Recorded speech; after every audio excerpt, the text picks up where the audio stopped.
Hello, fellow kaiju fans. I remembered where I used to put my camera. There. Not here. I forgot. I did that. But it's okay, because it's better now. I fixed it. And also, I'm still going to cough. It's still going to happen. But let's see. We've got Indie Jedi 1. Hello. Execute Paragon. Hello. Zaperio Butt on another alt account. How many, like, if you have an account called that, how many do you have and why do you need that many? Triceratops Friday. I'm telling you guys right now, this episode is gonna be big. This episode is gonna be bigger than some bouncing bellies. That's all I've gotta say. He has 17 alternate accounts. Yeah. Did you guys know 17 is statistically the funniest number? Or maybe it's 37. Or maybe add a little more if you know what I'm getting. Hi, Mr. Hudson. I mean, hello, beautiful channel member. Thank you for all the support. I couldn't do it without you. Superior does have 15 alts. I thought the funniest number was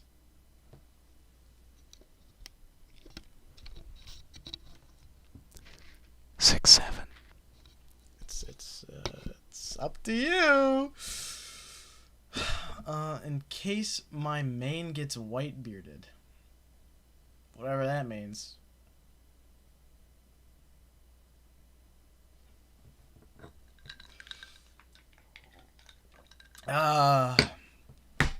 Dude. This is the episode. this is gonna be the one. I have that feeling. And I know most of those leaked... See, even the leaked images that were sent in the official GPTV Discord server, if you're not in there, you should join. The leaked images that were sent in there... Ignore my phone if you could hear that. The leaked images that were sent in there, there was one... as far as I'm aware, there was one... we already got bounces. I'm just going to get over the way, Mr. Edson. There you go. What was I saying? Yes. I got what was I saying? Yes, the leaked images. There was one from this episode, 2 from the next one, as far as I'm aware. So we don't even really know what's even happening in this one still.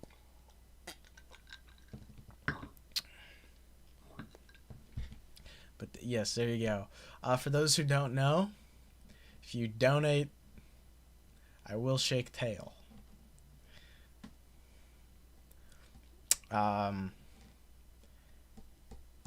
I let that be a thing for some reason. I should have saved it until the end of the stream. Well, I'm sure you've clipped it. Can Sugimoto redeem himself in this episode? See, that's the thing. Sugimoto doesn't even need to redeem himself. Like, we know he could do good. And honestly, I'm pretty certain this is gonna be good. So, like, what it comes down to is more so what went wrong with Arc. Still. Like, we still don't. HQ Paragon says, oh no, all of those are from this episode if I'm not wrong. Okay, if that is true, then I am immediately changing the thumbnail. Because the promo pic I had to use was so booty butt, bro.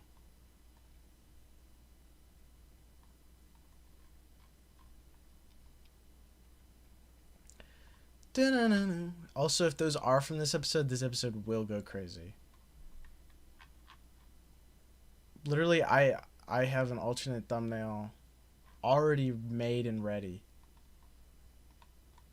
to change it.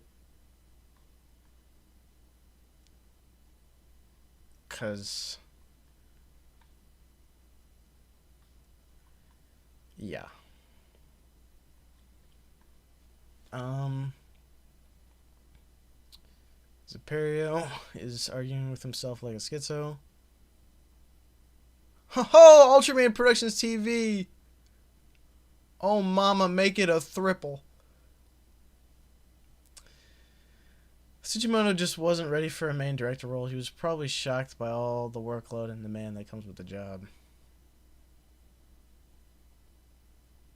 Yo, stop changing accounts. That's what I'm saying. That's what I'm saying, OG. Do, do, do, do, do, do, do. Guys, I want views. Just thought I'd share. Just thought I'd share that sentiment with you guys.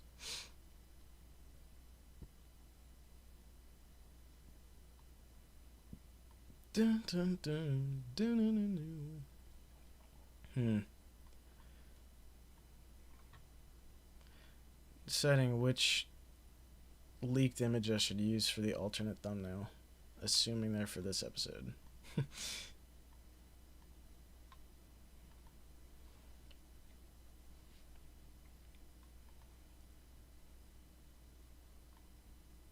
Yeah, I'm definitely going with the first one.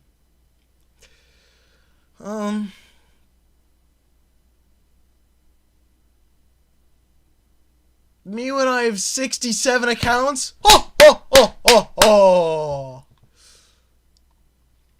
We getting good ones in here. Gosh, my phone is blown up, guys. They shot who? The big piggy?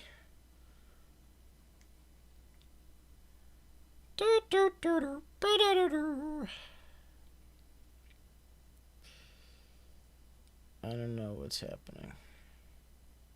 Anywho, even with those leaked images, we still don't know anything about this episode, so I'm excited to find out what's going to happen. We don't know who Omega is going to fight. We do not know who Omega is going to fight, which is crazy. Like, is this the first... I'm going to call... Is this truly the first time we don't know who Ultraman is actually going to fight in the episode? Also, we got Dylan Garcia. Welcome, Dylan. But is this the first time? We don't know what's going to happen at all. At all. Is this it? Oh, there's a fish in the chat, guys. How'd that happen?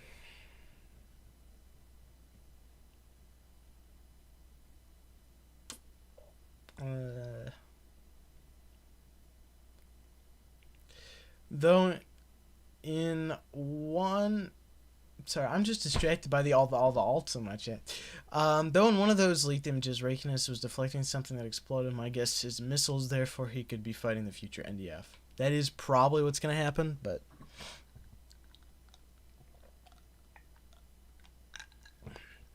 that is the most likely outcome.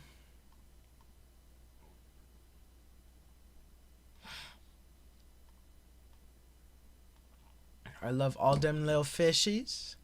Little fishy. Little fishy. You know, I have it so I'm looking directly at myself this time. Normally I would have OBS on this screen.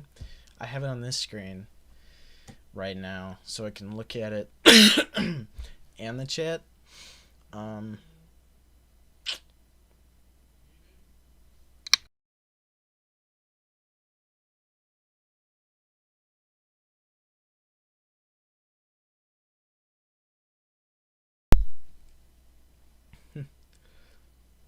Sorry, the feds were at my door.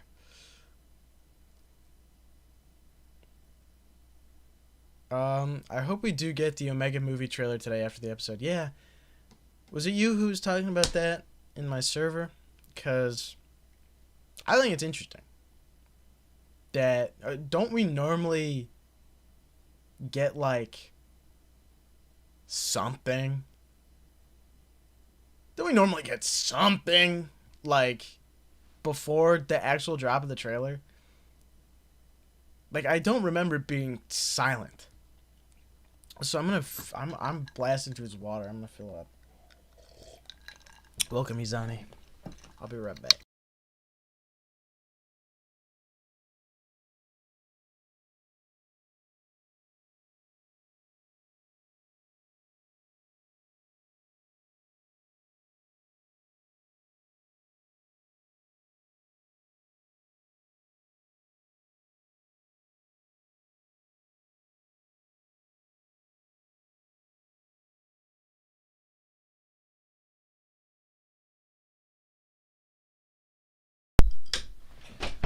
All right.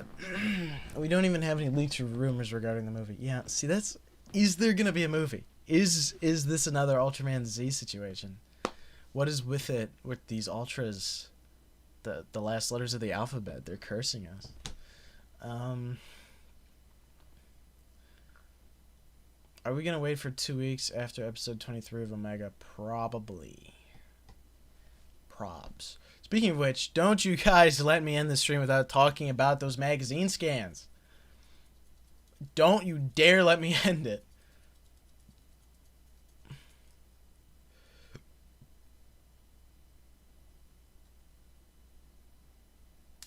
I'd actually sacrifice a Mega movie for Ultra Galaxy Fight 4 at this point. Unfortunately, Sakamoto has been banished to China, so we're still going to have to wait.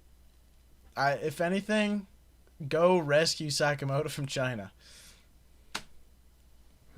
Get him out of his Chinese prison.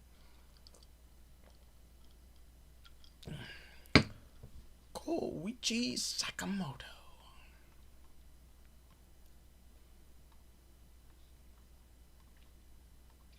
But yeah, I mean... Oh, I should make a poll. Alright. Start a poll. Okay. Should I make the poll about the episode quality or what the secret villain is? I'm gonna make it about the secret villain. Who's the secret villain?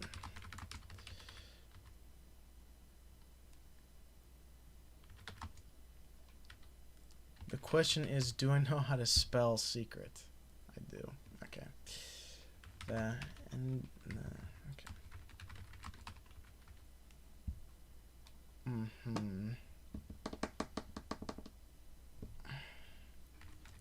Aha.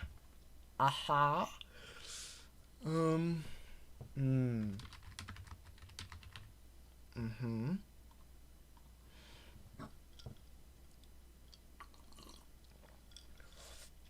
Yeah. Wait, yeah, I spilled the water on myself. I did do that.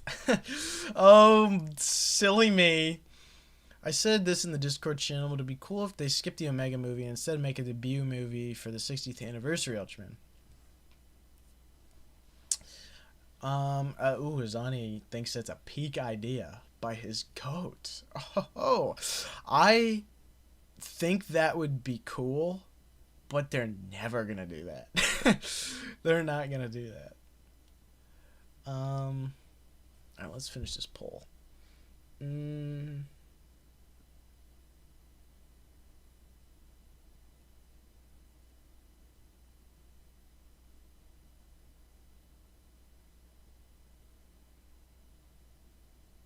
China doesn't like Sakamoto's choreography that much. Oh, interesting.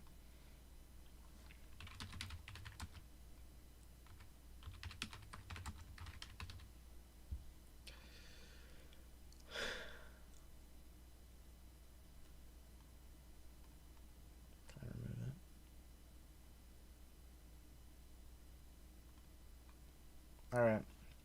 Oh, I've had 67 viewers on this stream so far. So vote on the poll. So we could vote on the poll and ignore that just happened. I'm having a fever right now, so I'll stay in the stream for as long as possible. I don't know if I'd still join the tutor math session at this point. Yeah, you might as well just stay here.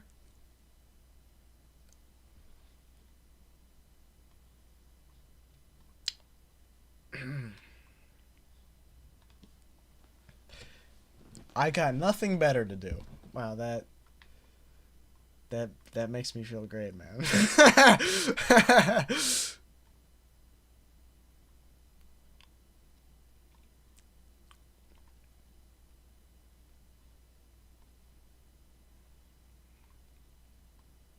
Oh wait. Interesting. Let's reload.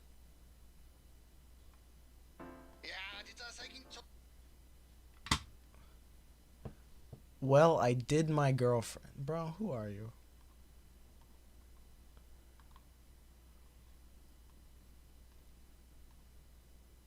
YouTube is bugging, bro. Okay.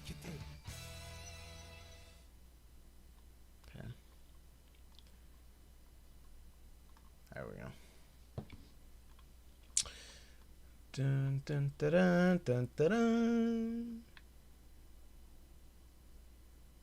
Oh. Wait. UPTV says use the background image now. And we got Pixel Chris.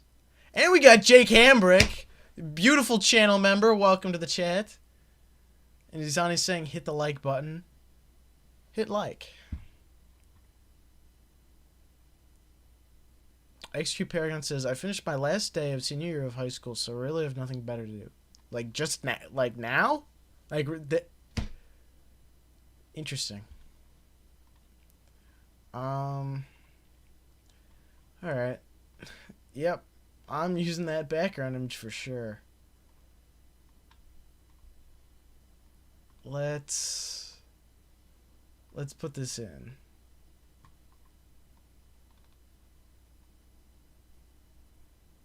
Let's stick this in the back here. Where is it? Where is it? I saved it. Broski. Where did I save it to? Yes. So where is it? Oh, there it is.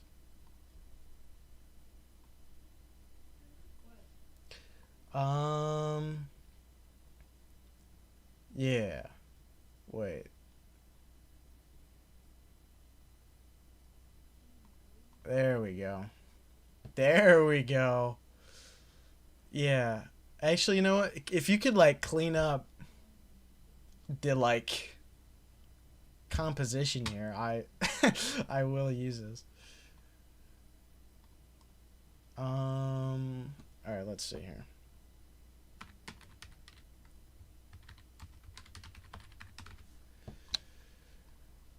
Okay. Cause yeah.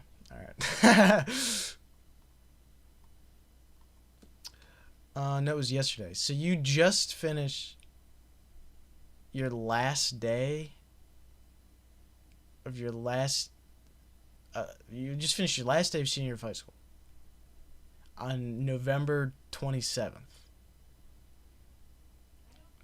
28th.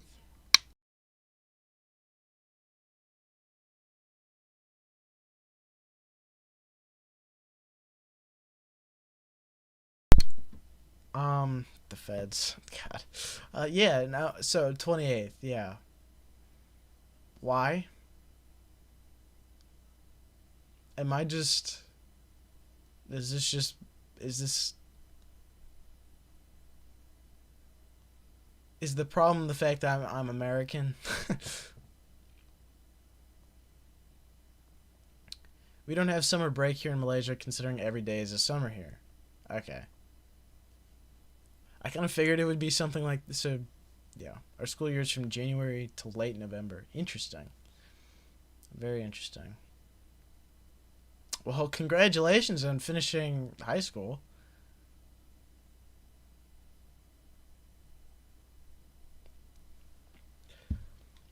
I remember those days. Oh, so long ago. Where's my hair flat? That'll do.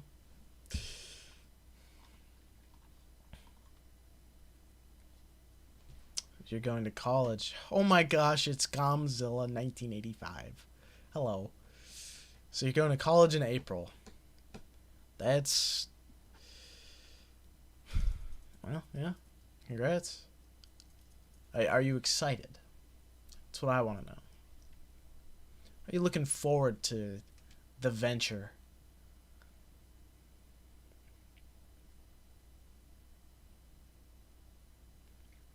Oh, Godzilla had a cold. Who let that happen, bro? XQ Paragon is excited. Yeah, I think it is. I mean, you're from Malaysia, so things are different over there. But I imagine you can find the same importance in the experience that that it's been for me so far. And I certainly hope you're able to get that level of significance. That was a very poor way of me to say that, but I think you know what I mean. He says, I'm going to be 17 next year, bro. When we're here to be a silly little creature. I need to lock in, but the autism is too powerful.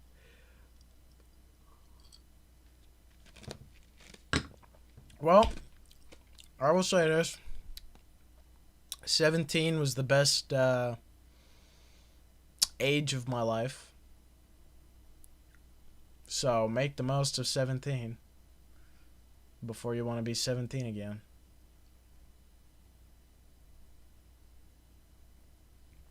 XQ Paragon says, I'm going to a UK-based university, so the system there should be more or less be the same as yours. Interesting. Oh, Ultraman Productions TV fixed it.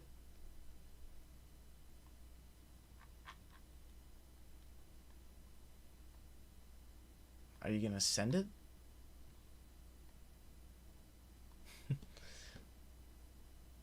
Oh, wait, so... Okay, yeah, things are definitely different for you, XQ Paragon, if you're going to college at 17. Also, Bronx says, look in the Discord chat. Where?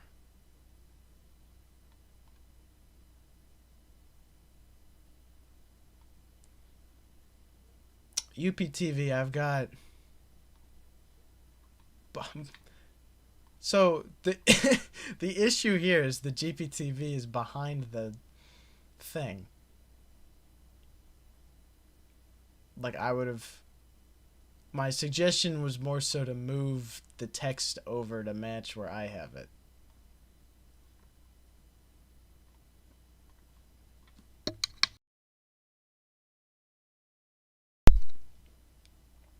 Oh, Mr. Red Hudson went to college at 3.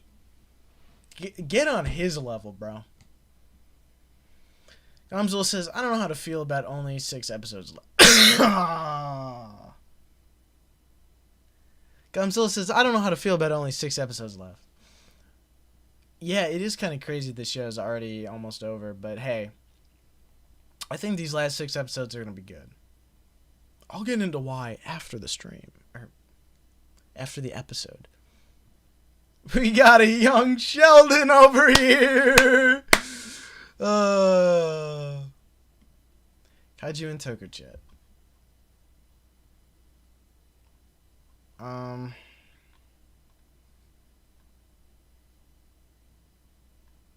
Let's see here. Oh my god, Scar King's army is based on the Red Bamboo. I can't believe I just noticed that. I don't know about based on the Red Bamboo, but in your little analogy, that would be the similarity.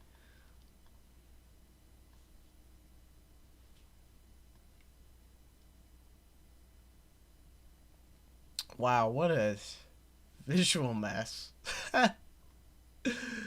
We're not using that. Well, Young Sheldon is a staple childhood franchise. Oh, are you talking about Ultraman?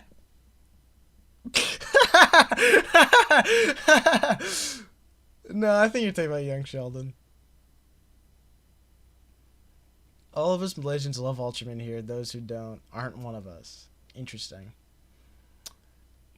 Yeah, I mean, I 100% think Ultraman should be...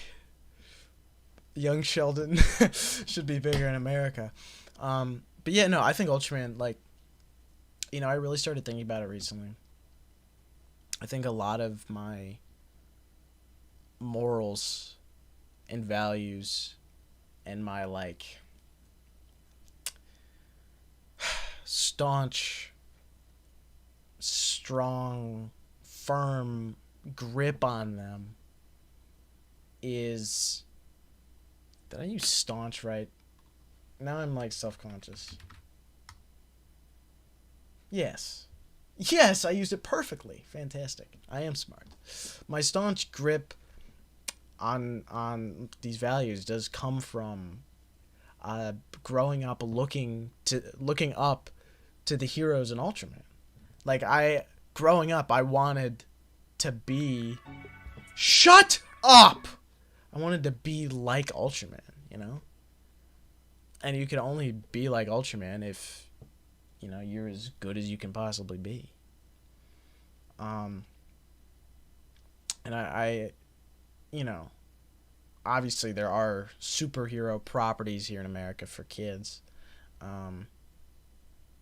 And, you know, there's just a lot of good ones, of course. But I think, you know, it's not as clear cut as Ultraman, honestly, if that makes sense. Whereas Ultraman is like, you know, I think specifically like Serato. I think that is a great Ultraman to look up to. Just especially the way he's presented in that last episode. And maybe I'll make a video on this. the most admirable Ultraman hosts or something like that. I don't know. But like, you know, Guy from Ultraman Orb, just the little moments where he would like help a kid. Yeah, it's like stuff like that that really sticks with me. And I think, like, you know, when I'm a parent who has kids, you know, what would I show my children? I think something like Ultraman, I think, is almost integral to me. For the values presented in these shows to be something that my children grow up on. Making the impossible possible, that's what it means to be Ultraman. Legitimately, that is such a great quote. There's plenty of quotes from Ultraman that I think are awesome that I'll get into after the episode. Whoa! What a start.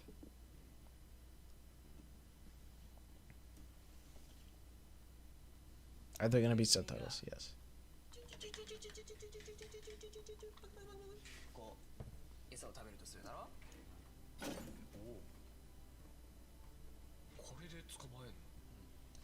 They're gonna kill mice in this episode.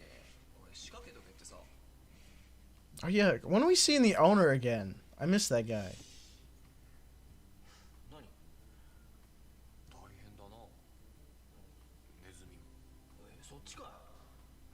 Oh, he better show up in the finale, dude.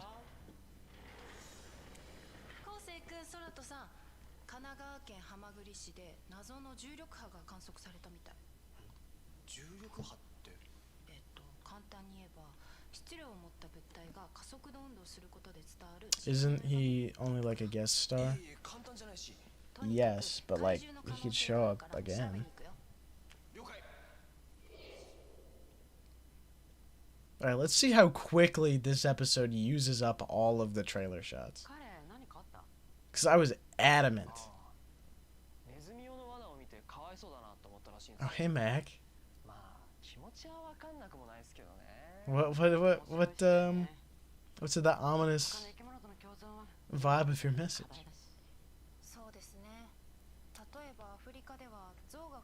Some places in Africa are becoming harder to live in. Interesting.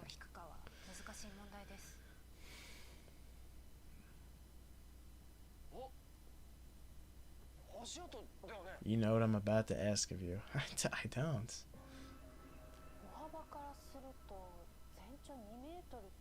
A creature.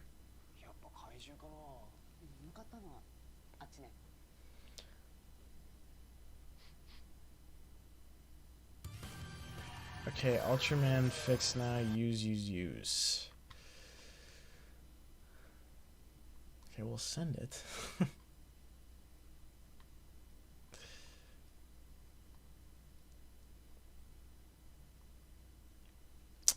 You.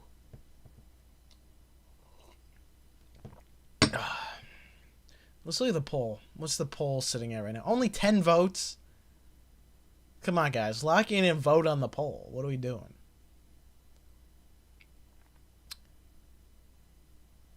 So, well, I guess we could directly cut this down into the exact numbers here. 8 of you think it's the future NDF. 1 of you thinks it's Godzilla, and 1 of you thinks it's Sakamoto escaping China. Oh, Godzilla. Let's see. Hey, Hayden. What's your so far rating of Omega? For me, it's a 7.5 out of 10. It's good, but a very stale good. Yeah, I mean, I would say that's the same for me. Usenet. Wow, you're really blessing me with this background here today. What a gift bestowed upon me.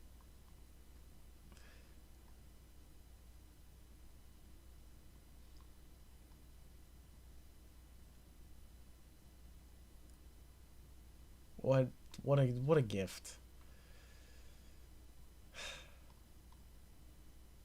Okay, you can't really see the GPTV. I just leave that there. And I leave that there. Alright. How lovely. This is today's background.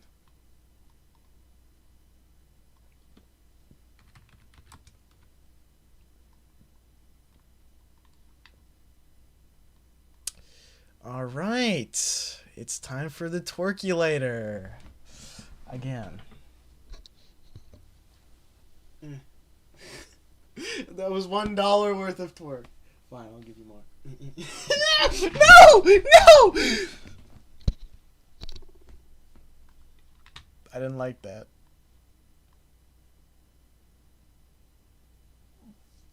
I didn't like that one.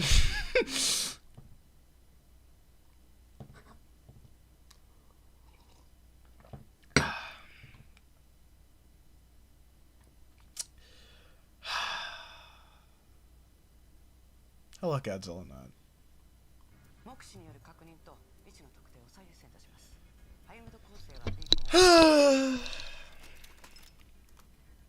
Christmas came early, okay.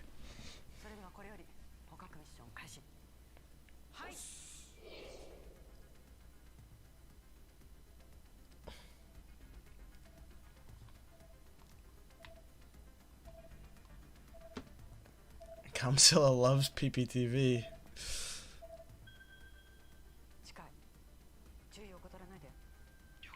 Someone's definitely jerking her peanuts here from that. If you say so. Oh my god, there it is! Oh!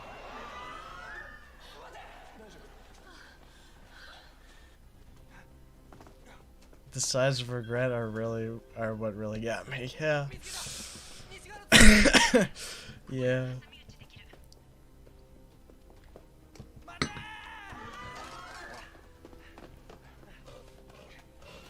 You know, I was explaining to my parents today. Oh, wow. Anyway, I was explaining to my parents today how I get paid to twerk on live streams now.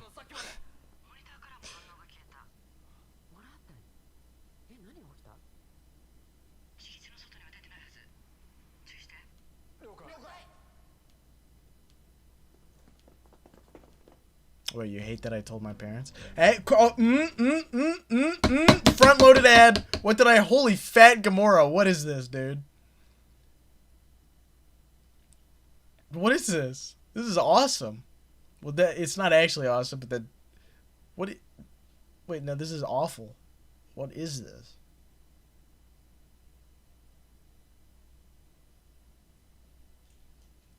Oh, I don't want to watch Gamora. Why is he so fat? What is this? The Pegula is adorable. I'm baffled all of a sudden. Oh, he's rubbing his fat belly.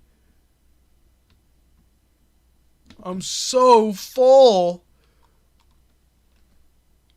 Said Gamora. Gamora said that. I need that. I need that. Give me these. Dude, that's the coolest thing I've ever seen in my life.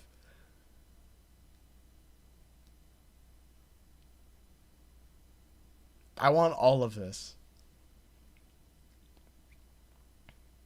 Whatever that towel thing is, dude. That's so awesome.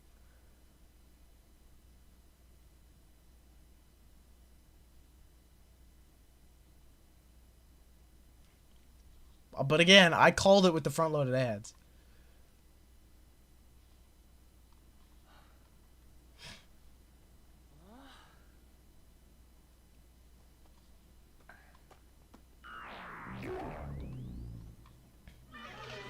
Oh, hello.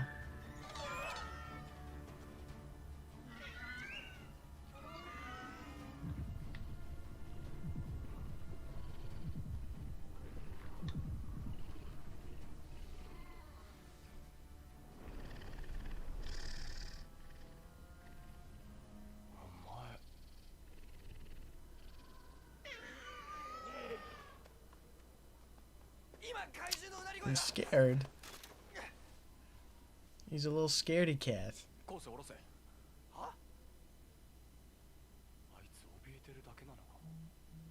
Told you.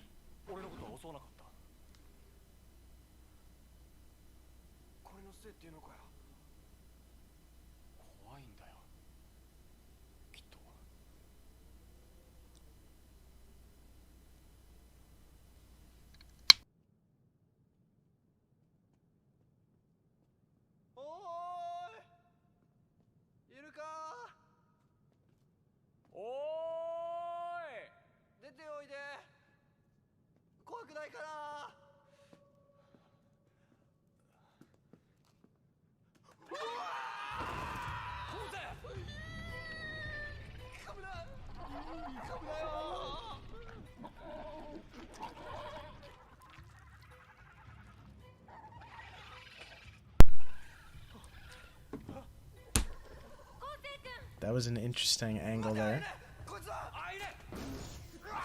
Oh my god! Oh, he took Kosei with him.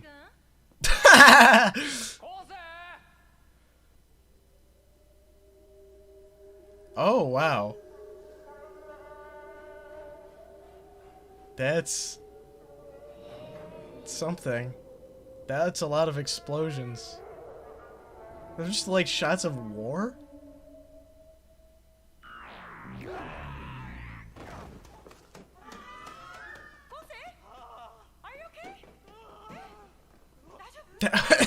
Okay, interesting.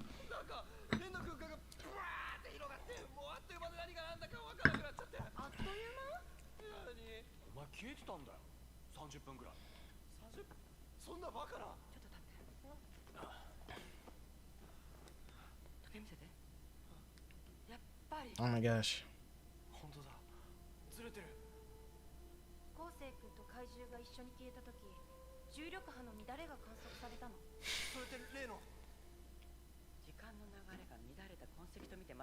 Flow state. The flow state of time.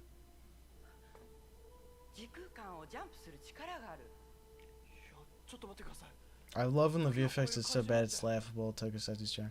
I don't know if it was that bad.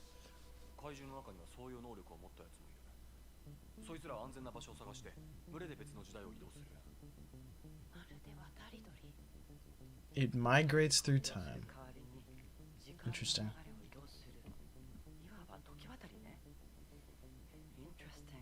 Ah!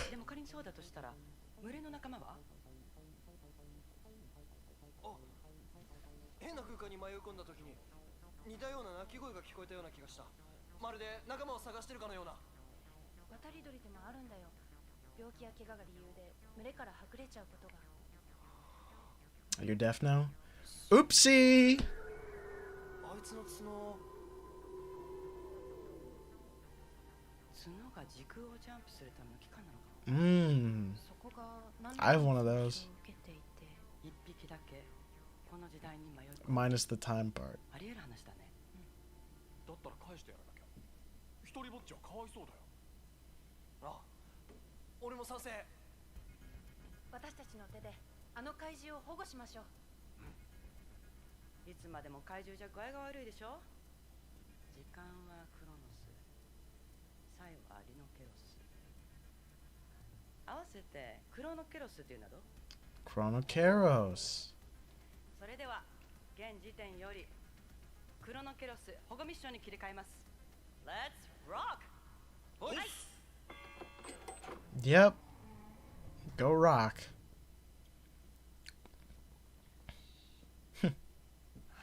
I wonder if there's a creature hiding behind it. 刺激しないようにね。 The kaiju is single and lonely, couldn't be me, skill issue. いた。 Hello.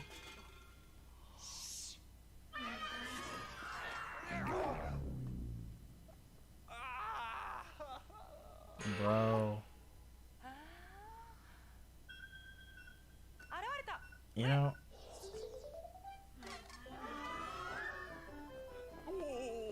circus music. Johnny, your relationship will end tonight.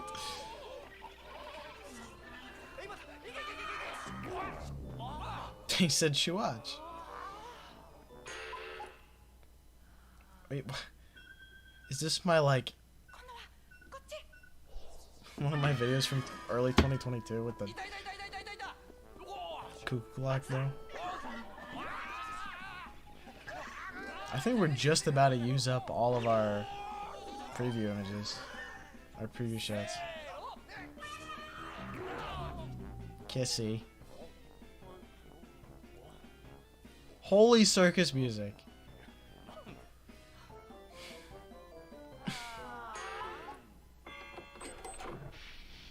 This is the Circus Ultraman show.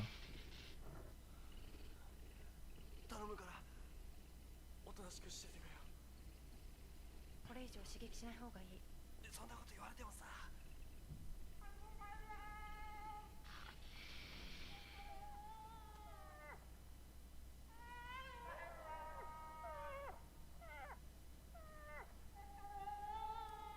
空と Bro. 心配するな。お前を助けたいだけだ。 Aw. He can talk to it. やるね、怪獣博士くん。 Oh, you recognize my sweatshirt. He killed it! おいおい、大丈夫か。心拍数が低下している。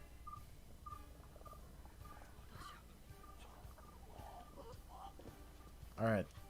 Now travel through time. どうすんの。スプレー、カバンの中。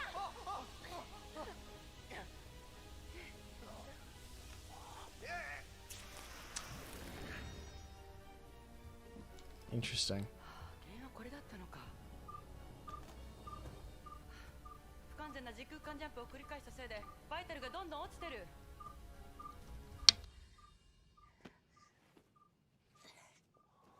何を。心臓マッサージ。心臓が止まればこの子は死ぬ。 What's she doing? That don't look like CPR.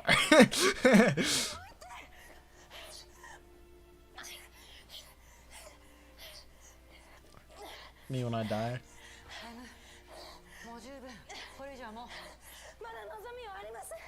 皮膚が分厚すぎて力が伝わってないだけです。 CPR plus. あゆみ、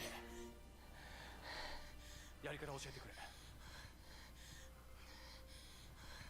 Mouth to mouth, bro. You gotta do mouth to mouth. もっと体重をかけて強く押して死なせないからな頑張れお願い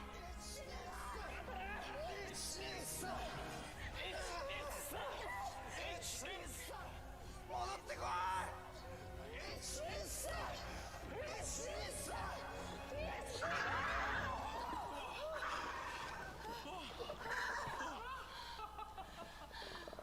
Next to Yes King audio.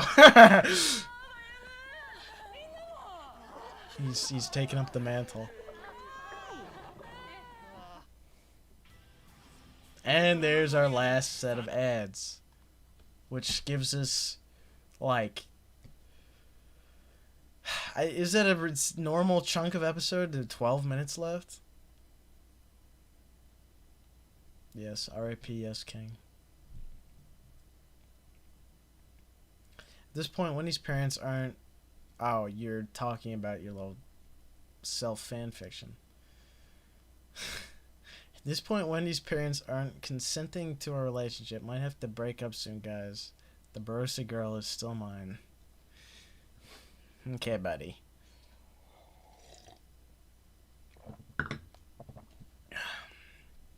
Whatever you say. Cuckoo. RRR? Hit movie? What's wrong with loving your OC? Says Izani. I don't know, bro.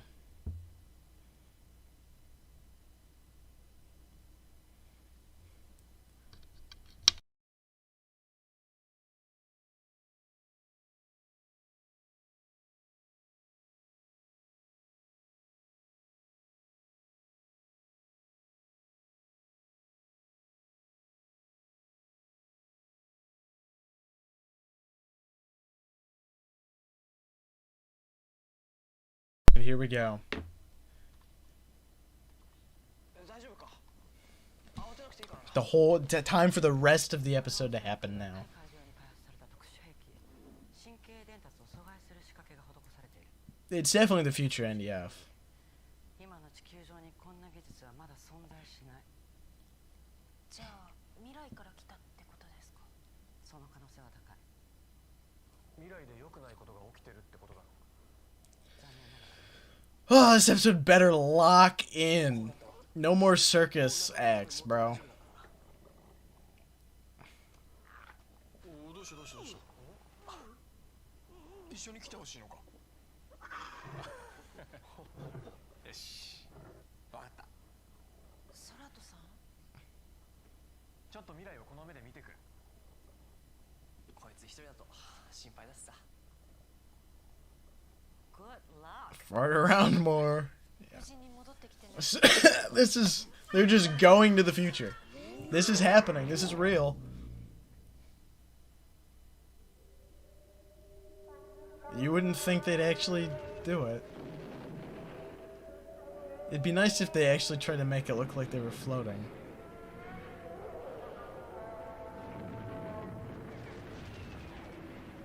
Okay, I guess now it does. I watched the early stream on Bilibili. The Absolutians are back. さっきと同じ場所だよな There's the destroyed world. きっと怖い思いをたくさんしたんだな With absolutely phenomenally terrible color grading.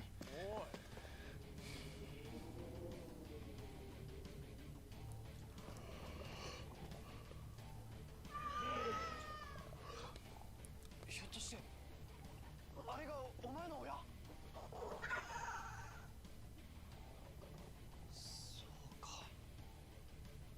助けを呼ぼうとしてたんだな偉いなお前 Wow. 昴生助けるぞああ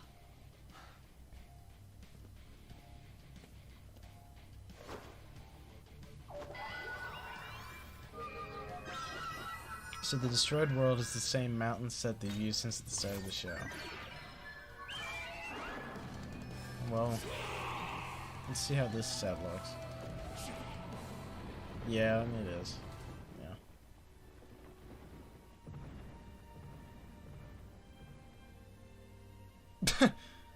Yeah.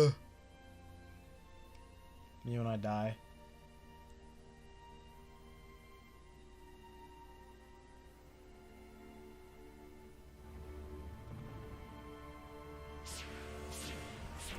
Yes! CPR plus.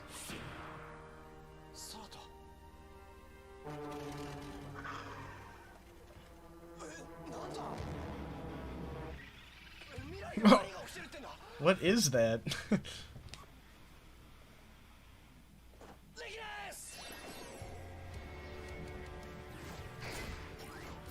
CPR plus plus.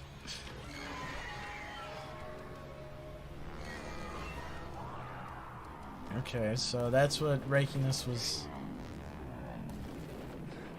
blocking. Spikes. The spheres? Man, they really can do anything. They can even show up in Omega.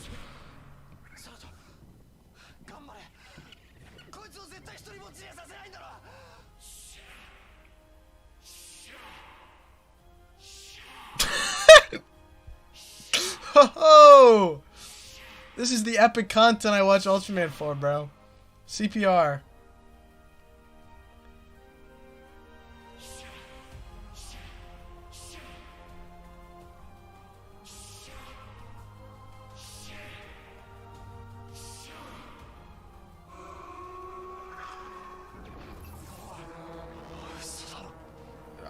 What is this about, though?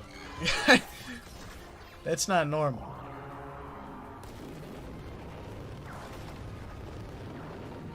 Rakiness is getting bodied.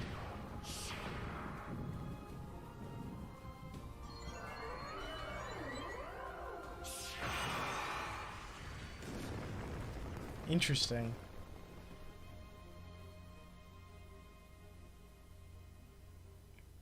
It's alive!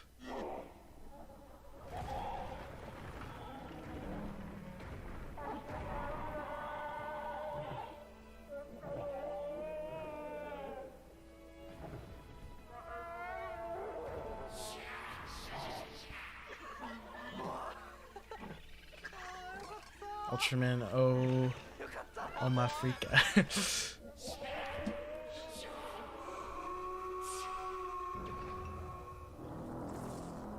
Oh, wow. Okay. Well, there you go. That's something.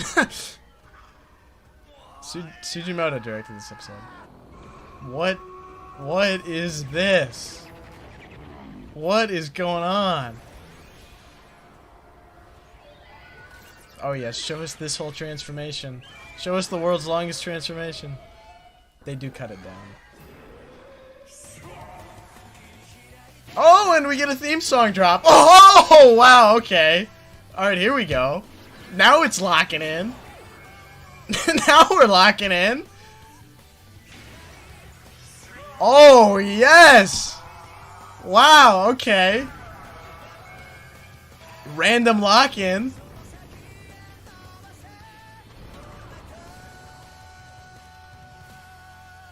And that's it. Okay. Alright. Okay.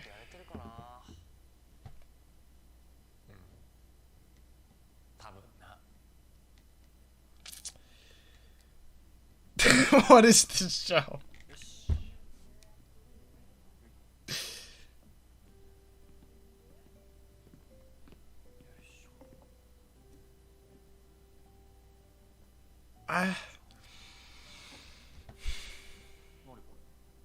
They showed peak for 20 seconds, yes. And they what was that?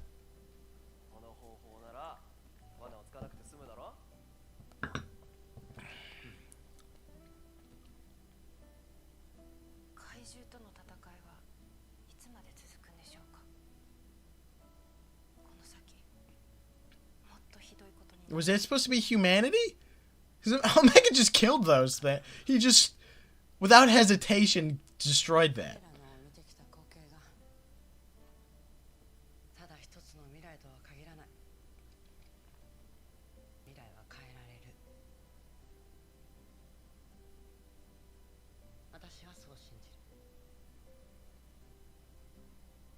る。 So we don't even. よし。ま、折衷案ってやつ。イエイ。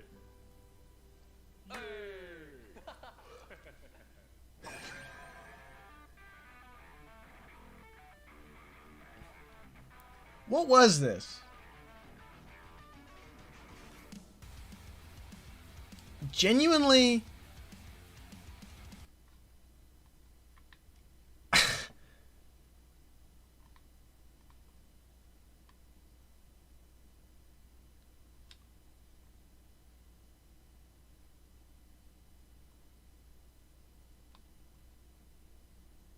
Genuinely, what was that? So Omega just destroyed the only advanced civilization besides humanity. Who's to even say that wasn't... They could have just been humans trying to protect themselves.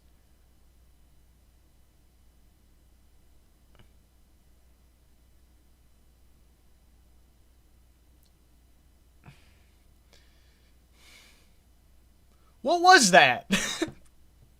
What? Genuinely, what was that?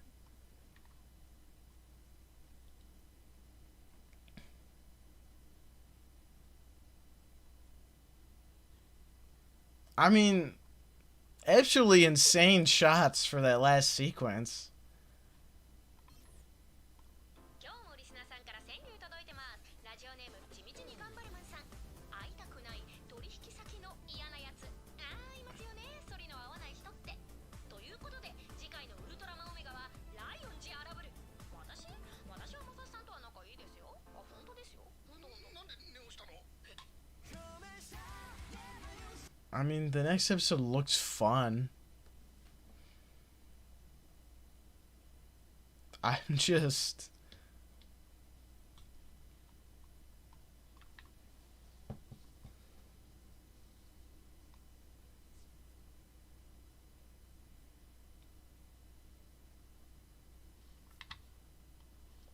a little beside myself after that one.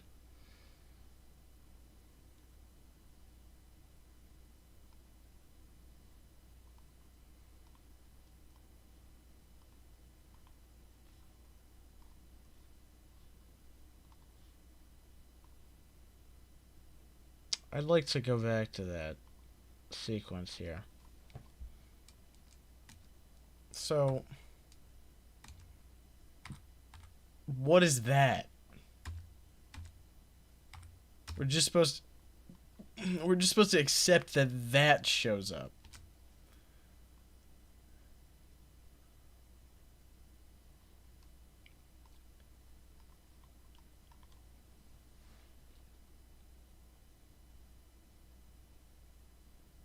They couldn't bother explaining what the hell they fought.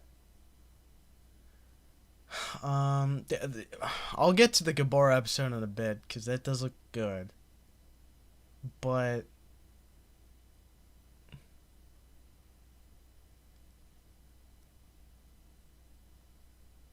Ben... excuse me. Ben says, I just came back from watching the episodes. It was kind of underwhelming. Bronca says, yeah, that was definitely the weakest episode of the show so far. XQ Baragon disagrees. Honestly, I kind of also might agree that this is the weakest episode. Yeah, episode 2. Maybe you're right. I don't know. This was very unimpressive. Literally besides that last 20-second sequence. It was like everything was building up to... What is this? I'm going to end the poll. Because it was none of them. It was none of those options. I say that as if it could have been 2 of them. I mean... This just was not... What is this? I like...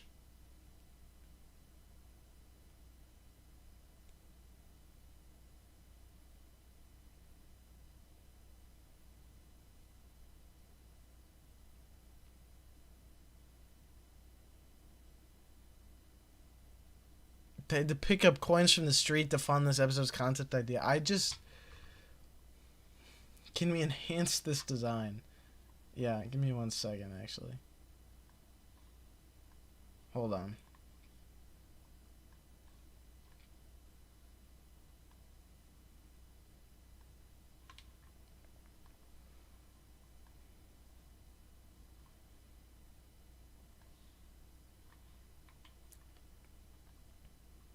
One second here.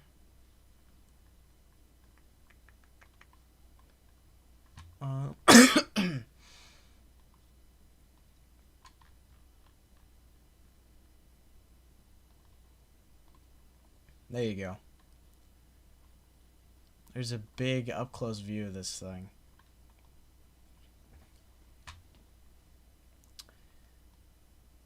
What did I just do? The image. Jesus. There we go.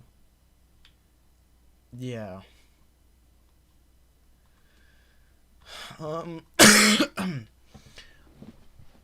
I like the episode in all. Shots were amazing, amazing, beautiful. The episode itself was meh. Not a bad episode, just not as good as the last episode, which was the best, hands down. Yeah, the episode was definitely mad. This episode made me confused. The design looks like the top view of an open walnut. Maybe this is Arc 2.0. I'm coping still. This feels like Arc episode 22 all over again. The pillar episode. Very interesting concept, underwhelming execution. I definitely agree there.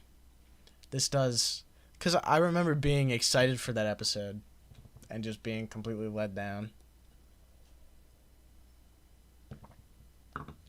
Now, I will say, that ending fight is what I would have liked out of the pillar episode of Arc, and that could have definitely helped that episode. See, this is a great example. This last fight, though, is a great example of taking, like, okay, it's just Ultraman destroying these ships in the sky, but, like, actually doing something really visually interesting with it.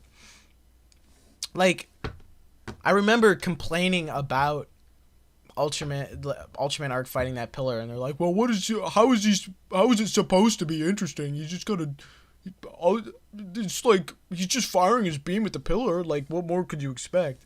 This is what I would expect from that. Like, this is the right version. Like, once he actually transforms here.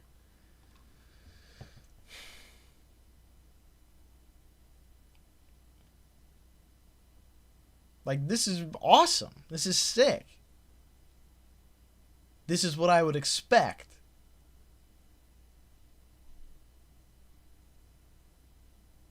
But I don't understand what's happening.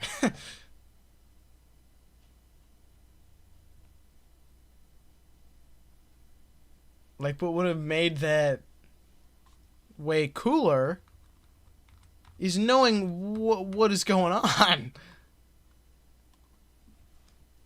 Spheres with an STD, yeah. 'Cause, like, what? Flying kidney stones? This is literally episode 22 of Arc. The first half was great, but the second half kills it. See, I would even argue the first half of this episode wasn't great. Looks like something RoboZilla would make. I'll pass that on to him. We don't care about the tuberculosis walnut. Give us Gabora. Watch as these ships never appear again in the show and the future plot is just forgotten. Oh, that's 100% what's going to happen. This is never going to be acknowledged again. I would be surprised if they are.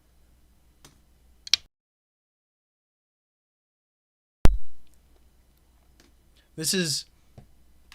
You know what this episode also reminds me of? Episode 20 of Arc with Sepekio. Just a random CGI monstrosity that shows up at the end.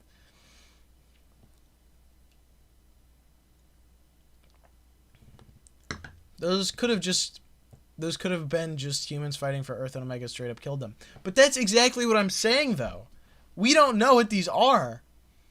That's kind of what I assumed this would go, because, like, it was all pointing it to being the future NDF. So what is that? People who don't appreciate these small debates on stream are truly missing out when they don't pay attention to all the wonderful stuff said. If that's sincere, then I appreciate that. Taguchi stole the budget. Good. But no, see, no, that's not even true, because this clearly has budget. A lot could have been done here. Like, what the issue with this is not a budgetary thing. It's quite literally the writing. Because what even was this episode? Especially...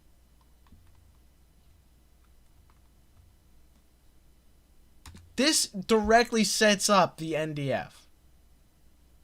This directly sets up the NDF. With her saying, such technology doesn't exist on Earth yet. Then they go into the future. Let's take a second. Let's actually examine what this background is. Is this Gubila's army of kidney stones? Yeah, I think you're right. The ships and the bug sex. This is just Uze from Ark all over again. Yeah. They literally did the opposite of what was expected. They instead put the future part as the shortest part instead of the present Kronkadella stuff. Yeah. The synopsis clearly indicated that that was the future NDF. Yeah. You're right. You're right. So what? Why did he do that? Why does he kill them? Especially when they directly set up that it's the future NDF right here. So he immediately kills them. Is that gonna put, like, is that gonna... Cause what? Man, I hate that when these shows have such a peak episode, then it cuts to the most budget-friendly... Yeah, again, this, it's not even... Budget-friendliness isn't the issue here. It's the writing. Also... Writing is mid, the budget is fine, the directing is mostly fine, it's just the writing that makes me see. Yes, it's really the writing. Because, also, let's take a second to... What is flying past here? It looks like... It's like a radio tower. It's fire of some sort. You can't really tell what much of this is. It looks like a volcano.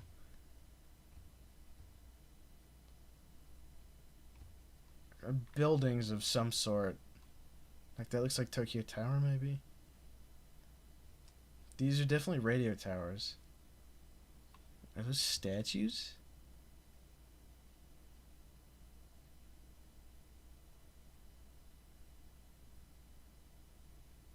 Lots of... It's just the same images over and over again.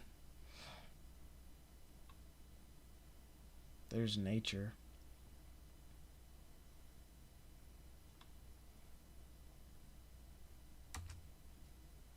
Here's Kronkadellos.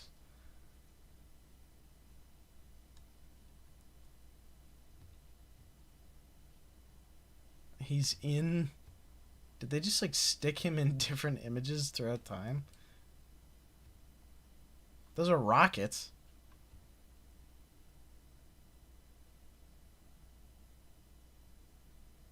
Those are truly explosions.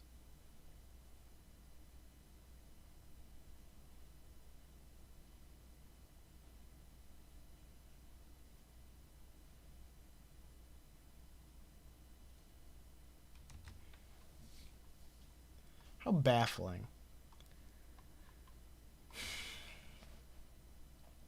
Wouldn't the NDF just build whatever that was again in the future? Yeah, I mean, what... Like, who's to say he even destroyed all of that?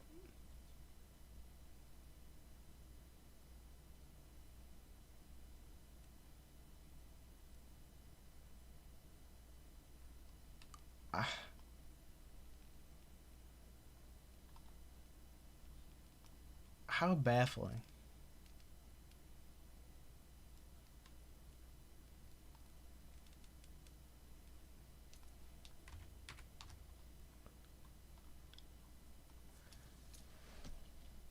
contrast between the masterpiece that was episode 19 to this one is immaculately bad.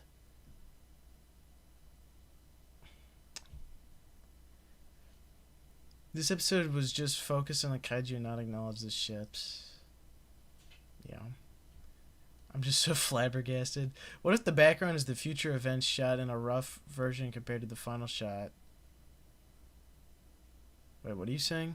What if the background is future event? Oh. No, this is definitely not what you see in the episode. It almost feels like it's trying to imply what happens. Missiles war. You get here to this. Very not great composite shot there.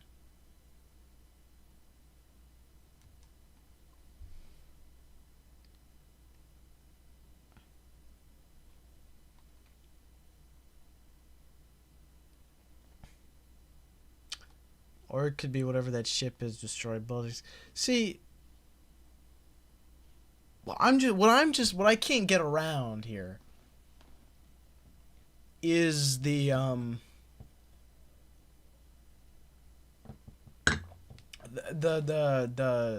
synopsis saying that the future NDF would be the villain.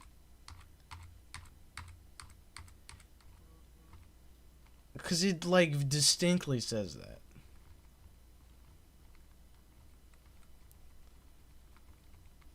And the episode sets that up.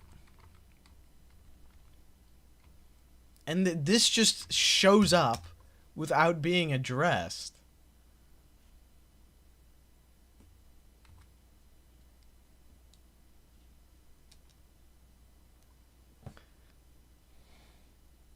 And it's got a big butthole on the front of it. That's disgusting. Guys, the ships are actually the future humans. I feel like 50% of the episode was just about the new kaiju and CPR. Yeah, but the longest sequence of the episode, twice over, is a CPR sequence. What would I rate the episode? This is like a 5 out of 10 episode. Used up the budget for the freaky Omega CPR shot. What I don't get is how they connected this to the NDF. Like, if we didn't get that synopsis, I would have just thought this was some alien attacking. Are we all misremembering the synopsis?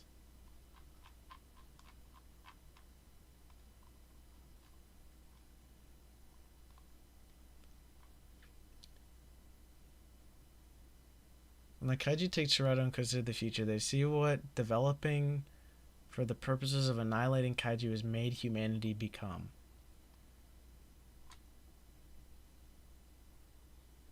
So this is supposed to be a human thing. There might not be people in there, but it's some sort of kaiju defense creation by humanity.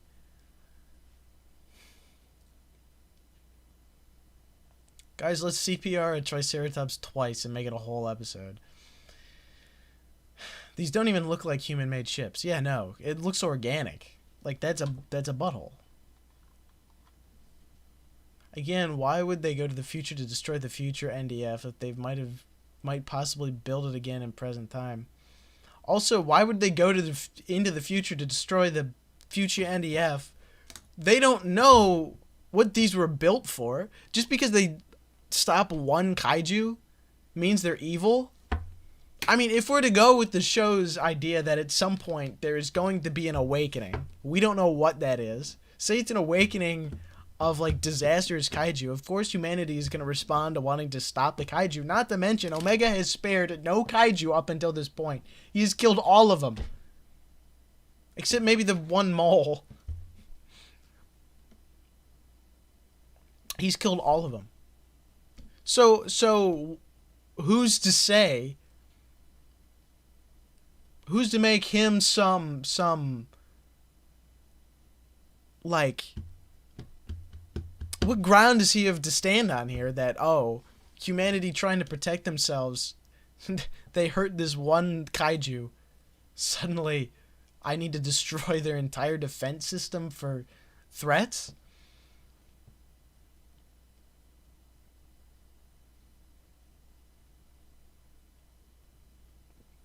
To China, Sujimoto will go. Can we send everyone but Taguchi, Nakagawa, and I'll give Koshi another chance. Send them all to China, dude.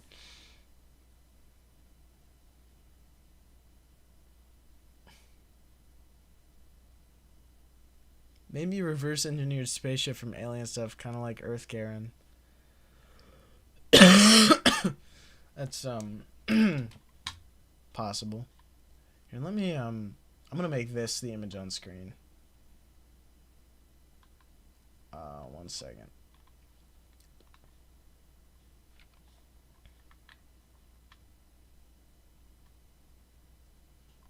Can I crop this? Yeah, there we go. Good croppage.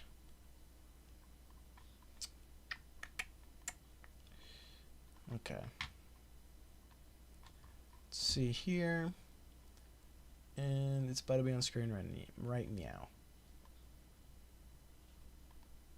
Right meow. And there you go. Okay.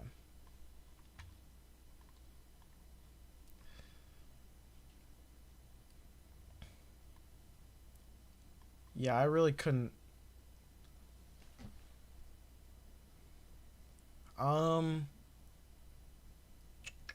Whatever YouTube allows viewers to attach images to text, the live chats will be chaos.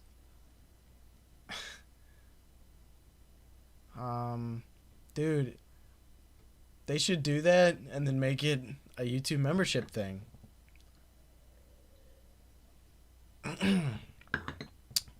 Someone give them my idea.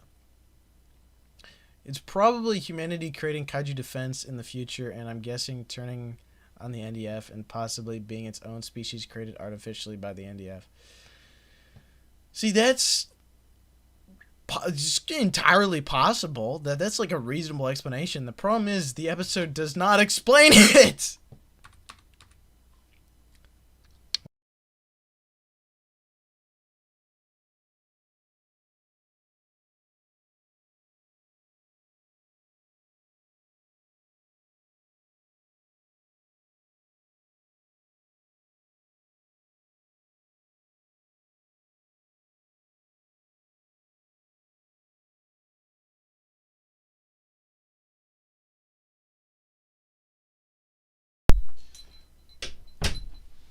When the not killing kaiju thing from Arc makes more sense in the context of this show.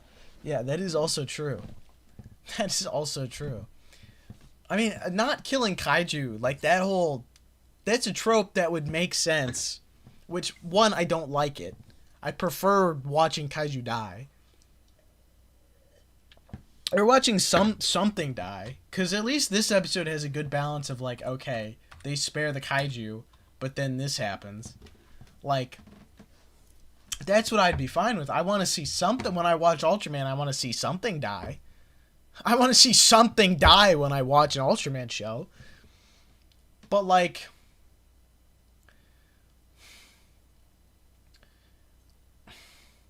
yeah. Anyway. Zapiro, don't even compare this episode to Back to the Future. Wait, who said something about Back to the Future? Maybe Omega's actually New Gen Ultraman and not Ultra 7. Both love genocide and kaiju. No, he's actually New Gen Gaia. What if he's New Gen Redman? This episode felt pointless.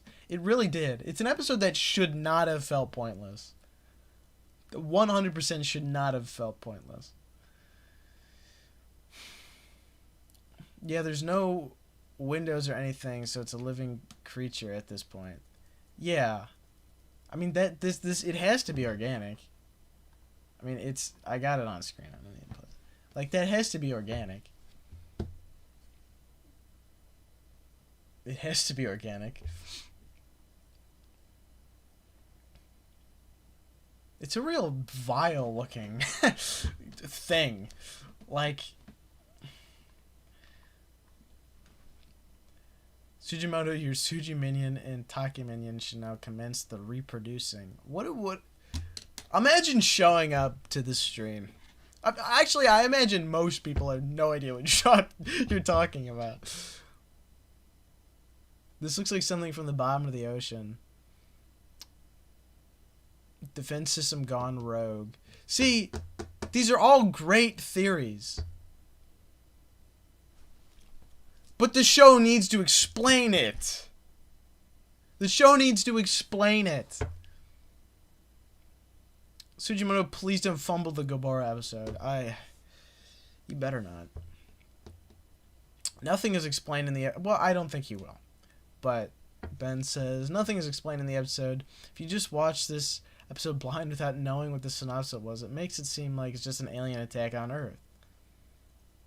Yeah, I mean, it doesn't even, like, make sense at all. Check Kaiju Chat.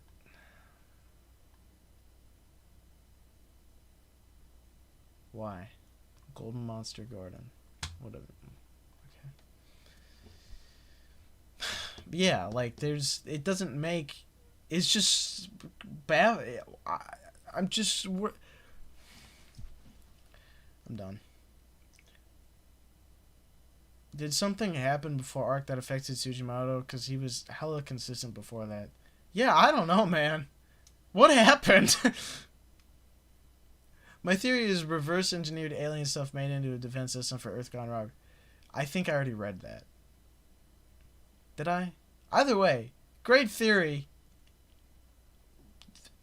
The show needs to explain it. Looks like a weird mutated starfish. Here, I'm going to pause here because I want to break down the trailer. Imagine they're just another V99 spaceships or something, but Omega just finished them off instead. See, that'd be into... I hope they play into whatever that was. I pray that it gets brought up again. Because for the love of God. What was this? That ship looks like someone painted over a weight and added extra bits to it. No explanation, no follow-ups. I feel like the intention of this episode was to make people intrigued with the plot, but I don't know, I feel like it'll not be explained later in the show. Yeah, like this easily would have been great. This would have been fantastic for getting the plot going.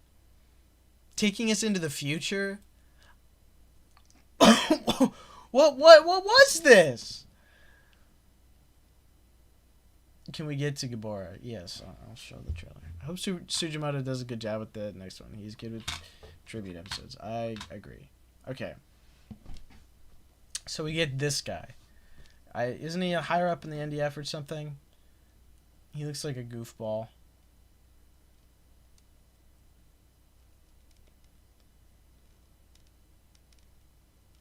I guess he knows... Gabora shows up, which the Gabora suit looks awesome. This guy's very silly. I feel like this is going to be a very fun episode. Look at Gabora, dude. Oh, I love him. I love him. Oh, he's got a switch. Oh, it's a switchblade cone. Oh, they're going to be in that. Interesting. And then his beam. Beam is awesome. The atomic breath. Atomic breath!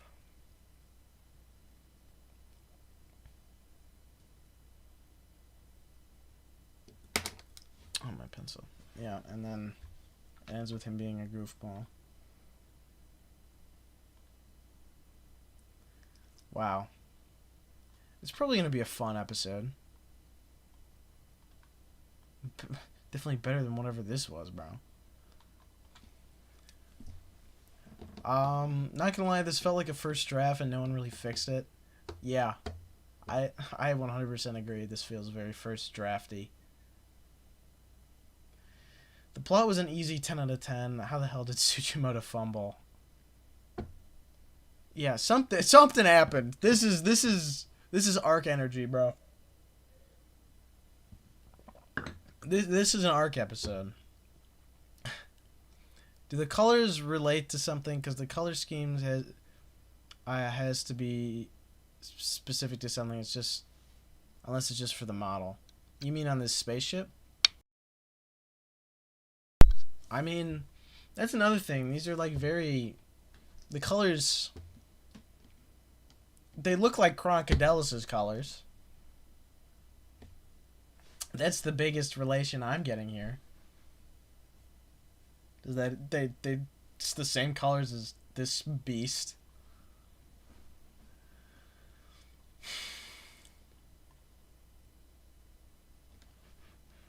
At least his fight will be good. I hope so. I hope it's not a bunch of goofing around with circus music. Right now, this is gonna be the title for the Omega review next July. It's gonna be the Circus Ultraman, bro. Like, if Sugimoto somehow fumbles the next episode, at the very least, give us a good fight between Gabor and Omega. Yes, like, please. Please. Even the Taguchi episodes didn't really like super lock into the fights, because both episodes weren't necessarily like about the fights.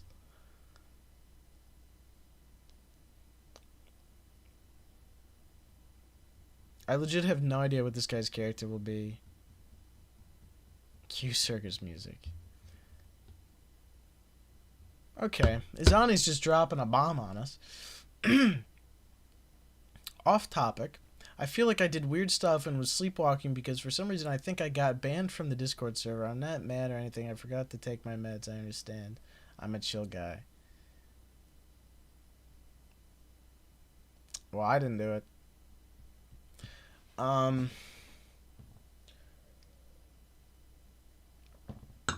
I don't know. Maybe you were sleepwalking. But yeah, I'm so sick of the circus music and the goofing around, the farting around. It's like Omega is like, it's when I say this show is fun. When I say this show is fun, I need to stop playing with that pencil.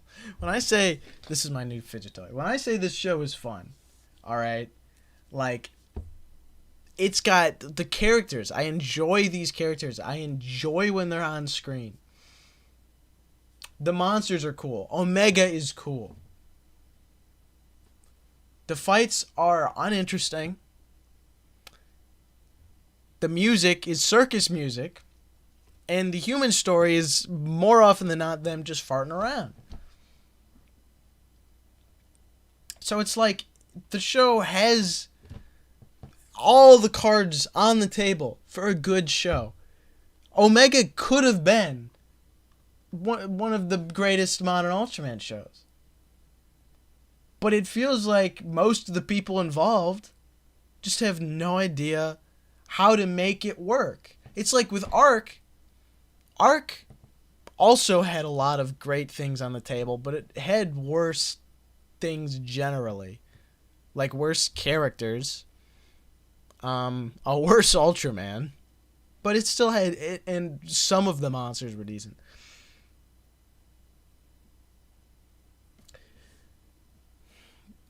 So Omega is just like, if Arc's a pig, Omega is a pig with lipstick on it. You put lipstick on the pig. Congratulations. This show's still not that great. And also, at least Omega has Taguchi episodes. XP Paragon says, this show is a budget-saving / cooldown series from the start, but it still has to be good. I mean, that doesn't matter, though. That doesn't matter, though. Because if Taguchi, ignoring budget, go back and look, what budget did Ultraman Orb have? Did Ultraman Orb have a bigger budget than the stuff now? And just generally, wasn't Ultraman Z also a budget-saving show? as far as I'm aware, Tokumania, honestly, you would be a source on this, I bet. Wasn't Ultraman Z a budget-saving show? Because I distinctly remember hearing Taguchi, hearing something about Taguchi complaining how he didn't have a lot to work with in terms of new suits, like a budget for new suits. So I wouldn't be surprised. Oh yeah, Z was a budget-saving series because Taiga killed its budget. Exactly. And what did that show have? Phenomenal characters used beautifully for the most part. Fantastic new monsters. The what? 4-ish we got? Incredible. The storage robots utilized impeccably. The episodes, episode by episode, genuinely the greatest generational run of episodes in the franchise, I would argue. So, Omega has no excuse. None of these people have any excuse when it comes to budget saving, because they can do better, because they have done better. And especially when it comes to the fights. Don't even get me started. To have an interesting fight, it's about the like, I'm blanking on the word. I'm blowing it. The flow of the fight. The like the beats of the fight, the level of like actual action, the speed, the camera placement. These are not things you need budget for. It's something you need skill for. And where has the skill gone?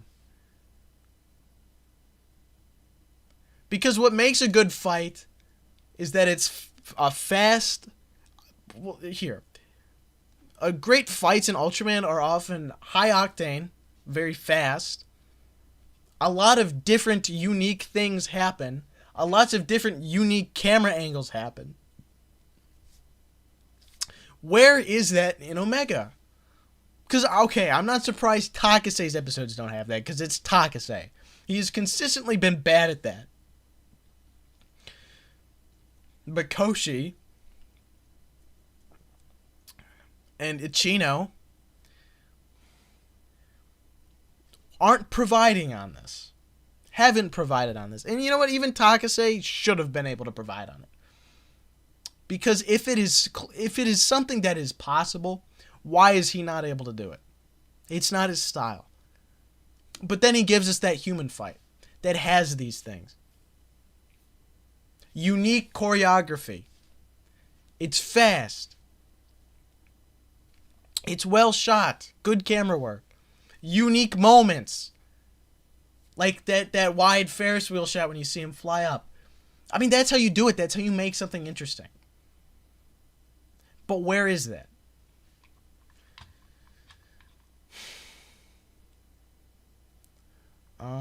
It's the creative direction, yes. It feels like there's... Like, if you just... That's why Taguchi's episodes stand out no matter what. Because he never sells out his creative directing. He's always doing it.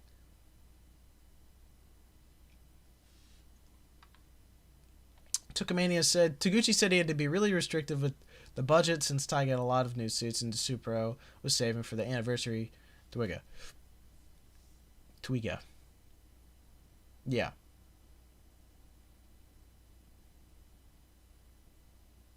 I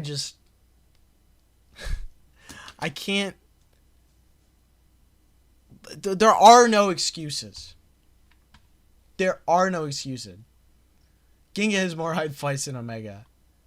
And that show ran on $2. You know what? Real, Ginga and even Ginga S's fights feel more hype than these. I will pull up a Ginga fight right now. Just to prove that point right. And Ginga S, yes, was a Sakamoto series, so yeah.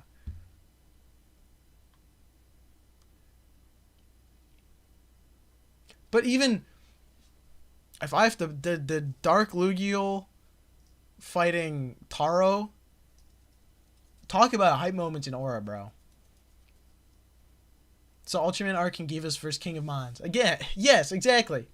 Where is that episode in this show? And also, that guy just did the Gomez episode and no other episode of Ultraman ever. And yet he gave us that. So how are these incredibly experienced directors not able to deliver us something like that?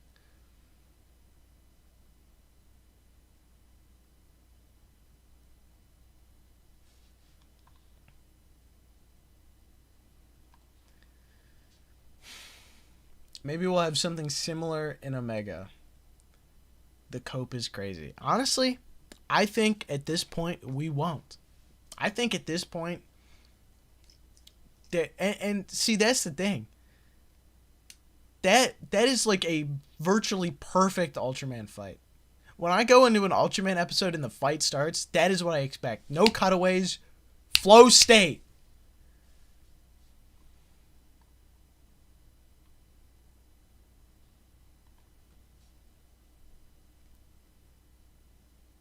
Isn't anyone gonna talk about the ships? Well, Ichi Tsuburaya, we've been talking about them ships. They make no sense. Godzilla says, Taguchi in terms of direction sticks with it and makes the team stick with it. But other directors just do whatever they want. Yeah, it's very clear that Taguchi, like, everybody just bows down to that guy. And I would too.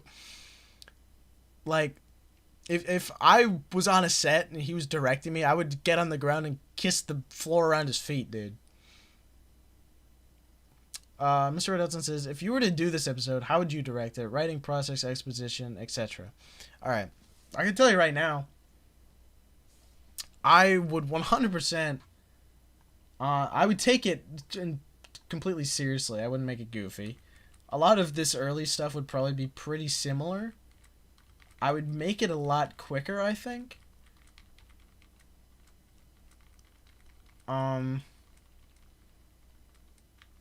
Yeah. I think I would just, like, make it all of this way more concise. I wouldn't do a goofy sequence like this. And the CPR sequence, I would probably have the creature just excuse me, revive instantly after they took the thing off of it. And then they go into the future. I would 100%, like, this would probably remain the same and actually set up what's going on here. They go into the future. They see this.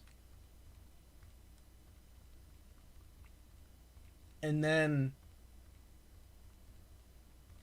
probably, honestly, this would be similar. I cut down the CPR part. Have them actually explore the future world more. Maybe even have them have to look for the mother. Have them question what these ships are when they show up.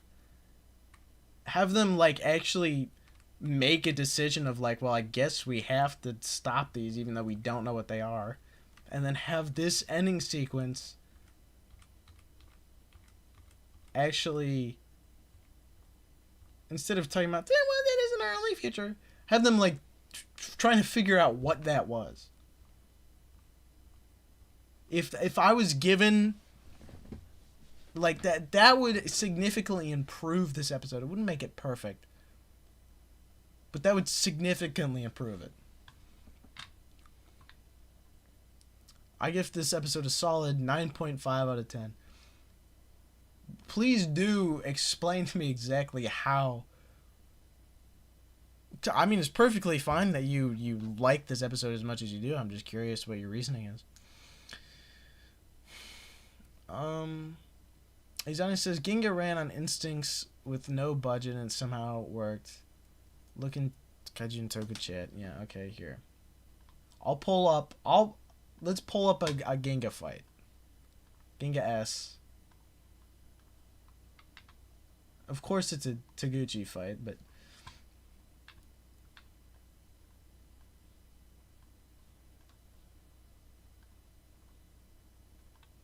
let's watch this. Takase, actually, wait, let me read the chat first. I might even need this. Takase needs Uchida as an action director when he main directs a series because episode 9, 10, 20, 21 fights were peak. Yeah. I think I disagree with the production of Blazer. Am I missing something?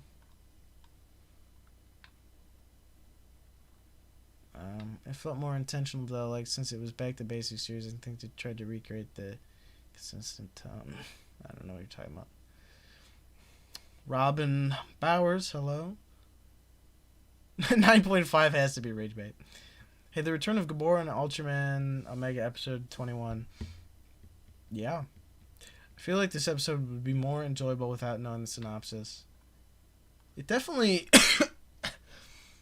would help a bit. It's still very confusing because they still very clearly in the episode set up that it's the NDF.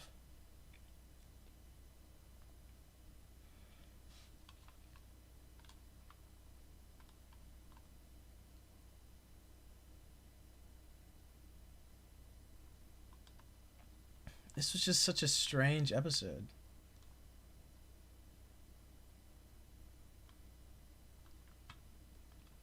I'm going to be honest, the ship reveal was way too quick. Felt like there should have been maybe a bit longer introduction, but that is not just you. that made no sense. Also, you know what? Hold on, we got to listen to this. I want to listen to Ultra Live!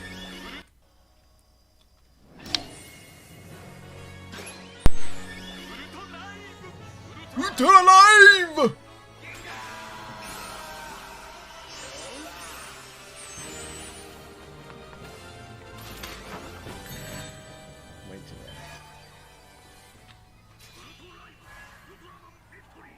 Ultra Live! I like how they have different voices. Who misses when the transformations items say the Ultraman name? I don't know if I need the device to say it. But I like when they would yell the name of the Ultraman. Like, picture Gaia! And then he turns into Gaia.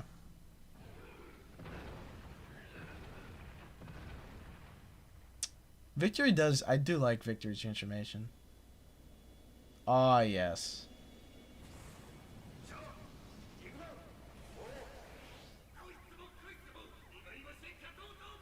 See, I will say this. The voices can be good sometimes.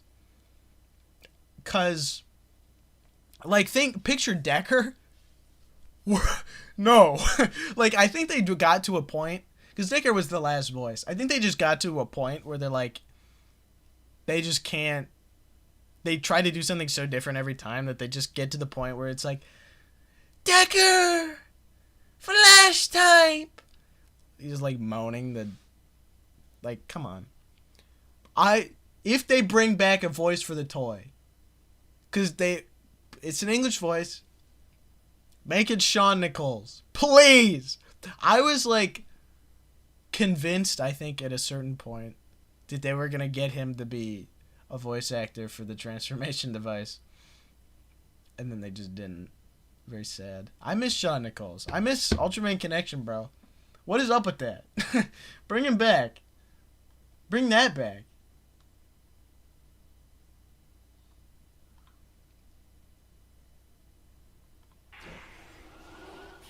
What is my favorite Ultraman? Probably Z. Either Z or Zero.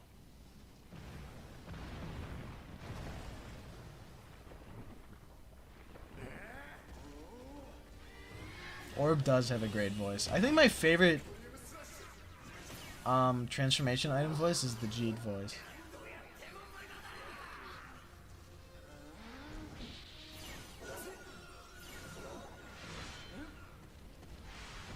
Yeah, so this was made on way less of a budget than Omega.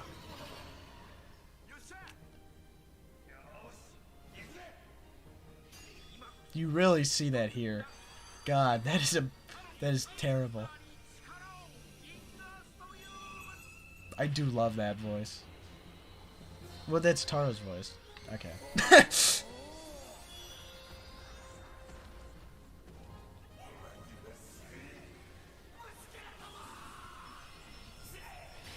See, that's what they should do. They should have legacy. If they're gonna bring that back, they should have legacy people do the voices. That would be cool.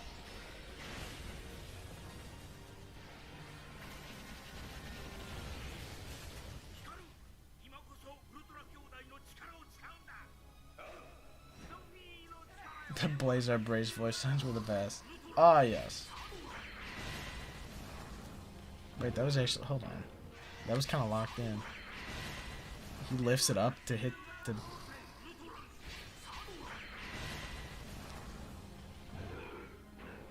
That's tough.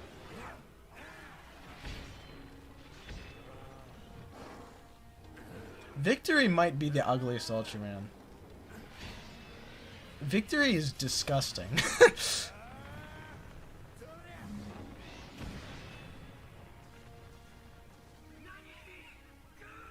There's this issue with most New Gen Ultraman that some of the episodes' fight scenes feel stiff. Most Ultraman shows mid-90s to 2000s felt very fluid with the fight scenes.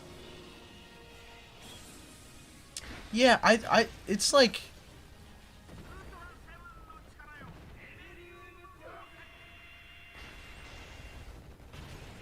I mean, obviously this is Taguchi, so it doesn't feel stiff.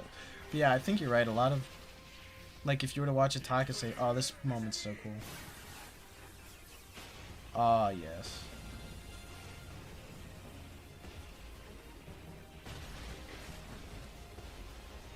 See, only Taguchi would give us this, bro.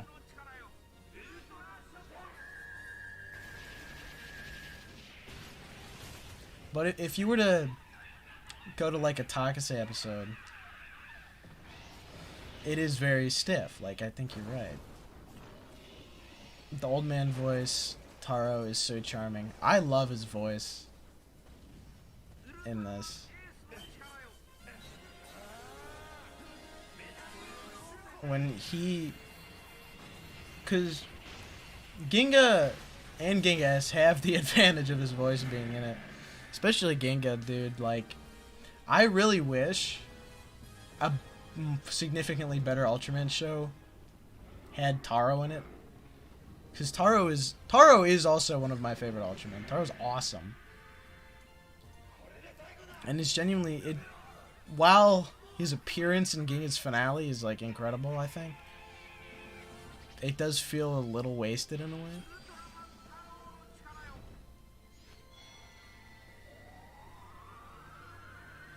Post-Blazer New Gen is objectively better production-wise, but I feel like a lot of the directors have a hard time transitioning into it.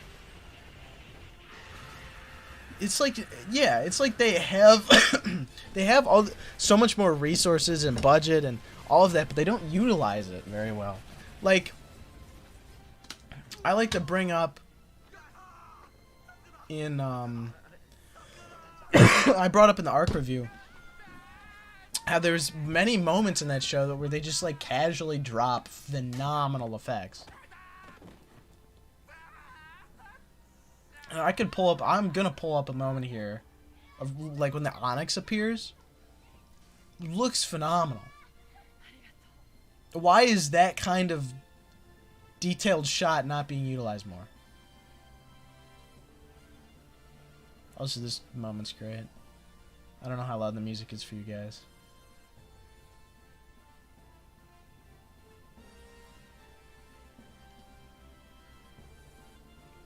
Absolutely fire.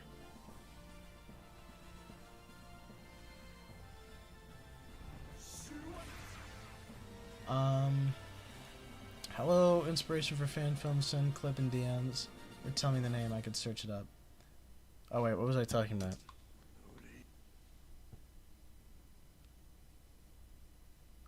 This, what I'm watching?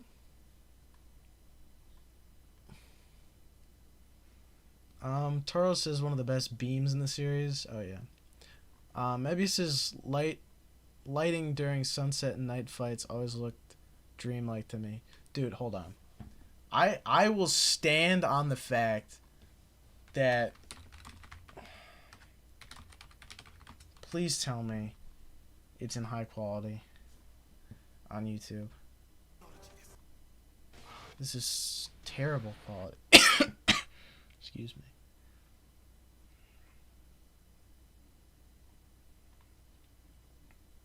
No, why is it in such bad quality? Oh wait, it's right here. Oh wait, you're not gonna be able to see this, are you? Oh wait, you can. Okay. Perfect.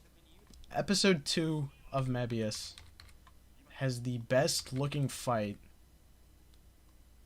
in the franchise. I literally, absolutely drop dead gorgeous.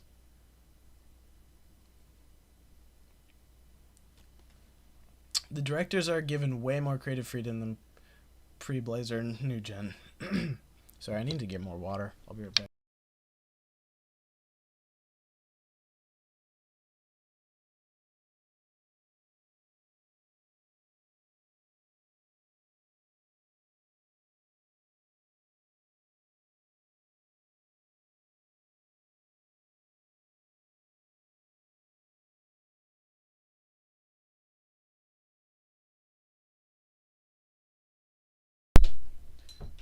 Literally any sunset shot in Ultraman goes hard. Yeah, but watch this, bro. Watch this. I know this isn't anything right now, but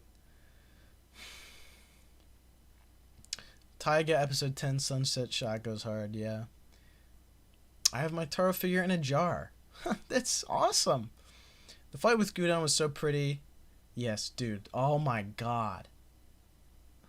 Everybody lock in. Oh, just you could tell right there. I don't know whatever they did differently with the whatever they do differently in this episode. It's never been done again. There's never been anything this gorgeous again. Literally the closest, the best looking fight since this might just be the Sedora one in episode 5 of Movies. Anyway, I sent you some my fan-made Omega armor. Check your email. Okay.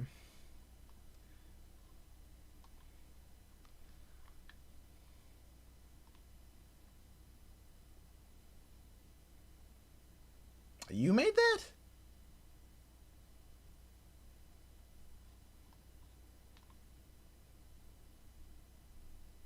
You're the one who made these armors.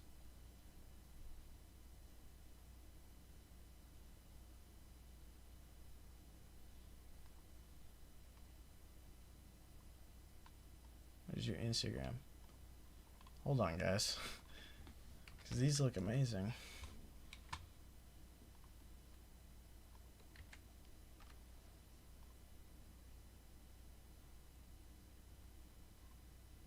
Wow.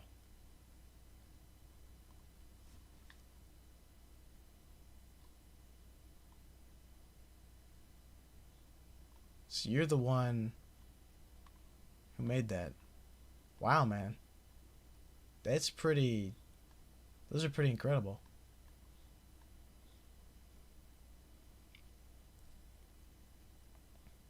I can... After I show this remind me again after I show this sunset fight. I will show you. Or show the stream. Hot take, the best of the arc is better than the best of Omega at the moment. Well, yeah, I mean, that's the King of Mons episode. Which is sad because there's very little best of arc. Omega has been all day fights, no change in weather, no night fights, or even sunrise sunset fight. Like, it's just lazy, no excuse for them not to be done. Literally, this episode was a sunset fight. What are we talking about? In Omega, like, there's been barely any building destruction. Literally, in this episode, there was a whole destroyed city. I know what you're talking about. I'm kind of teasing you. Yeah, there's very, like, usually in Ultraman, they get thrown into buildings and stuff. There's not a lot of that. Gudon fight is going to be heavy inspiration. Honestly, yes. Everyone take inspiration from this fight. Like, if you want to know how to lock in, just observe this. Because we're not even looking at the best of it yet. Oh, dude. Look at that. Because the sun's not even in that shot. Just keep that in mind. How, like, So often in Ultraman, they rely on the sun actually being in the shot. Look at that! And look at this!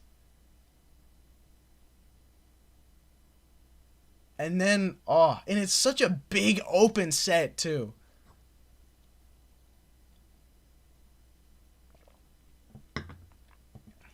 Low-key Ultraman has been starting to be a daily inspiration. Send a link in Discord to this. Yeah, I can. Here.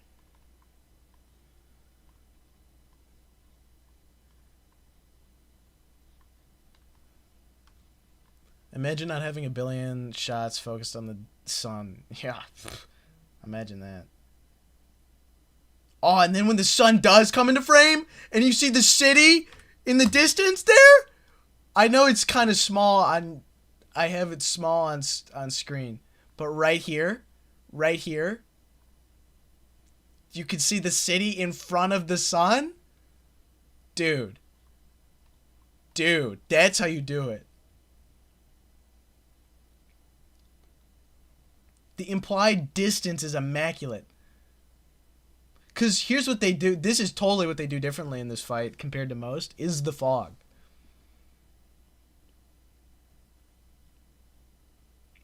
Modern Ultraman could never. Why? There is absolutely no reason they couldn't have a fight that looks this good. There is literally no reason. There is no reason Omega couldn't do this. Because look at that shot. Look at this.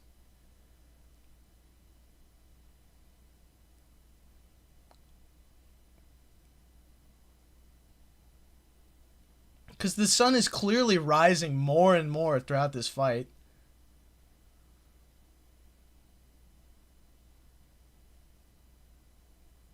It's really that city in the background that does a lot of the heavy lifting here.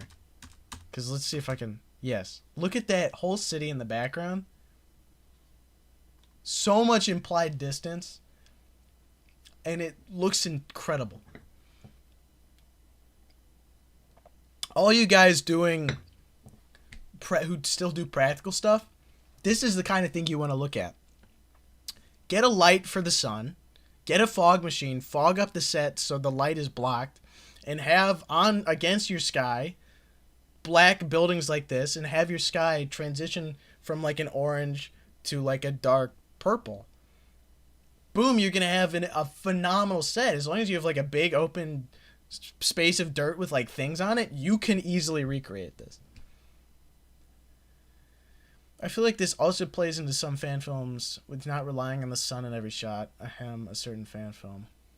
I mean, I don't know which one you're particularly calling out there, but it's true. All of you guys who make fan content, I mean, look at the best in the franchise. Look at the best that Ultraman does, and try to do that yourself. Because I'll pull up the Sidora episode after this too.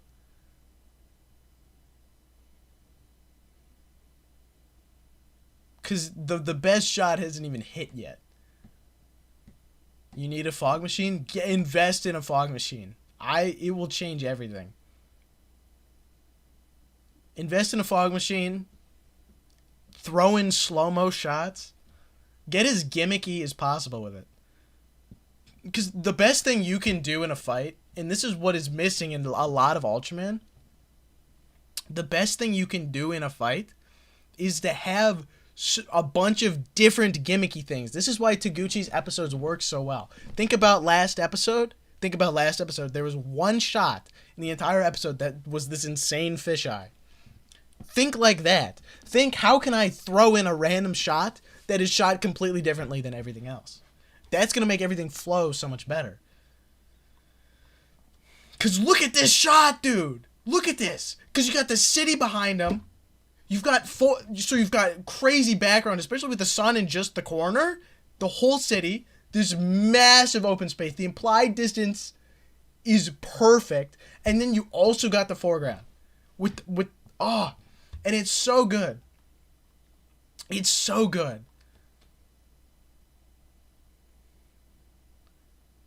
And the use of practical there. The use of practical there. Look at that. Look at that. Oh, because I couldn't even tell you right now if that ship is actually there or not. Because of the quality, I couldn't tell you if that ship is there or not. But at the very least, you get... Oh, it has to be. Because you can see... You can completely see the interactions with the dirt there. Oh, that looks phenomenal.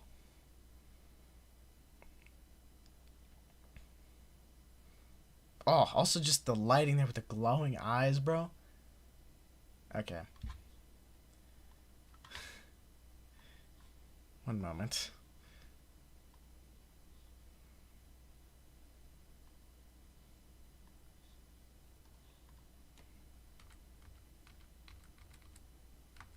And then here we go. And then here we go. Actually lock in right now. Look at that shot. Cause he's got the darkness behind him still, but the backlighting. Oh. Oh. That is how you do it, dude. That is a beautiful shot. And then look at this. Foreground movement. This stuff is blowing in the wind. And the clouds? Oh.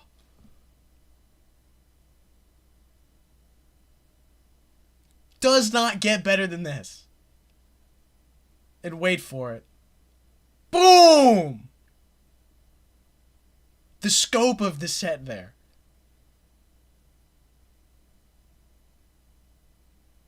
Oh, look at that shot! Gorgeous!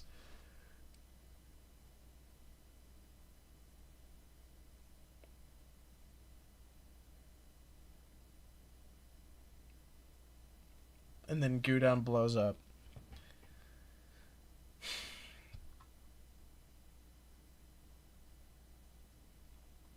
The new Ultra Set ambience is too bright. TX Dyna movie did it perfectly. New gen color grading is awful. The color grading in Modern Ultraman is terrible. And then look at that. Look at that final shot, bro. Look at that final shot. Perfect. Perfect. With the heat distortion?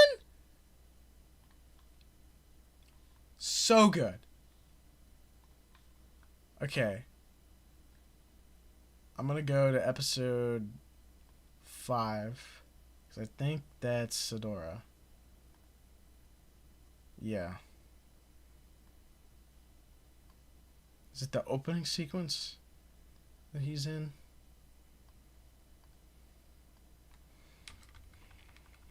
I also gotta pee really bad, so I'm gonna I'll be right back. I'll be right back. Again. Well, I should mute my mic.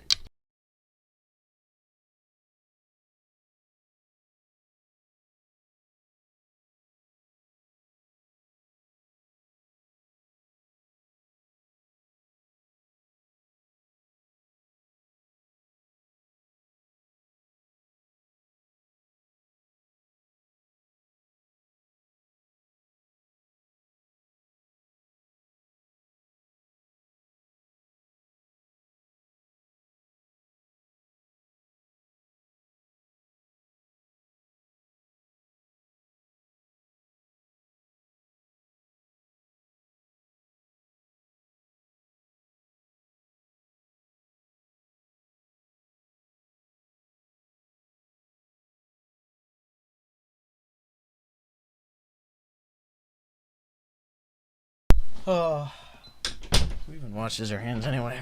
Alright, what was I talking about?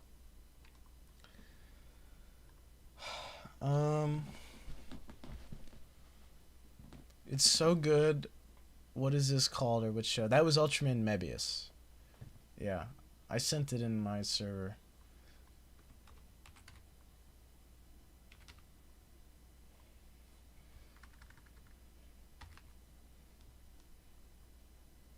In Kaiju and Tokuchat.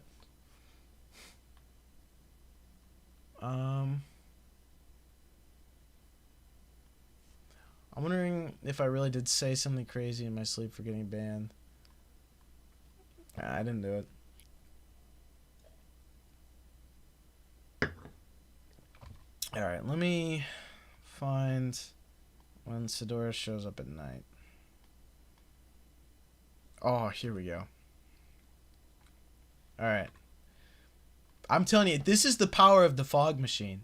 Maybe that's the secret of what's missing in Modern Ultra, bro.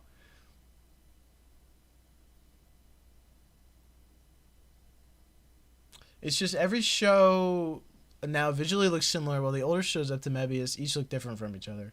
I think that is true. Oh, dude. See, the only one... Taguchi is the one who always does the backlight shots, because look at that. No wonder. He's the closest one to bringing in fog. Because he'll do the backlight shots. But we need more of it. Also, Omega needs night fights. And I don't think it's going to have a single one. Which is really sad, because I think the Omega suit would look great at night.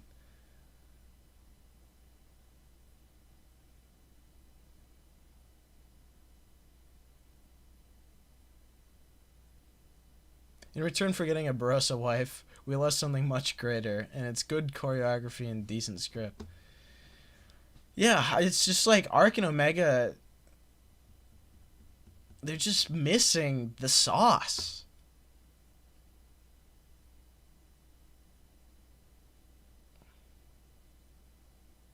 The gritty and dark ambience in the set is what Ultra shows need, yeah. Tugami says, to be frank, Arc did look different with that Vaseline lens. Yeah, I'll get, like, see, that's the thing. Arc's fights, that the lens looked better in the fights. In human stuff, it looked horrible.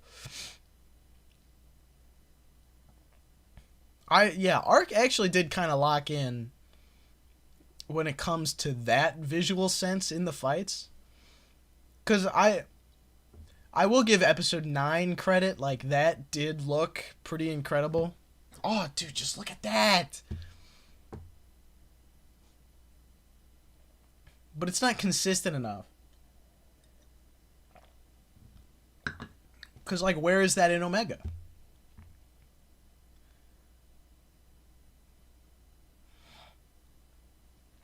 XQ Paragon says, I'm rooting for the finale to be a night fight. It better be, dude. Last time we got that was Jeed, right? I guess... I don't know what you want to say Trigger was. Dawn? Dusk? Or was it Cloudy?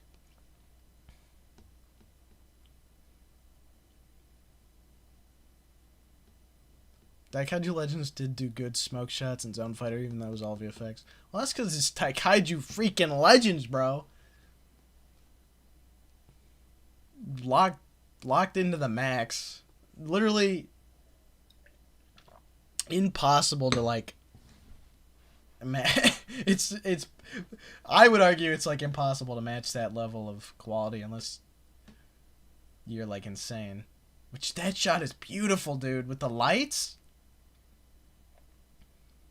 What Ultraman is missing right now, especially in Omega, is attention to beauty. Because, like, if you look at episode 9 and 10 of Arc, beautiful, beautiful fights. That really just also exemplifies when it is missing in Omega.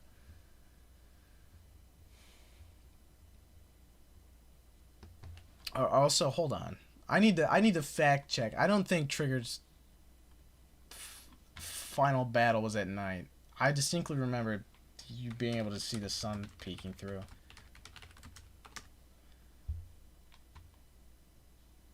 Also, I'm pretty certain those are clouds too.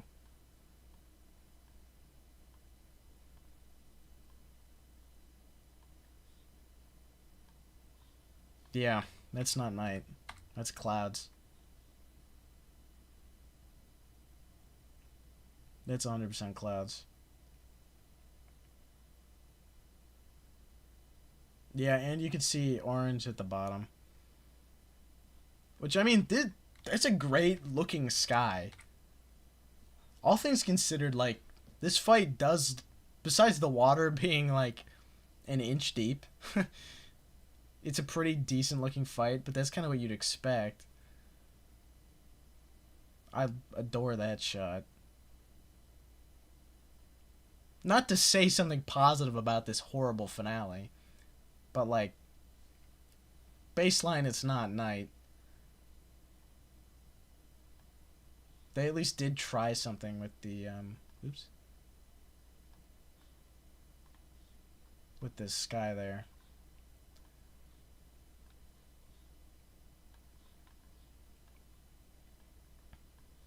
But yes, a night fight, like,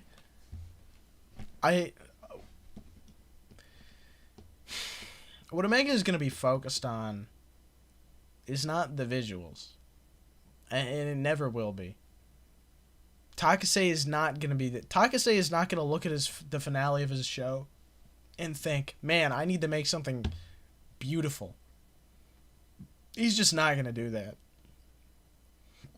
So we can't expect that to happen.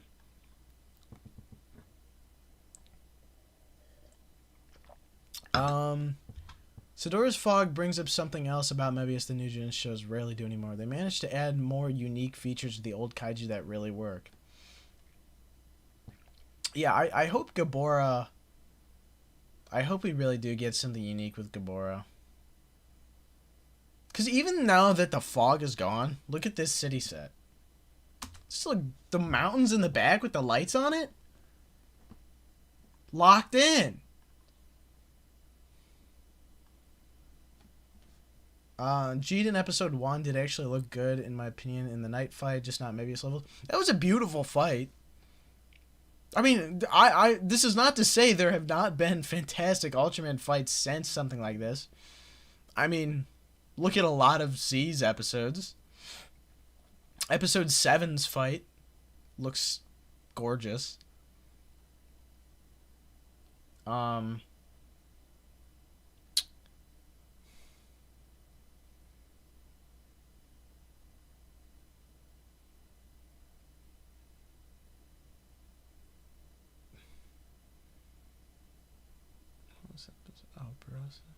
I mean, I think, yeah, what else did Z have? Ah, the Grieza final fight.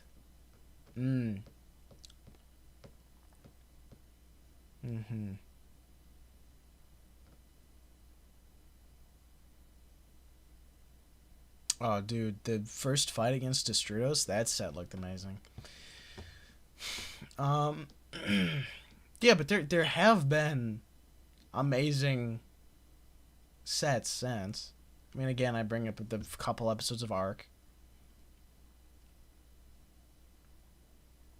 I bet even, like, well, Blazar, what did Blazar have? Ooh, the episode 20 fight in Blazar looked really good. That was Takase.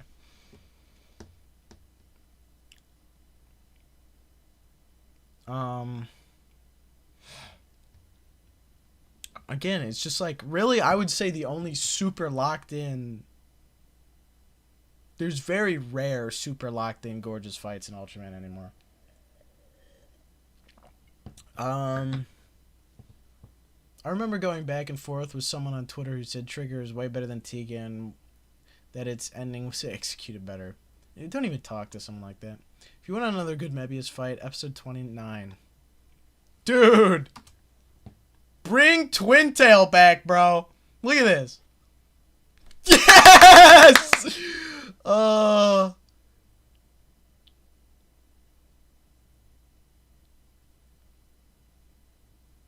Yeah. Alright, let me pull up episode 29 against Imperializer. Also, before I forget, I do want to show the armors that were emailed to me.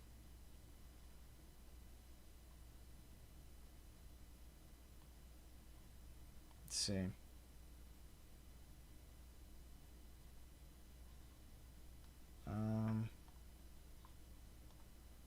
Yeah, so someone in our chat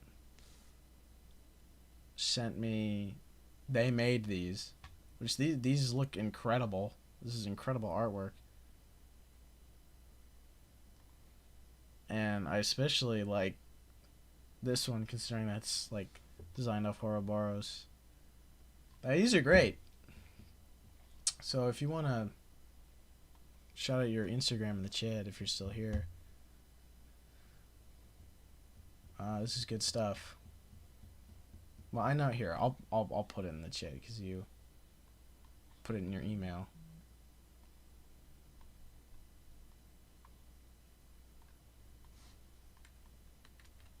And you wanted me to put these on stream.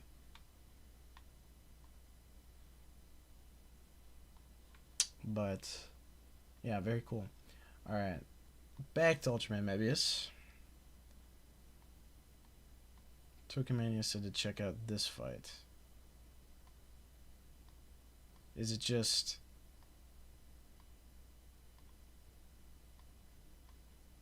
Okay, well, I'll just start it from the beginning of the fight.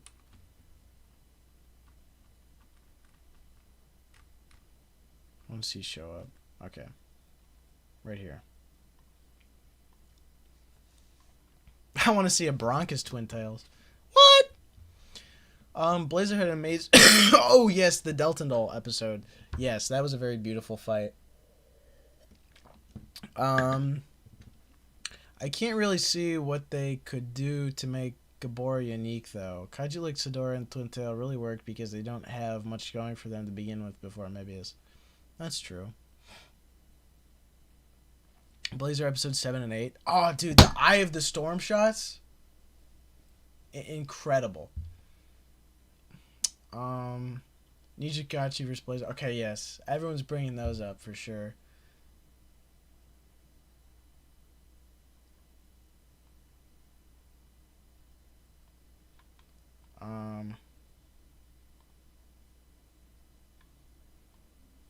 Yes, Imperializer, dude.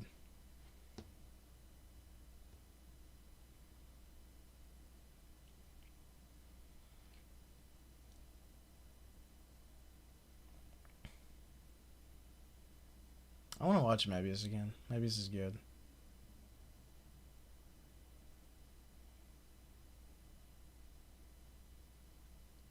There's like good drama.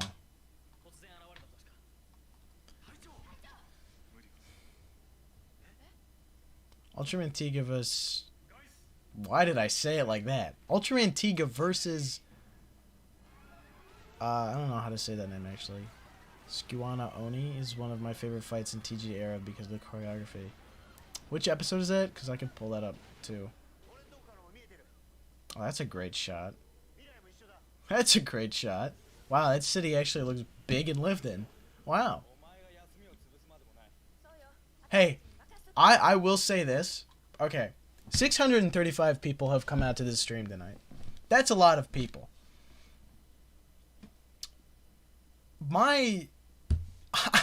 I'm having trouble making videos, alright? I'm kind of thinking, and I love streaming. The streaming is something I started on my own. I'm one of the only, as far as I'm aware, I'm the only American YouTuber who streams watching Ultraman. As far as I'm aware, that's my niche. I'm kind of thinking, going forward, I should lean into streaming. After Omega ends, I'm considering, what if I just start watching an Ultraman show? A different one. As soon as Omega ends and just keep streaming every day. Every day. No. I could stream a lot more often. I could stream every Friday and Saturday too. I could stream... Okay, that would be a lot in college. I don't think I would do that. But I could stream a lot of me watching an Ultraman show after. I think it would... I feel like that would be a very good thing for my channel, because I'm sitting here, I went to make a video. I will still make videos. I'm not going to stop making videos, but I was like, I've realized that I've gotten to the point where making videos is hard to consistently do, because it's not as fun anymore because of like just how much of a perfectionist I am. But streams are easy, they're successful, and they're fun. College premium streams, let's say it's for the fans and only them. But hey, yeah, I'm kind of thinking of mainly dedicating my channel to doing streaming now. And I kind of, like, I would still do stuff. Like with Tyga X, I went to make that and I'm like, oh, this just isn't happening anytime soon. I think making stuff is something I need to do in college. Now, I'm still planning on doing a video before the end of the year. So there still will be another video this year. But I think I just need to re-look at how I handle this channel, and I think streaming stuff is the way to go. Just mainly doing streaming with an occasional video. Pixel Chris says, in my opinion, sometimes you just gotta find the topic to make a video fun. Not saying it always works, but finding something you think is fun to make usually helps. Well, see, for sure. That's the kind of the hard part, though. It's like when I have an idea that I'm like actually excited about and it's fun, it's like a lot of work. Because I will say this right now, I'm working on a video comparing the fall of Toku in the 1980s, where like Ultraman died, Kamen Rider died, Sentai was the only one alive, Sentai was the only one still going. I want to compare that time period to now, where it's essentially Kamen Rider is dying, Sentai is dead, and Ultraman is the only one alive. Comparing those two, but that involves me to understand why that's happening and to be able to compare that. That involves me having to watch a lot of those shows, which is a lot of work. So that is a video I am working on, but it's not easy. See, this is what I mean when it comes to like making videos versus streaming now, is like the videos I want to make are no longer I stand in front of a camera, talk for a little bit, boom, that's a video. It's like they're these projects because I like now. Gosh, I hate this cough, but yeah, that's a big part of things for me. So I think I'm gonna lean more into the streaming, have videos be more occasional, because I mean it's not like I'm giving up on the channel. The streams are a big part of why the streams are the main success of this channel that I have cultivated for myself. This was my big idea for my channel's success. It's not like I would be falling back on it. This was the big idea. I mean, for years, and also this is the big thing too, at least over break, is work. Oh my God, work. I work 4 days next week. That's fine. But to make videos during all that, not very easy. So my big thing is, hey, maybe I'll even stream. Well, no, I don't want to leave them up, and I don't want to like interrupt the Omega flow state. But you know, with work, it's harder to make videos. And where was I going with that? Well, it's just harder. Oh yes, and a big thing with the videos I would make before, I was always trying to make the next big success, because I'm like, okay, the costume parade, that was fun and all while it lasted, but I want to get a following and be able to make money off of stuff that I'm proud of, and not just a parade that I recorded. So for years, I spent so much time trying to figure out what that would be.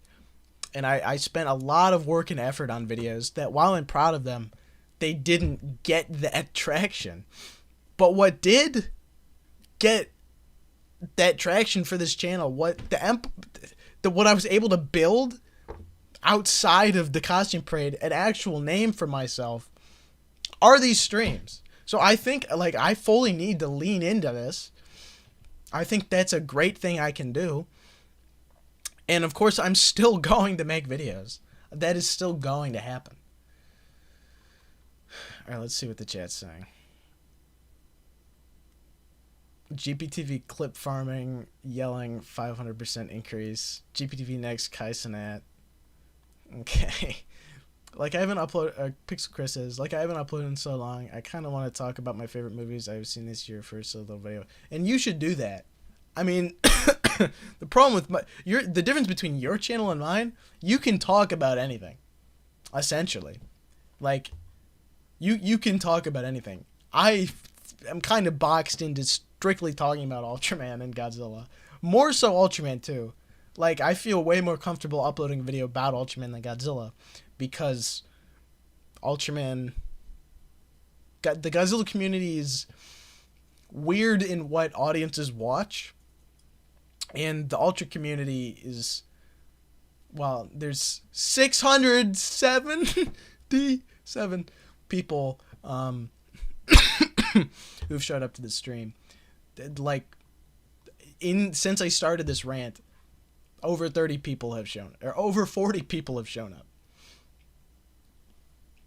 I mean, what does that say about my channel? Like, do the streams. And I can talk about anything in these streams. That's the thing. Where it's like, I feel boxed in a video. I couldn't say this in a video, but this is something I feel passionate about. I could talk about any movie I want. I could say anything. And yet people would still click on this to see my reaction at the beginning.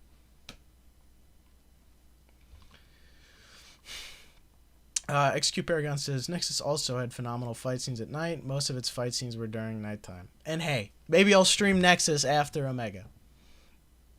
XQ Paragon says, I wouldn't Kamen Rider's dying, but the past few shows haven't been received well. Something to talk about.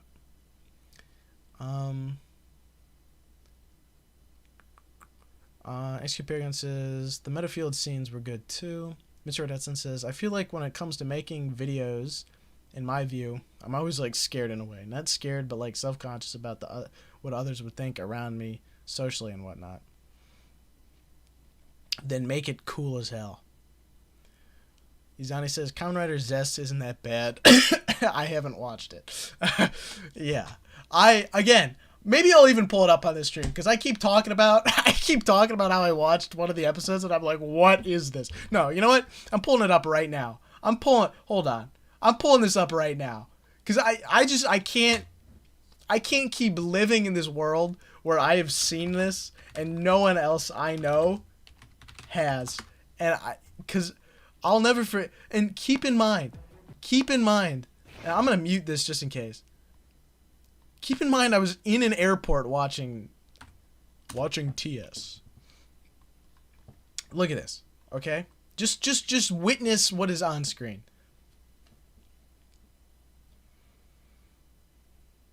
I think I have that splash effect.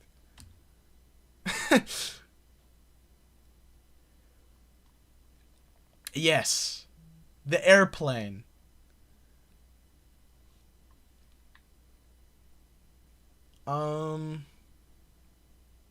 Yeah. Brother's actually employed now, beat the allegations. I've beat a lot of allegations this year. You just don't know them all. I would be down to watch the streams if you stream Ultraman Z and other stuff. Yeah, I mean, we'll see what I even stream. Are there any Ultra shows you haven't watched? Nexus. I haven't watched Nexus. I'm just realizing, is the background the bung bung bung bung? It's Ultraman Omega, actually. Ultraman Community W. Do you think Anno should do Shin Return of Ultraman or Shin Ultra 7? Both. Okay, yeah, look at this. Look at this, bro. What is this? Imagine watching this. Look at this. Is this AI? Are these clouds AI?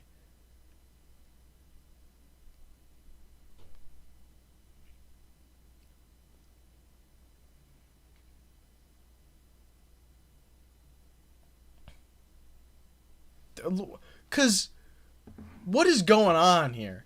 Also, honestly, now that I think about it, this is what I would hope to get from a modern Kamen Rider show. Even though it looks absolutely terrible, a fight on a plane? Low-key creative. He put the bird in a cage, guys. He put the bird in a bird cage. Maybe this is actually better than Omega. Also, why does the clouds look like that?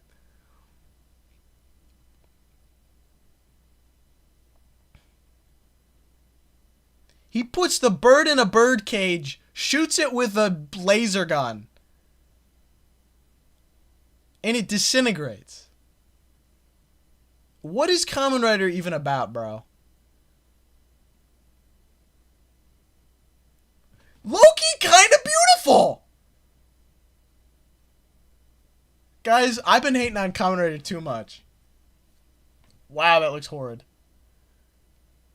But at the same time? Creative? Kind of goated, actually. No, hold on.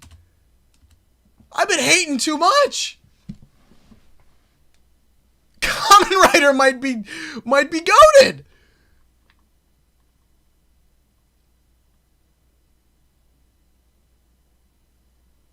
Pixel Chris says, if you were to talk about stuff outside of your box, what would you talk about? I'm guessing Mission Impossible. I would talk about every movie I watch. I would make a video about it. Every single movie I sit down and watch, I would then make a video about it. And like, the problem is I could start a new channel for that, but like, there's a lot of reasons I wouldn't risk that yet. Like, I would need a lot of free time to consistently be able to do that I don't have. And I've thought about it. Which is why I'm like, for now, I 100% need to play into GPTV. And streaming is the best way to do that, I think. Ultraman T episode 16, by the way, for the Oni fight. Yeah, I'll pull it up. I knew Kamen Rider had worse VFX than Ultraman usually, but not to this extent. Oh, dude, this was good for Kamen Rider. This was impressive to me.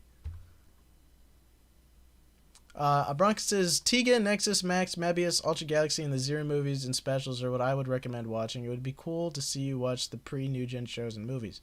Yeah, I might even do that. And maybe, just maybe if you're lucky, if it goes like really... You know what? No. Every time I watch a show on stream, I'll review the show. I'll do that.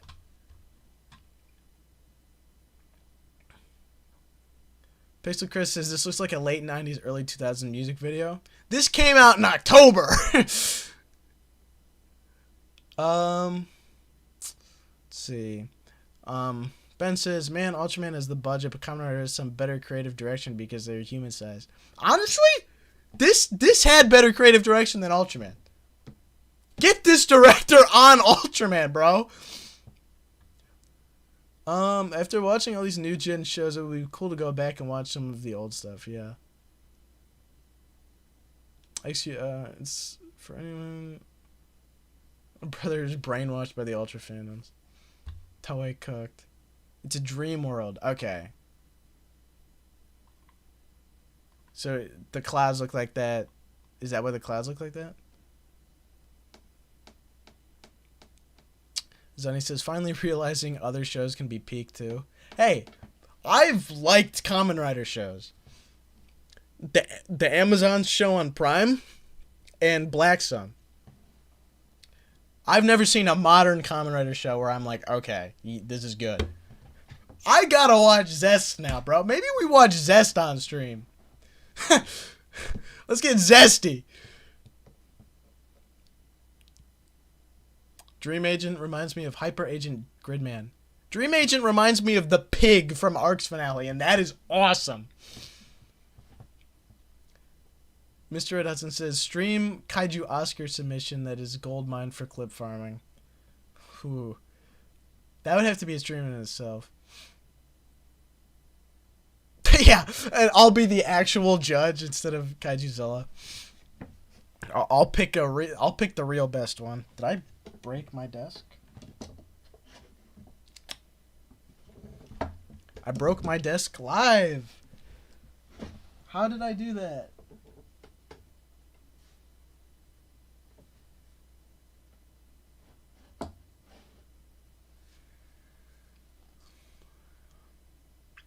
Okay. We're just going to pretend I didn't do that. I would love to see a second channel and would enjoy seeing you talk about whatever, but I understand if that's not really as viable right now. See, that's the thing. That's the thing. Earlier this year,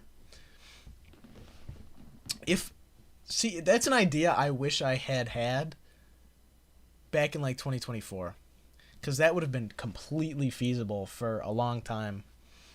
I think I got sick of like consistently making kaiju content early 2024. I think I got burnt out after 2023. Because if you want to see flow state, dude, look at 2023 GPTV.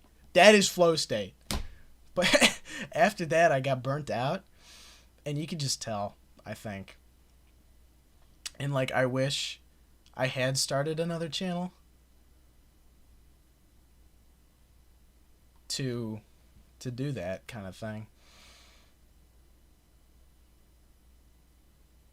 Because also, I think my insight on I just would like to talk about other movies. Because I do have a lot to say about a lot of movies. If you guys ever want to hear me talk about a movie, just ask me and I will go off. Bro needs chapstick. Ew! Holy chapped lips, bro. What? He's gonna stroke his lips, too. Why does he do that? This is Kamen Rider's desk, bro. What the hell?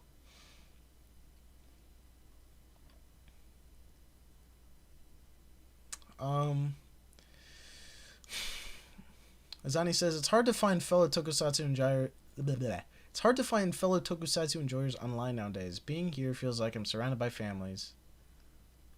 You know what? That's nice. I'm glad I'm able to create this community.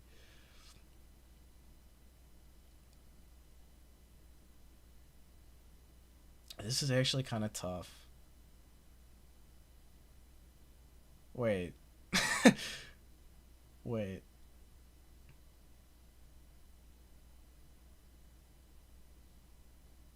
This is way better than the usual Kamen Rider slop, dude. What the hell? Maybe Zest is kind of peak. Let's see.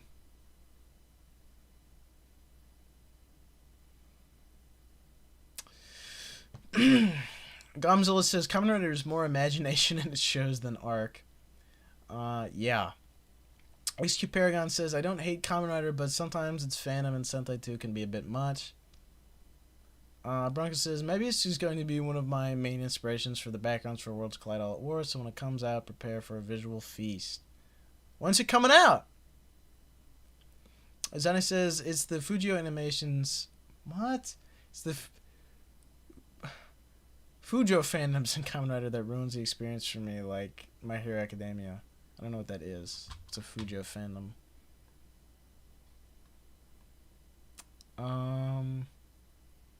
Let's see. Hayden Wolf, the channel. That that does exist. I made the channel, by the way. I was gonna do it. Ben says, though, one of the worst things I hate in the Tokyo community is the power scaling. Like, I don't care about Oma Zio versus Noah or whatever. Just let me enjoy the show. They don't even argue in a civil way. Yeah, well, in GPTV's community, we don't do that. You should talk about Pacific Rim. I could. Hey, I watched that movie earlier this year. So, like, I could have made a video about it. Wolf Hayden channel I would subscribe and watch. I should just call it that. Wolf Hayden. Pixel Chris says, I would recommend not giving up on that second channel idea because you seem passionate about it. If you mainly want to talk about movies, maybe think about what the video format would be. I had it all figured out, dude. It was just like, I had too much going on to do it. And then, who we got here? Era. Welcome. Oh, wait, that's Ethan, right? I'm pretty sure. If I remember right. Bronca says, when I get a PC to work on the models and animations, I'm thinking of moving to 3D stuff for the series. Interesting. Well, that's ambitious. Pizza Chris says, you do have opinions. That's not what you said. You said you do have options. You could do videos on individual movies or a Siskel and Ebert type thing where you talk about all of whatever you have seen and want to talk about. See, there's a lot I could do. What the format that I wanted to do originally was, what was it?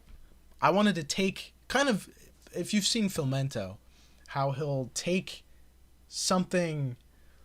He drives a Mini Cooper. Of course he does, bro. Kamen Rider, bro.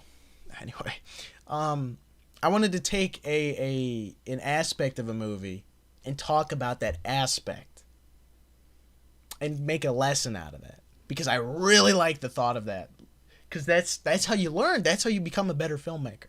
I feel like that mindset is so good to have as a filmmaker. So that's what I would have wanted to do. And I had a list of like videos I wanted to make. I mean, hey, if you go for it, you get to make the rules. And Ethan says, you should make a video about me. You're passionate about me. Yeah, I am. Abranca says, Pacific Rim is free on YouTube. We can watch it right now. We cannot. What about Trunker Podcast? Hey, I'm not the only one in charge of that one, bro. That one's down the drain. XQ Paragon says, Guillermo del Toro is basically a token director in Hollywood. His main inspiration for Pacific Rim was mainly Ultraman. Yeah, Guillermo del Toro is awesome, dude. He's awesome. Shout out Frankenstein. Hey, could have made a video about that.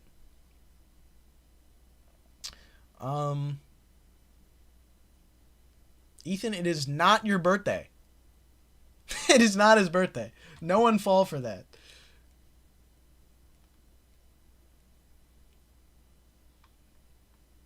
Imagine Taguchi with a Hollywood budget. Oh! I couldn't. Imagine Taguchi with more than an Ultra Series budget. What he would make would be drool worthy, bro. Drool worthy.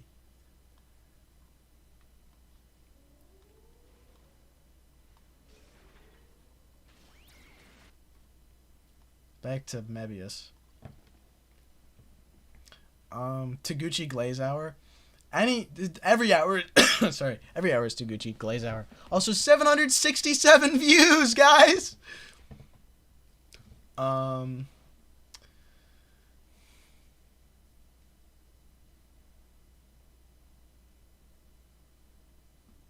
Godzilla says, sorry, I'm still here, taking what Hayden said about the fog stuff and putting it into execution. I mean, hey.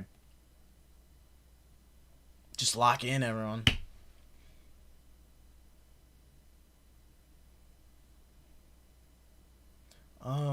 The wettest of dreams is to have a great budget for Taguchi. Well said, Azani. Could not have said it better myself.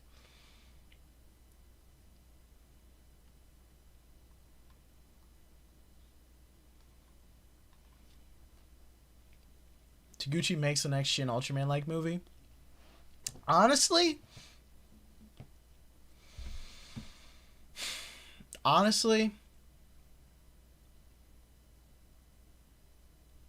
what if Taguchi is doing the 2026 Ultraman show and the Zero movie? Cause like, come on, with the Zero movie, bro, you got to give that to Taguchi. If your big movie at this point, Subaru, would be stupid not to give it to him. Now that I think about it, it's gotta be Taguchi. Also, that's a great composite right there. This shot right here is a better composite. Easily a better composite than most modern Ultraman.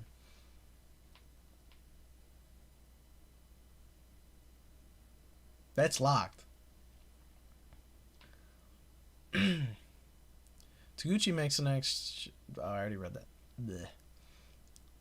Godzilla fan film with Hollywood budget. That's just like GXK.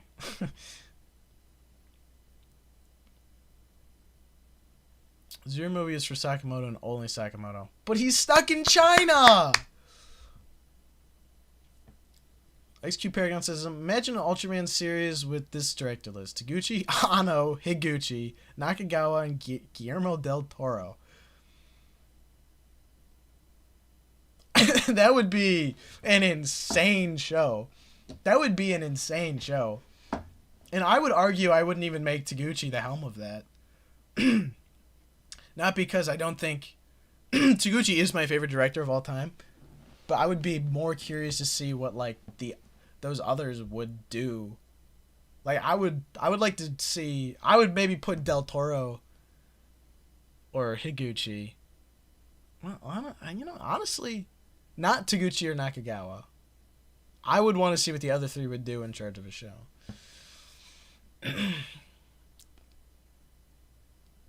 Izani says, do you think Anno is a great director? Because I've seen some arguments about him. I think he's good. I think his style can be a bit taxing. Like, it's hard to see a lot of his style at once. But, like, Shin Kamen Rider, he directed that. That's one of my favorite movies of all time. So...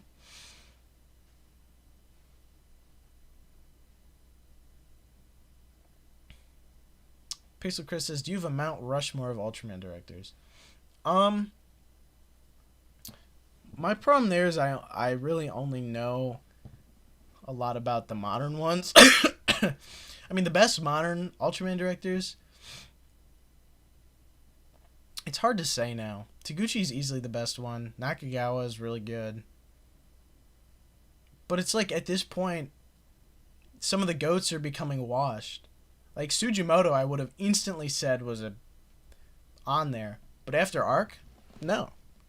Our GOATs are being washed. XQ Paragon says, I forgot that Guillermo del Toro is part of the main cast of that Ultraman documentary thing that was announced last year. Dude, get him more involved in the franchise.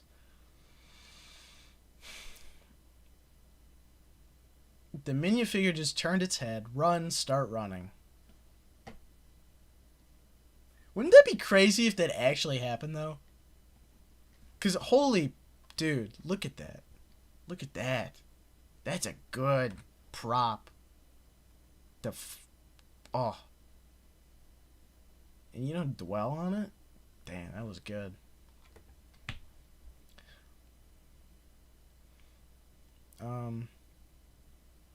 The Take virus. XQ Paragon says, Sujimoto used to be second only to Taguchi. That just shows, yeah, Sujimoto was up there. Also, holy goated moment.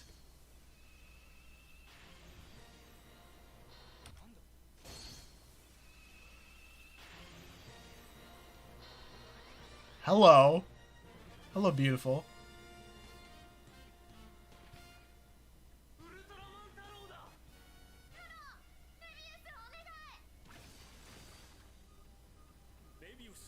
Dude. Taro is so goated. Bring him back. Have Taro show up in Omega's finale. I ain't even gonna lie. That's the only way to save it. Izani says, I kind of like the artificial sense of the CGI in Kamen Rider, to be honest. Ichigo versus Hongo is kind of peak. Yeah, it's something so unique about it. Like, clearly they didn't have the biggest CGI budget or whatever, but it was the way they used it, dude. That is so cool. Moneymaker 19, are you watching Ultraman Mebius? It's me, Moneymaker 19. My YouTube got deleted again, but I can get it back, luckily. We were kind of talking about Mebius earlier, and now I'm just kind of playing it.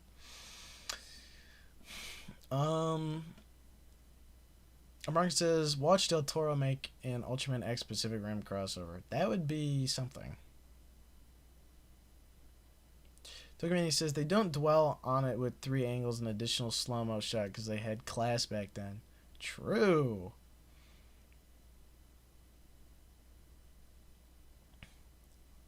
Ultraman number 6! Mr. Dotson says, but I can't eat too much of him because then I'll get fat. Okay. Lanten says, I hate Sakamoto when directing Ultraman nowadays, but if it's for Kamen Rider stuff, he's just a freaking expert.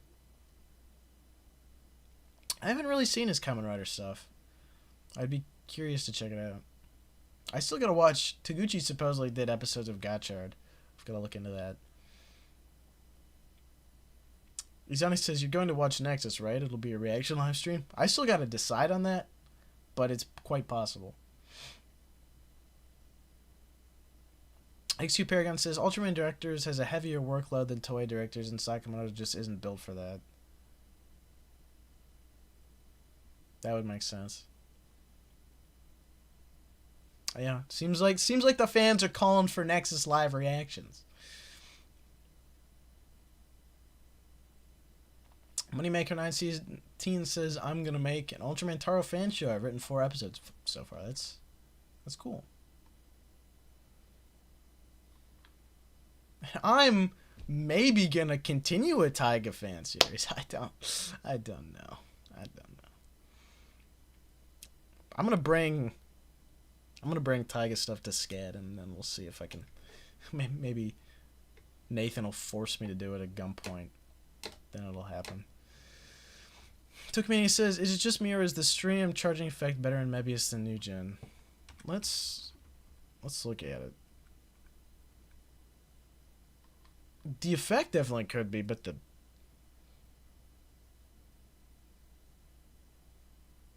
beam looks poop. What's a New Gen example that I could look at to compare?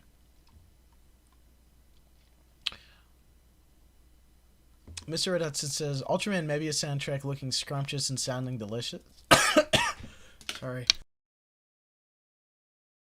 Yeah, it's true. It's a good soundtrack. Godzilla says, Nexus Live, plus we all donate extra for more shakes in them. Hey! You have me sold! Moneymaker19 says, so question, can we get any news on the next videos, like a little hint or big hint? I did mention something earlier.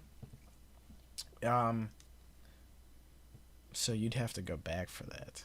But I will say this, as for what I'm trying to do next, is I may have gotten in contact with someone working who did work for Omega. Oh, hold on. Okay, well, I'll say this. I may have gotten in contact with someone who did work for Omega, and I'm gonna see if I can do a video related to that. That's all I'm gonna say. It's not 100% set in stone. I'm not gonna say who or what, any of that. But I'll give you that. XQ Paragon says, you should Nexus live streams during the 3-week break between. I could do that. Bronco says, Imperializer was nerfed so bad after this series, bro. Became canon fodder and Gingas, which is crazy. Tokimania Taiga movie, okay. Izani says, hot take, but the red color on Taro is better than Omega's red color. Taro's just got a gritty feel with how dim he is, while Omega's is too bright. I do really like Omega's red, though. I'm not gonna lie. I mean, I got his head back there. Everyone send money now. Yes, everyone please donate, and I will twerk. The red is mostly filters. They really saturate the colors these days. See, I feel like it's the opposite. I feel like Ultraman looks very desaturated.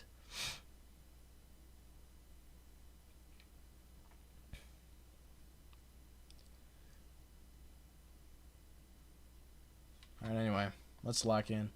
Peak scene.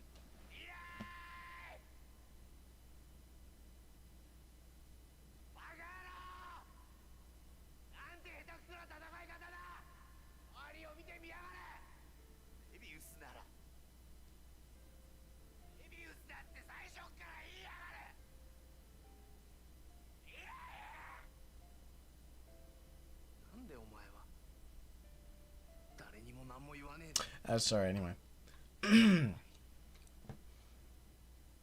Speaking of which, that scene at in the first episode, when he yells at Mebius and says, "What kind of fight was that?" Dude, what a way to start a show. Why can't we get something like that anymore? Ugh. The Imperializers and Genghis were the Temu versions, true. Mr. Red Hudson says, anyone who does not own a Taro figure will be exiled from stream. Interesting. I also own those two. Bronco. God. I just want this cough to be gone. My antibiotics are not doing anything. Tingmania says, the bromance between Ryu and Mirai is better than anything New Gen cooks up. Yeah. Well, besides like a few dynamics. In like Orb and Z, but Izani says, reminds me of Leo being such a rookie in the first step. Leo had a great start too.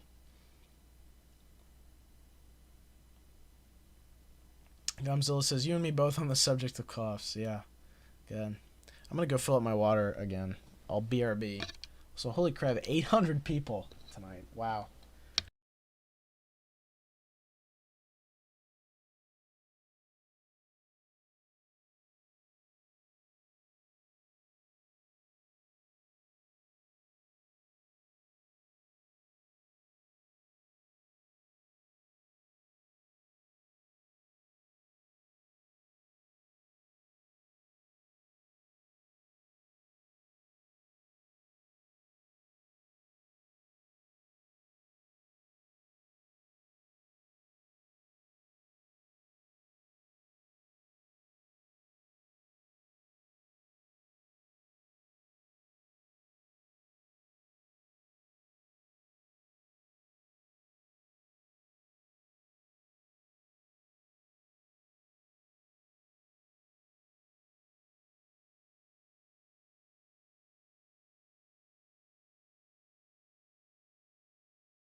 See.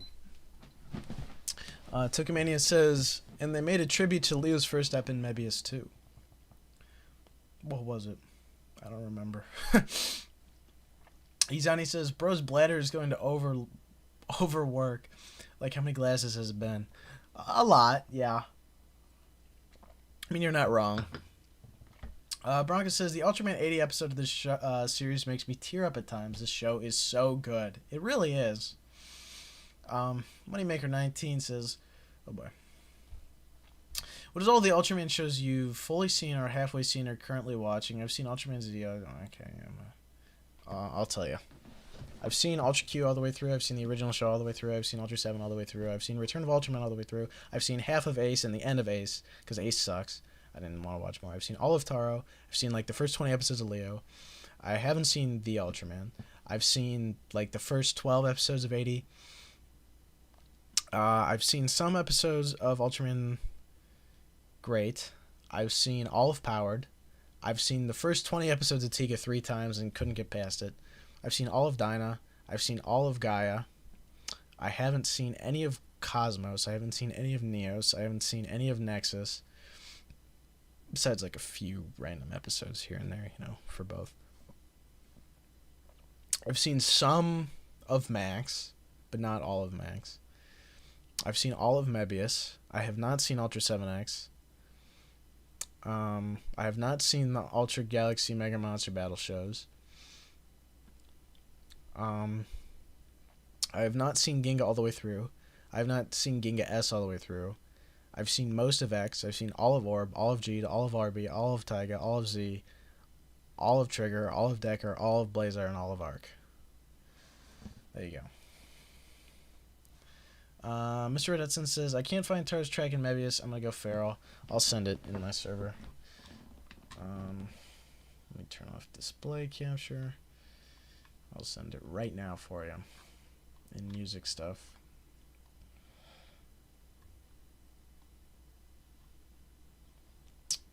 Back to the chat.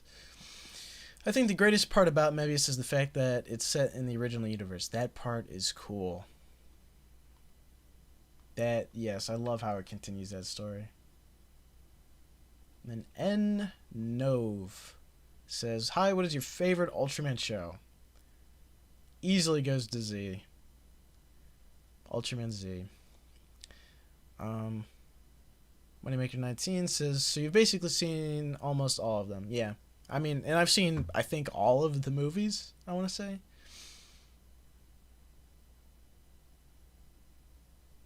Mr. Red Hudson says, "Big stream tonight. Is this a dream come true?" Yeah, this is like record numbers. Alright, let's see. I think it's Ultra Heroes, I want to say. Let's find out. Yeah, it was that. Sorry if that jump scared you guys.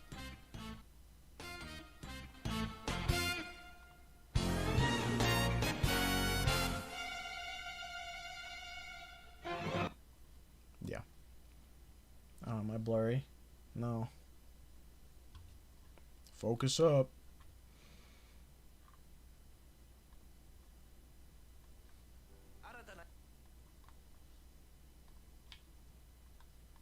There we go. Let's see.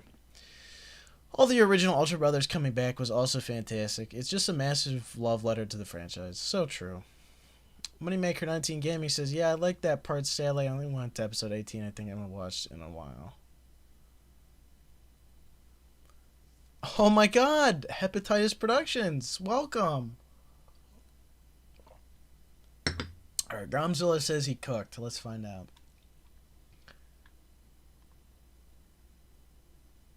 That's some good stuff. Yeah, you took the inspiration from the smoke, the foreground and stuff. That's good.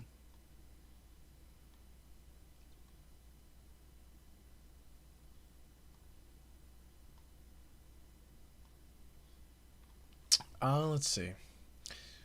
Nove says, "Have you watched the show with Z Trigger and Evil Trigger?"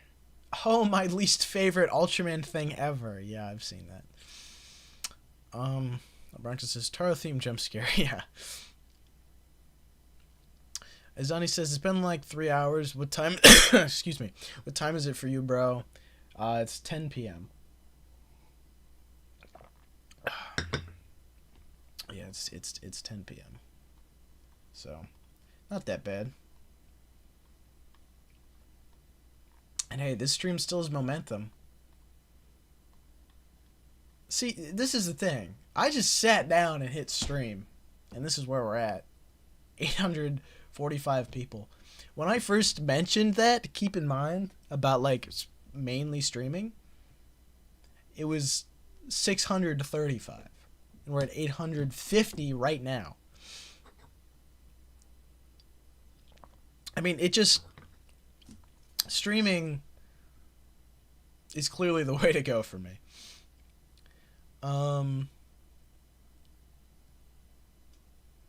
Ramsel says, "Thank you," and Moneymaker19 Gaming says, "I'll be back." Terminator. The Torculator. It's time for the Torculator. It's time for the Torculator. And also, I made it out of the stream with $3 more. So,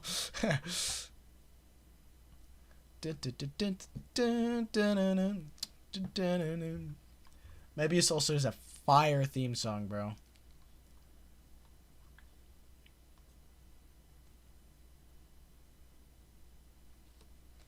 Izani said, "My Izanilings joined the stream. You have my thanks." Did I say that right? I'm assuming you said that right. I mean, I don't really know what you mean, but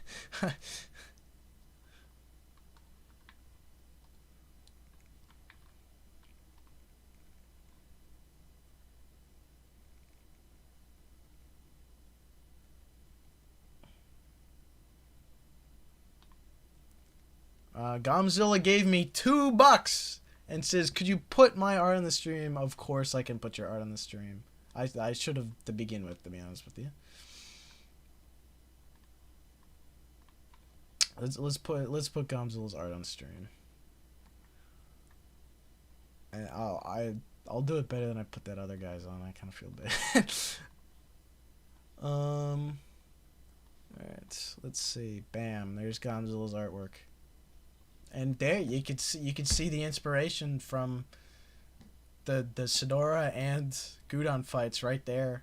I mean, with all the smoke, the foreground elements, of course, perfect background elements, showing distance. It's good stuff. It's good stuff. There, I like it. A Bronco says the Mebius theme song is very fire, of course. Start shaking. Only that's upon Godzilla's request. That's upon the request of the donor. Okay, I will twerk. I'll shake. I'll shake. I'll do it. All right. That was for you, Godzilla. Tokimania says, notice how the intro shows each character in their previous professions, giving even more background in the characters and making them feel like actual living beings. So true. Nov says, which boss from the Heisei era do you think is the hardest to defeat? From the whole Heisei era. When you say Heisei era, I'm going to assume you mean second gen and not through Rube. So let's see. Well, I can't speak on Nexus. I feel like Dark Zagi gets kind of bodied, but that's because Noah is powerful. I know Nexus had some pretty big bads near the end there, didn't it? Gosh. Well, I'm not much of a power scaler, so it is hard for me to say here. But I guess Grand Sphere. I guess it has to be Grand Sphere. I gotta go with the Grand Sphere.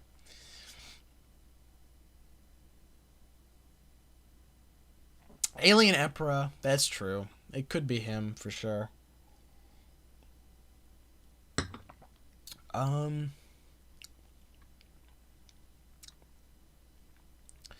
Mr. Red Hudson says, gonna make some storyboards for my fan film, and I don't know why I haven't done this sooner, because this helps a ton. Yeah, storyboards.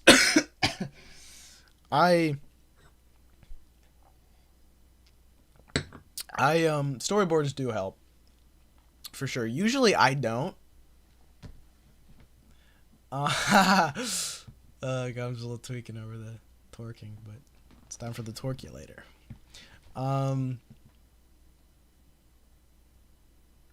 But yeah, storyboards. I used to not do it, and then, in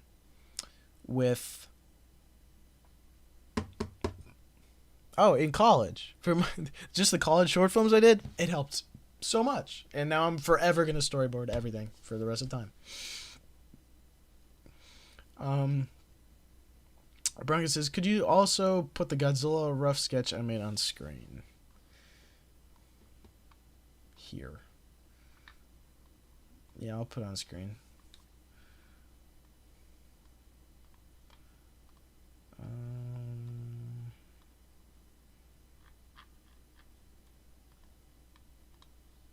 Good golly gosh, look at that. There, you can live right there. Right below me.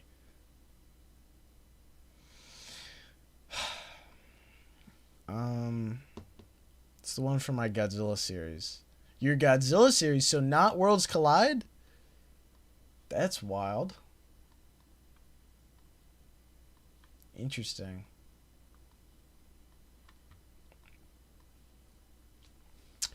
Let's see.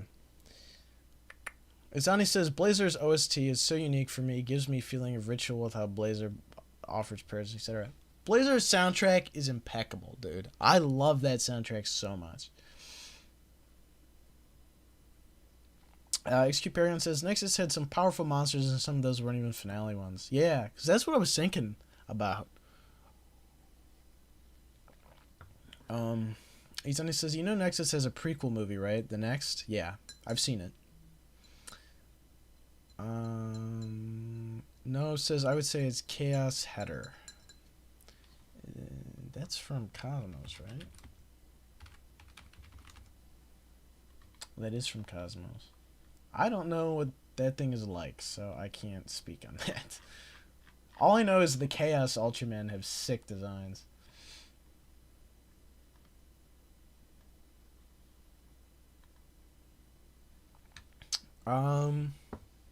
Next is an awesome movie. Yeah, it's cool for sure. Godzilla says, I keep falling back to making stuff up on the spot and ignoring storyboards I made. Hey, I mean, you can ignore them all you want. It's just good to have them. Cause like look at all of the content, all of the like monster battle content and short film and fan film content I've ever made. None of that had storyboards. So, I mean, it's possible to do it without storyboards. Ultimately, it doesn't super matter. But it's a great help to have from the start. Like, that's why you should do it.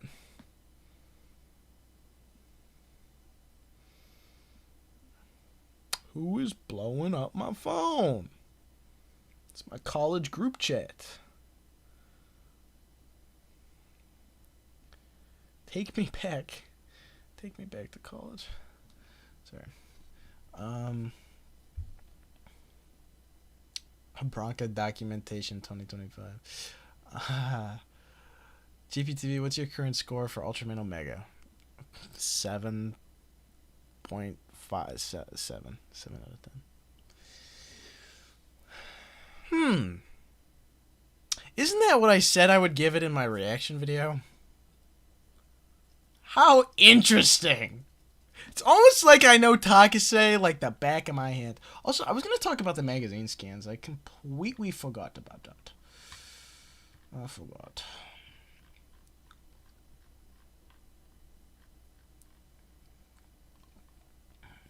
Alright. Yes, I will put this image on screen. It's time to talk about... Oh, wait, what's that one? It's time to play the game! Alright, let's observe here. I think we have a better, higher quality image of this. But you can see Valganus is fighting Tegannular right there. I'll make it even bigger for you. I'll make it... There we go. Valganus is fighting Tegannular. Right? Don't know what that's about. Also, Sunset. It is Sunset. It is Sunset. Look at this thing, bro. What a design. What a design. That's a cool design. And that's a reused Naomega's suit. That is a reused Naomega's suit. And that thing looks cool. Now, can anyone in the chat tell me, it is it has been a controversy amongst me and Tokimania and talking about what other people have said regarding what episode of the show he's going to be in. Because I've heard he's going to be in 22 and 23. And then, oh God, what did I just do? Oh, I don't know what I just did. I don't know what I'm moving. Okay. Anyway, this monstrosity. He's going to be in... Whether he's in the finale or episode 23. Can anyone tell me?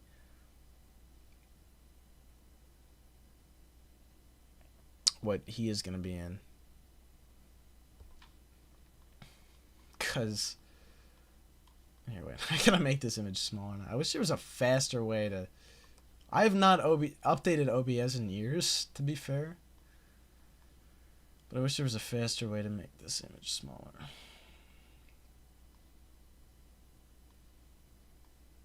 There. Yes. Okay. The big guy. Zomera. Big controversy about what episode he's going to be in. Is he the final boss?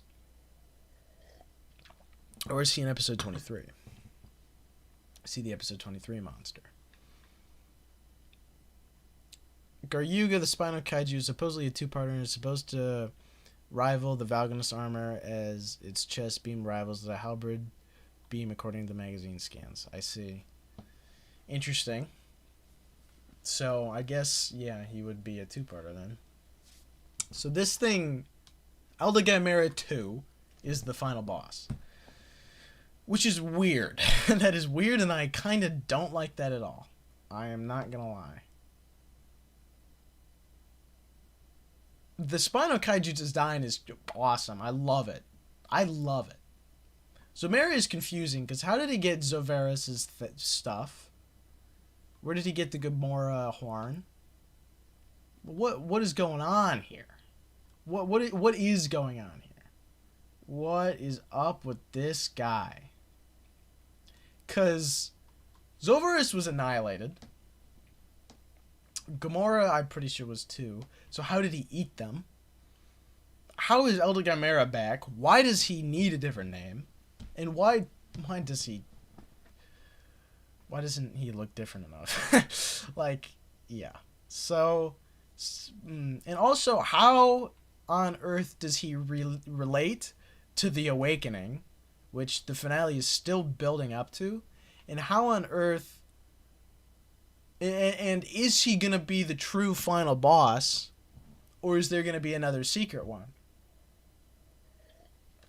Perhaps that relates to our strange ships in today's Omega episode. It's a very interesting conversation.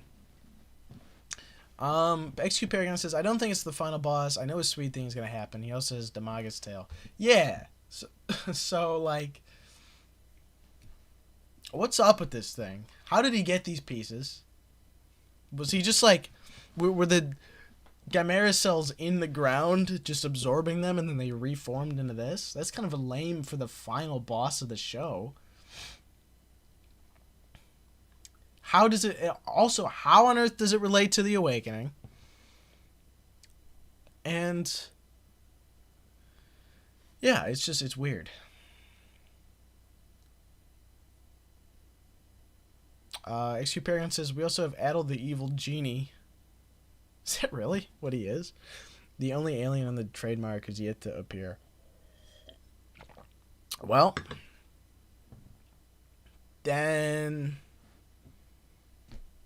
Then he's probably the Swede guy.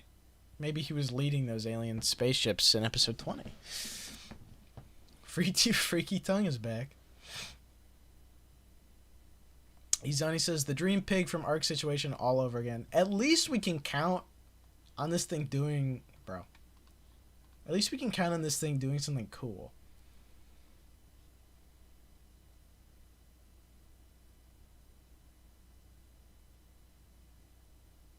Yeah.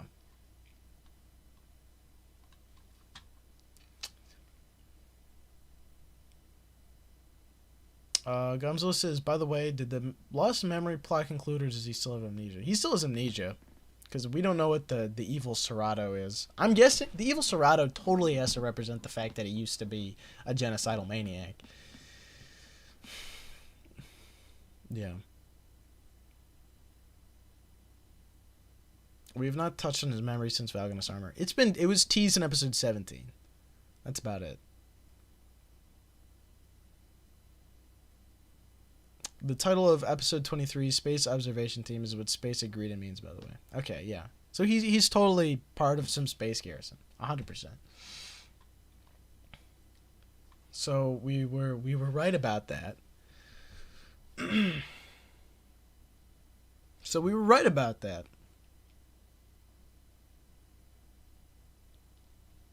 And then how in the last episode, what is the Awakening going to be? What is Adel the Genie going to be?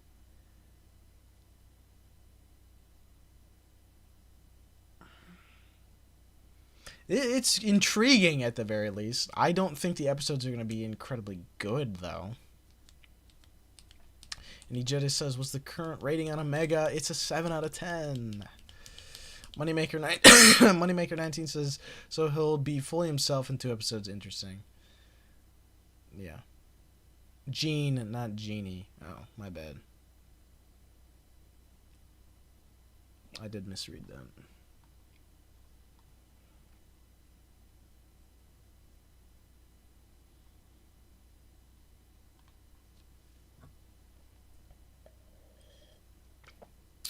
I think earlier someone asked me to show something.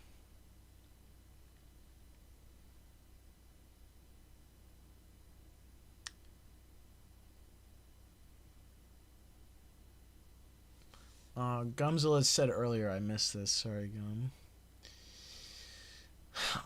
I just realized it was the last attack team to have like interesting attack vehicles, while everything else has been robots. Yeah, that is true too. Izani says, I'm still hoping for a Rekinetics Trigaron armor combo. XQperion says, I'm on the theory that Omega is somehow the final boss. The question, how long? The full Omega review will come out on Ultraman Day in 2026. So July 10th, 2026 is the Omega review date. Probably. If there is no movie, I might do it sooner and then come up with something else for Ultraman Day, but we'll see.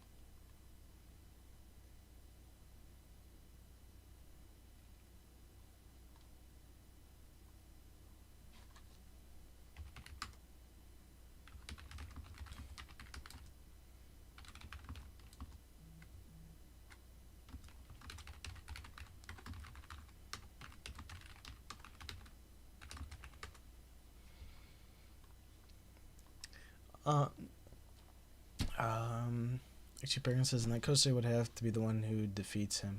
Yeah, I don't think it's gonna go like that. I don't think Omega's gonna be evil, but I think he's gonna be facing the consequences of being a genocidal maniac.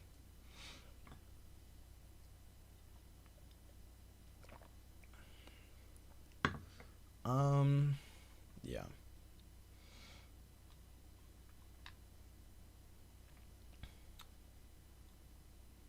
And again, what do we think the awakening is? What is the awakening? That's what I'm most intrigued about at this point, because we've gotten this far into the show and we still don't know what it is. How did that happen?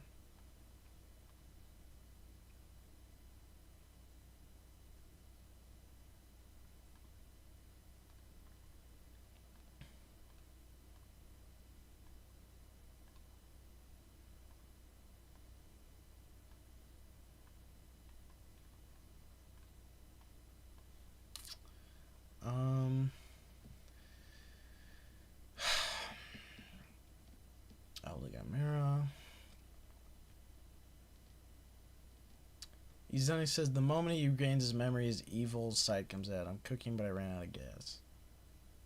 Yeah, I mean, like,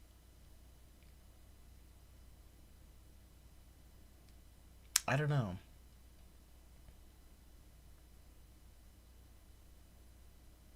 Because I think that's going to be the plot of 22 and 23, is that he's going to, like, deal with that. Moneymaker 19 says, question, does anyone know if the Blazer movie is scrapped episodes of Blazer? Because I know the Arc movie is also... What's your opinion on the Arc movie?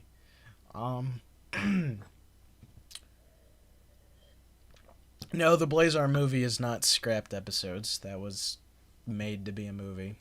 Same with Arc. That was made to be a movie. It's just structured like that.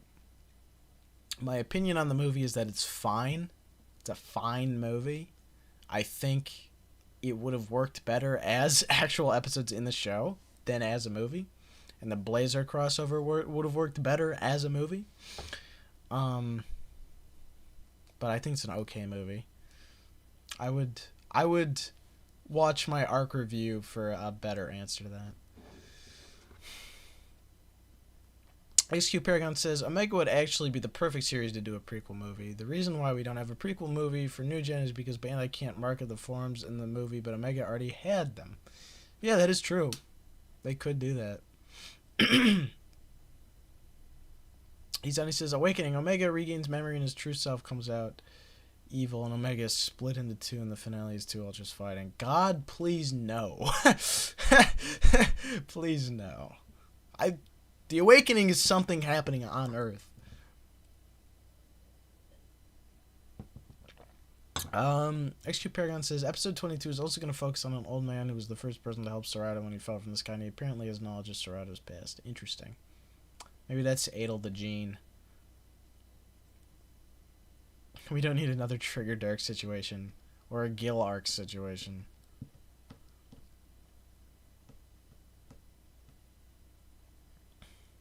Gumzilla says we've had enough of good versus evil Ultra stuff. True.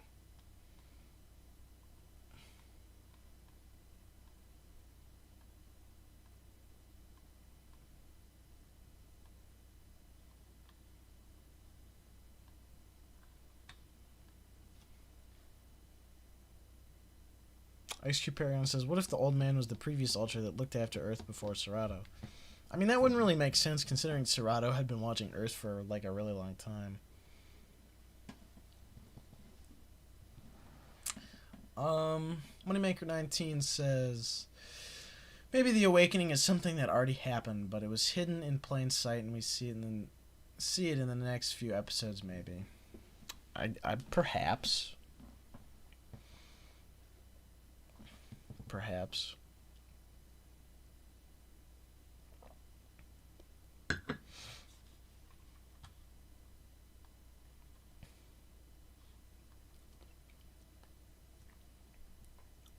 Yeah, I don't know. Very curious to see what that's about.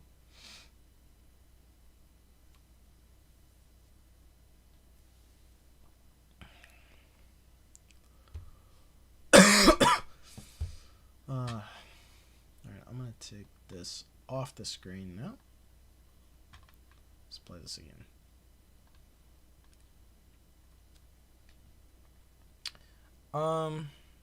But yeah, Omega's what's gonna happen in the rest of Omega to me right now is very curious. I'm especially curious to find out what's gonna happen. But like,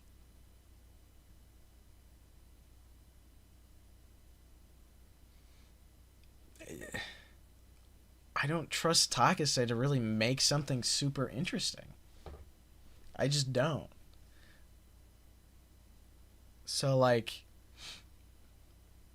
I don't want to get myself too excited for what Takase is gonna do, because he is easily the most underwhelming director.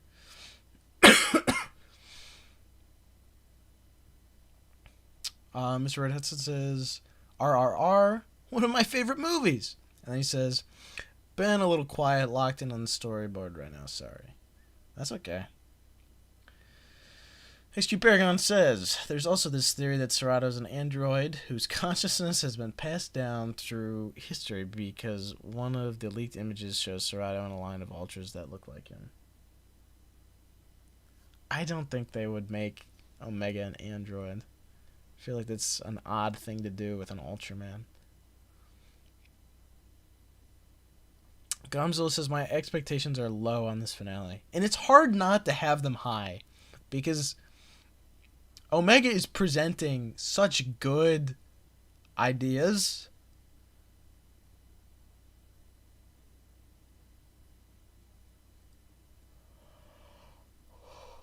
Sorry, I kind of got distracted by Mebius. Locked in moment. Anyway, it's hard not to get excited because there's such interesting ideas clearly going to be at play, but it's like with Takase, you just got to know it's not really going to be that good. XQ Paragon says either that or it's just other members of the space observation team. I think it's probably that. Lizani says, have you watched Netflix Ultraman yet? Not Ultraman Rising. I have.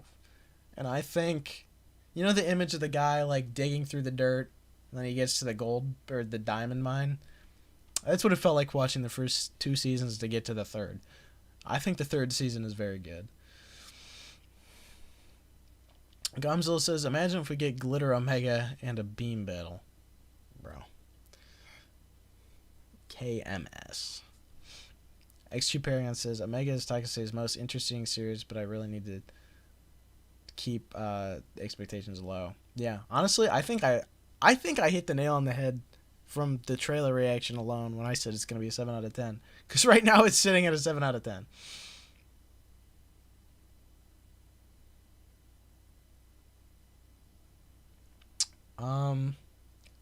Lantan says, also the human drama is kind of flop than Decker, honestly. So, sorry, are you saying Decker had better human drama? Because, like, I prefer the characters in Omega, but yeah, I guess there was more drama in Decker for sure. Moneymaker19 Gaming says, I think Netflix Ultraman show should have been a Kamen Rider show or would have been better, in my opinion. Maybe for the... I do really like that last season. Godzilla says, I've said this so much, it's a good show, but stale good. Yeah, it's very stale. Very stale.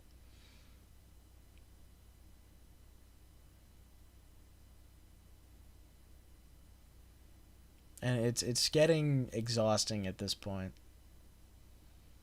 There's just not enough to latch onto when there should be so much.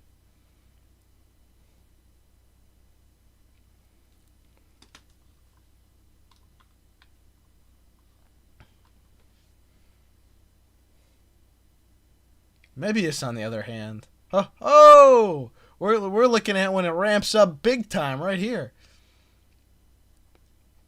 Moneymaker19 says, what is your favorite Ultraman Omega episode so far? Either 18 or 19. I probably got to go with 18, personally. Although 19 was fantastic. Yeah, XU Paragon said it. Hit the nail on the head. Only Taguchi's the only one who breaks through the mediocrity, yeah. Godzilla says, like, I'm just ready for the next Ultra show now. Yeah. And it's so sad because I felt this exact way at this point in ARC. 2 shows in a row where I'm just like, ugh. Let's just start over.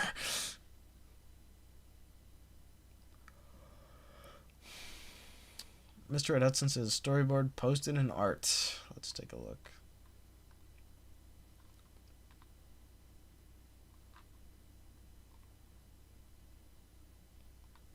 Oh, yes. All right, hold on. I'm going to put this on stream because I can tell this was taking cues from the Mebius episode. I can tell this was taking cues from the Mebius episode.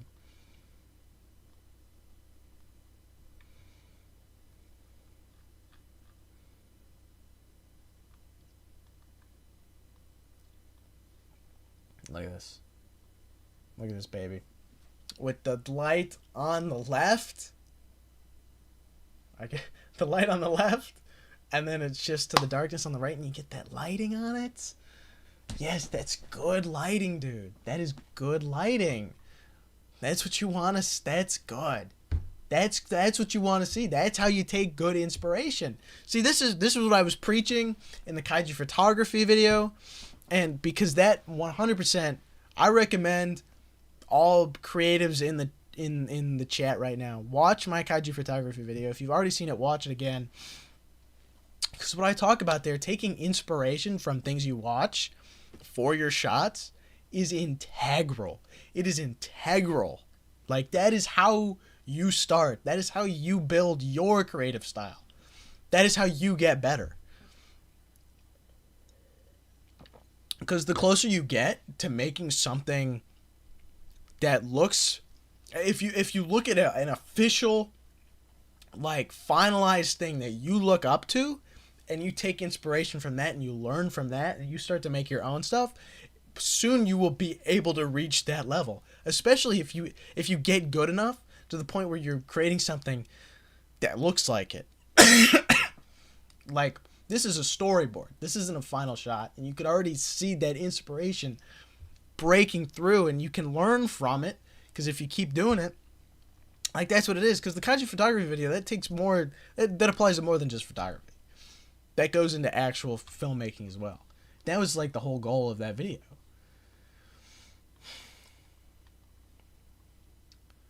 Yeah.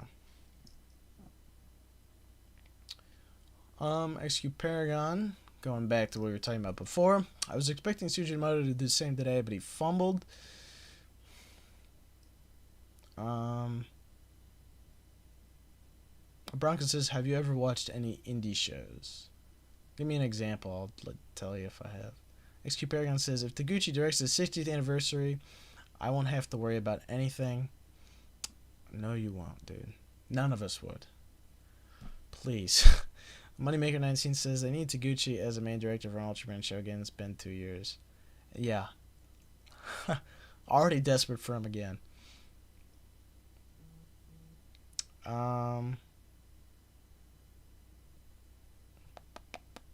Mr. Ritz, I've watched it more than 500 times. My video? Mr. Red Hudson says, the thing I'm stuck on is design choice for Godzilla in this fan film. Either Heisei or 75. I want to hear your input on that. I feel like the 75 is a great design. But I feel like a lot of, I mean, obviously Kaijuzilla is big. Apex used that. He used the 74. I say if you want to stand out, use a design that you want to stand out more. You want, because when people see that design, they think of him. Pick a design that when people see it, they'll think of you. He says, the CGI opening scene in Omega was phenomenal. You think they might do something similar for the 60th anniversary show? I hope so. I hope they do more like that. Because that's what's so great about Ultraman is you will get stuff like that where it's innovating. You watch them innovate. That's what I want to see the franchise do more.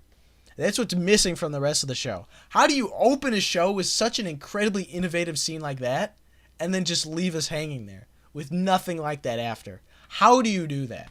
That's what's missing from Omega. If it's a Taguchi season, anything is possible, and that is so true. And Blazar is such a great example of that. And we just completely, I think more often than not, we truly do forget about how incredible Blazar really was for the franchise and like what it did. We forget. Blazar did so much that is genuinely incredible. All things considered. Like, the fact that they did away with forms. He has one. He has one. Arc doesn't have one. Omega doesn't have one. Blazar has one form. Think about that. Like, even to this day, that is insane.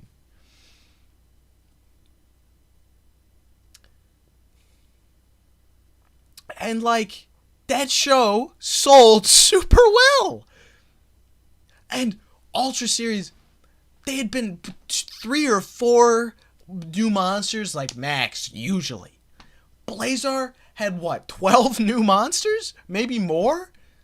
Just because Taguchi decided on that.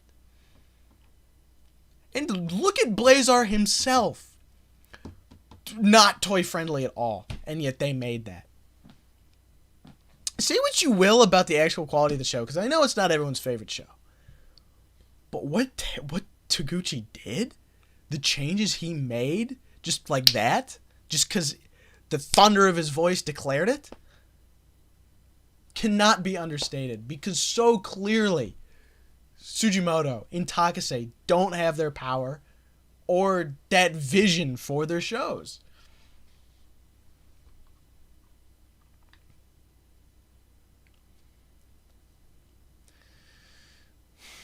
Mr. Red Hudson says, oh, then I'm definitely using my 2000. My Mega Gear set exclusive Godzilla 2000. Yes, use that.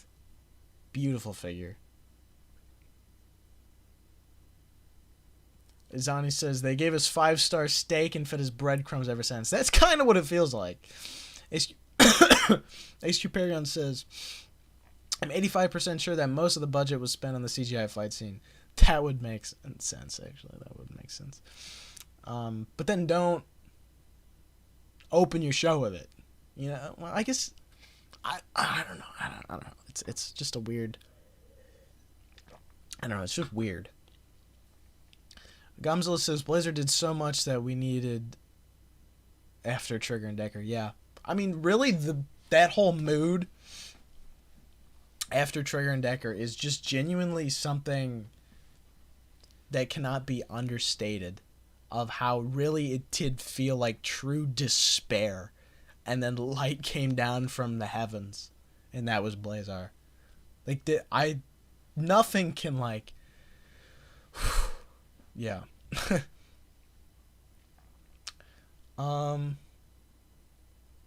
That was pretty weirdly specific. What was?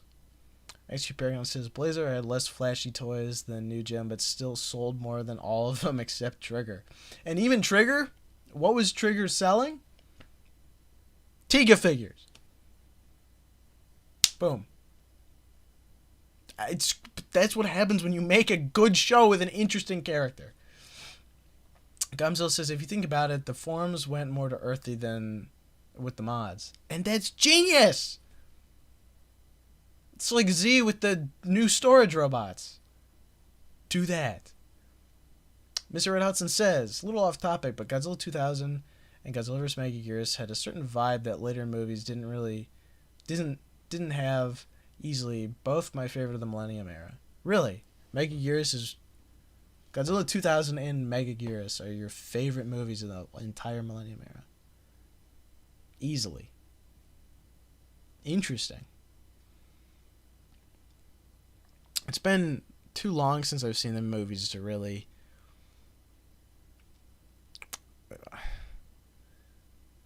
say my piece on that. It's an interesting take. One, and two,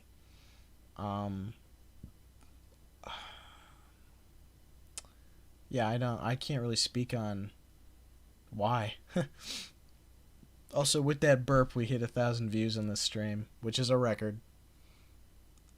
I don't think I've had that happen while live since maybe Blazar episode 1, since when I started streaming. I don't even think I hit 1,000 while live. I don't think I've ever hit 1,000 while live.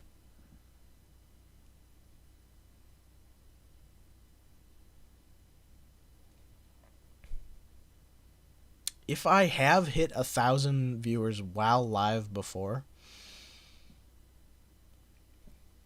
it was when I streamed the Godzilla vs. Kong trailer reaction in January 2021. Almost 5 years ago.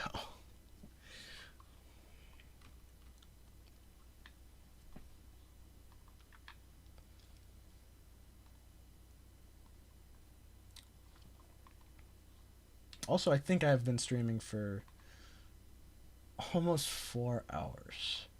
At the 4th hour, I gotta end it, guys. I can't keep this up. That would be crazy. Izani says, Taguchi had the balls to negotiate with Bandai. Sugimoto tried to be him and tried to do the same and got yeeted to China. He's not in China. Sakamoto's the one in China. XQ Paragon says, the jump from Decker to Blades are absolutely insane. We went from what feels like just the Ultra franchise nosediving to the plane going like kind of like that moment in Kamen Rider Zest. And the plane went up and then it went like we're not steady right now. Gumzilla says, meeting Taguchi just makes me respecting his shows so much more, as he's also a guy who sees a story and will carry it through. Yeah. I've met him 3 times now, and I every day I wish I could meet him again. XQ Paragon says, Taguchi is my main role model for wanting to go into film industry in the future and my ambition to become a director. And that is beautiful. because that is what he fights for, and that's what he wants, and he is also mine, and that is just beautiful. He's so admirable. He is so admirable. And I'm hoping all goes to plan with that video I'm trying to make, because I want to tie it into episode 19. Bronco says, I gave some examples of indie shows. Did you see it? I don't. Oh, Murder Drones, The Amazing Digital Circus, and The Gaslight District. I have not seen those, no. Also watch the Lero or even 80 episode of Mobius. I will do that another time, but those are good ones to put on. Izani says, do we even have news for this Shin Ultraman sequel? I think it's inevitable. Nope, we have heard nothing since the movie's release. XQ Paragon says, my main dream is to one day, hopefully, I'll get to direct an Ultraman episode or series. Yeah, I mean, it would be amazing.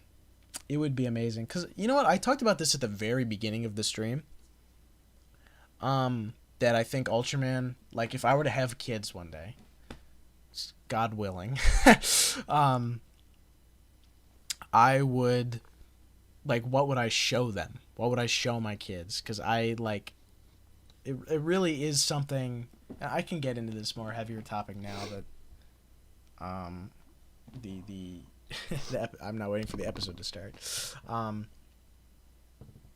You know, with kids, like, what people are raised on is a like massive indicator of like what they're gonna be like as a person. And like, I would only want the best for my, like, I just know right now I'm only gonna want the best for my kids. And I'm not gonna be like overly insanely protective over what they watch, but I'm not gonna be like giving my kids an iPad, you know, and just be like, I would never foster an iPad baby situation. I would never do that. And it's like, what would I show my kids? Like, I think, like I said earlier, like, growing up with Ultraman, that was a big part of who I am, and like why I strive to be a good person at every turn in my life. Because I want to be a hero like Ultraman, you know? And it's like, that's not to say nobody's a perfect person. I'm not going to sit here and be like, oh, I'm a good person and you should look up to me. But like, I think, and I'm not saying like I'm better than you or better than someone who didn't grow up on Ultraman, but I think it really fosters in your mind, like a young impressionable mind, the true willingness to do good. And I would love to contribute to that. Like, as someone who wants to be a filmmaker, I could easily see in my own mind wanting to make stuff for my kids to watch. And if Ultraman is in that realm, I could like fully 100% be like, I want to make something Ultraman related for my own kids someday. And of course, this is incredibly preemptive because I'm single. Like, I don't even have a girlfriend at the moment. So like, why would I be thinking about having kids? You know? But it's just like looking to the future. It's like something I totally think about, and it's something I would aspire to do. And like, even if it's not my own kids, being able to do that for other people and other children around the world, I think is something that it's a fire inside that burns.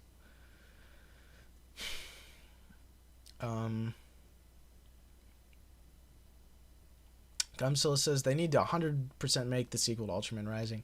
And that's boom. Ultraman Rising is the perfect example of, I think, somebody with my mindset. I think Ultraman Rising is the manifestation of what I am talking about right now. And that is why I admire that movie so much. Admire the fact that Shannon Tyndall is the living proof. He's the living proof that the dream that I have just told you is possible. It is possible. And that's the beauty of it. What I just told you has been proved possible within the last year or so. Isn't that incredible? H.G. Paragon says, Super Enchanted Tyndall, the main director, wants to the latter even already has a script prepared, but Netflix doesn't want to greenlight it despite it being the most watched anime content on Netflix. Yeah, screw Netflix, bro. I hate streaming services. Izani says, other than Ultraman, do you watch MMA? I do not watch MMA, no. Izani says, no kids nowadays should be exposed to crazy stuff like Twitter, Reddit. I gladly show them Ultraman now. I mean, that really is the thing. Children... Oh, gosh, focus on me. Yes. Children... People I follow in college will glorify growing up on the internet, being left on their own and discovering all this weird stuff and all this brain rot. It was like, I was celebrating being weird, which is, of course, yes, you should celebrate who you are, but I don't think it's I couldn't imagine looking at my young child and saying, get on the internet and do whatever you want. I couldn't imagine that. And I don't want to be a helicopter parent. So I'm 18. I'm not ready to be a parent at all. So it's not like I'm going to figure this out in this live stream or in the next 5 years even, maybe, how I would raise a kid. But it's something to think about. It's something to keep in the back of your mind. I don't want my kids on Reddit. You know, I could just block it on the computer, I'm sure, but still, like, I don't necessarily think that is something that you can celebrate yourself, but don't celebrate that being don't celebrate unsolicited internet access as a child as something that should be carried on. That's something we should leave with us. Even though Rising was recently nominated for an Emmy. Give Ultraman Rising all the awards. I don't think it's a perfect movie, but I think it's just, my heart goes out to it. Maybe not the best phrasing. Abronka says, I'm watching this stream on an iPad, crazy enough. Was it an iPad you were given when you were a little boy? Mr. Hudson says, back from dinner. I'm sure this is a pretty wild conversation to just spawn back into, but Godzilla says, even when I met Christopher Sean at Ultraman Live, he said there are things that he could not tell me for the sequel, mostly involving Gamora. Huh. Well, Lantin says, I'm thankful my dad showed me the Ultraman shows when I was little, even though he wasn't a huge fan. But until now, it really changed my life for the better. Yeah, that's the thing. My uncle, he's the one who got me into Ultraman. He was like, oh, you know about Godzilla, but do you know about Ultraman? And I looked into it. I got the Ultraman DVD from my local library. Watched 10 episodes in one day, and my life was changed forever. Forever. Who I am as a person was changed forever. Just from my uncle who maybe watched a few episodes of the original series when he was a kid. I mean, also just think of the butterfly effect of humanity, too. Think about that. Think about that. No, think about this. My uncle, when he was a kid, watched a few episodes of Ultraman on TV. 40 years later, he says to me, you should watch Ultraman. Boom. That string of events started 40 years ago, forgotten for 40 years probably. Boom, comes back. Now I'm sitting here. I've talked to now 1,028 people about Ultraman tonight. Because my uncle, let's say 45 years ago, or 50 years ago now, watched a few episodes on TV. Probably didn't affect him very much. Think about that. Think about that. Think about the impact. Think of what have you watched? you watched 3 episodes of, forgot about. Someday you're going to change the lives of maybe 1,000 people. Just like that. Izani says, raising a kid in this economy is a joke. True. Moneymaker19 says, how long has the stream been going on? Basically 4 hours. Mr. Hudson says, if I ever have kids, Bud is not getting electronics until at least 14, 15. Aren't you not even 15? Like, H.U. Paragon says, no, that's another thing. I wouldn't want my kids to be left out. I would give them electronics maybe around. I would give them some access to electronics at a young age, but very restricted. See, I really hope in general our entire generation learns from the mistakes that raised us, truly, deeply takes it to heart. Because, I mean, clearly,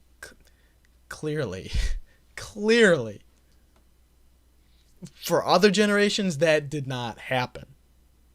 And whatever tried, however it was, generations tried to fix things, they just invented new problems. But, like, the problems that can be fixed, our generation, Gen Z at least, is going to be, was it Gen Alpha? No, yeah, it is Gen Z.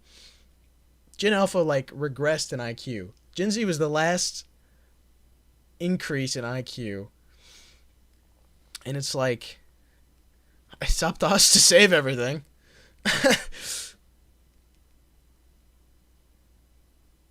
Godzilla says, funny enough, I was introduced to Godzilla on my dad's iPad. Funnily enough, I was introduced to Godzilla, I think, on my iPad when I was 7. So, H2 Paragon says, I was introduced to Ultraman through reruns of Tiga on TV.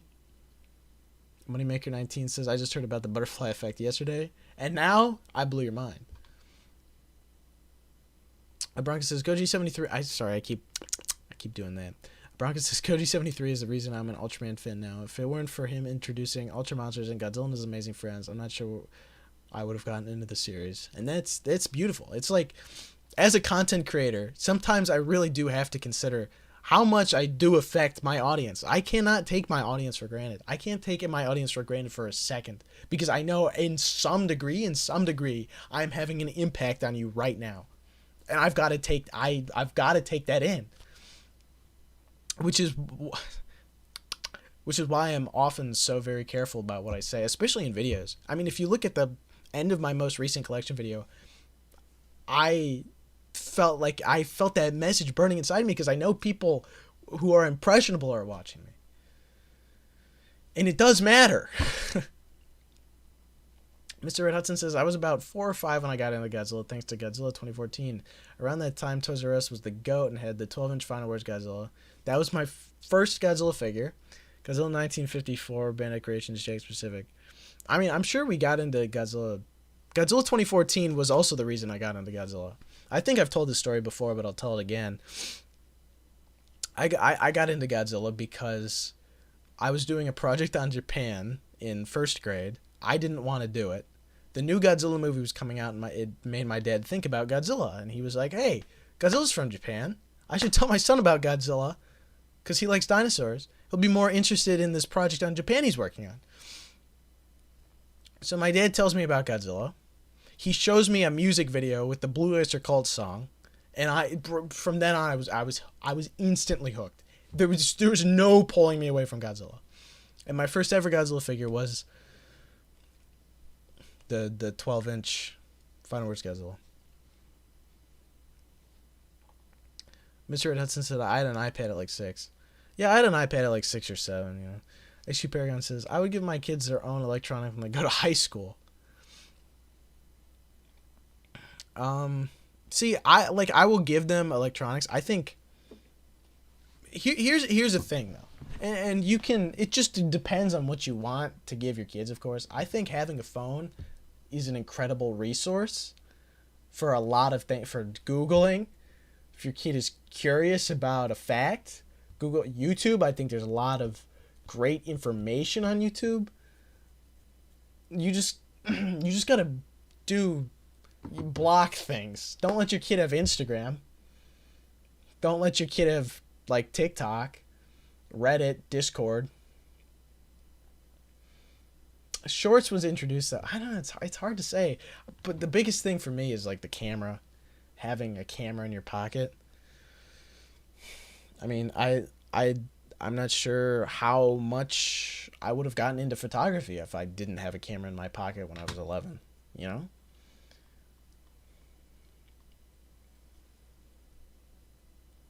Prime King Von would be crazy. Oh, I missed a lot. Godzilla Nut says, got into Godzilla through G2000, Ultraman through Shin movie, and Blazer streams. See, look at that. I was able to help you get into Ultraman. If that's true, wild. Mr. Red Hudson says, this generation is not looking good with how some people are acting in middle school, high school. Not looking good. No, it's not. It's looking very bad. He's only said, our generation should be the only generation that got traumatized by the unrestricted access to internet. I would not want my kid to be Prime King Von. Interesting. But yes, no, we should be the last generation for unrestricted internet access as a whole. I really hope parents lock in on that. We better make sure Gen Beta don't go down. Question, what is your least favorite Ultraman show? Trigger. Your review videos actually help my skill to analyze Ultraman and even media in general. And look at that. The amazing thing about that, what inspired my review videos and what got me into making those review videos is Tokumania, who was here in the chat earlier. He would break that in his Discord server. He would break down every episode of Trigger. And me, I would talk throughout the entire thing, and it was basically like a masterclass to me on how to analyze media. And boom, I took everything I learned from him to make my Trigger review, and then he didn't watch Decker. So it was basically the mantle fell upon me to take it up on Decker, which is why I did those videos on Decker. And I was able to, boom, make my review. But that wasn't feasible, and I could do it. I got to the point where I could watch something and instantly say what I felt about it. Blazer streams were born. And then move on to ARC streams. And here we are with Omega streams.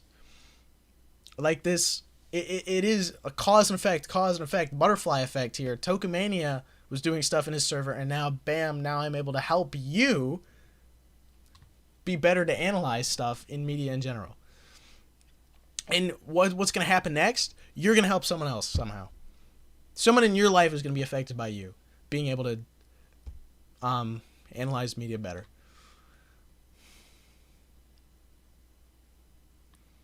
Bronx says, I've been a Godzilla fan pretty much since I was 1. My older brother had a band I created in 2004, and he let me have it. The rest was history. Bro, almost said gooning. Bad idea to know Discord if you're only like 9. Bad experience. Yeah. Yeah. HQ Paragon says, I remember passing through the elementary classes level hallway in my school, and I heard multiple racial slurs from multiple classrooms. It's insane. It really is sad. Talking to anyone from the younger generations now is genuinely concerning. My cousin, I think he's 7, is going to take a class on how to be a YouTuber.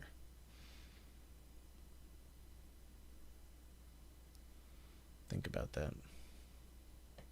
Bronx says, I don't remember when my first Godzilla movie was. It's been too long, and I was so young when I started watching. My first Godzilla movie was Godzilla vs. Mothra 1992. Somehow, I wanted to keep watching. But that movie imprinted on me big time because it made me love Mothra. Azani says, being a good parent doesn't mean being a softie. Kids nowadays need some discipline with how kids nowadays behave. Discipline, I think, is great. Now, let's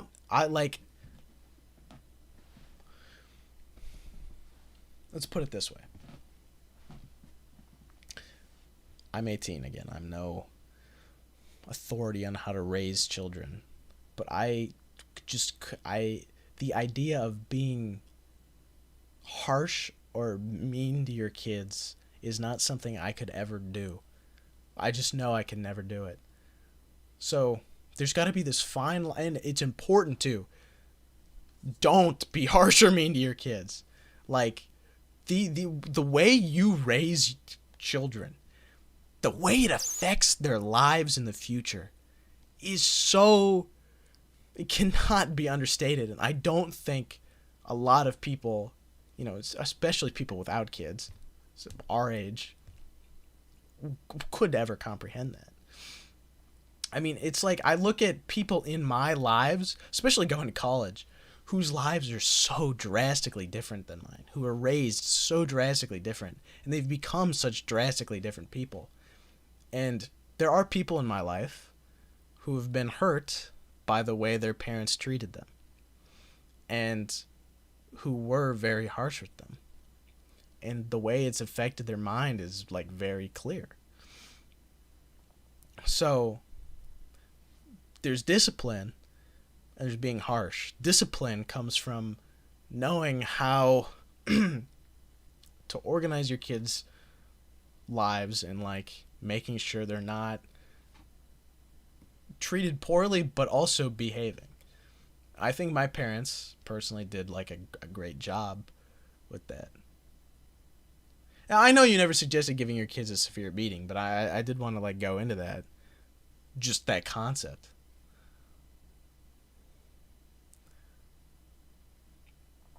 But yeah, I think my parents, like they say not to beat your kids, and my parents didn't. Like if I was in trouble, I went into timeout. Like it's that kind of thing. That's good discipline.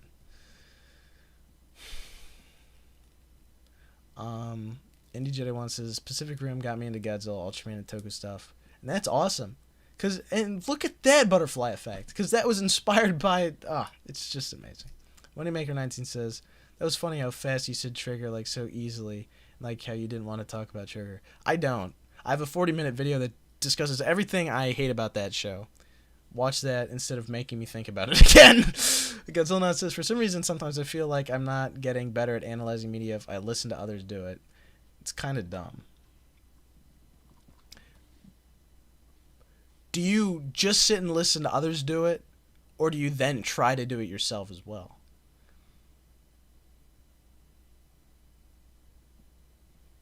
It's just something to think about.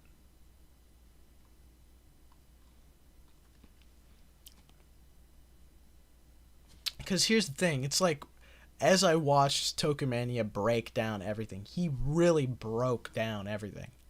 And it opened my eye to that kind of thing. Because when I see something, I know why something doesn't work. I've got to sit there. I sit there and figure out why I sit there and I don't stop sitting there until I figure out why it doesn't work. I mean, that's why when I watch a movie,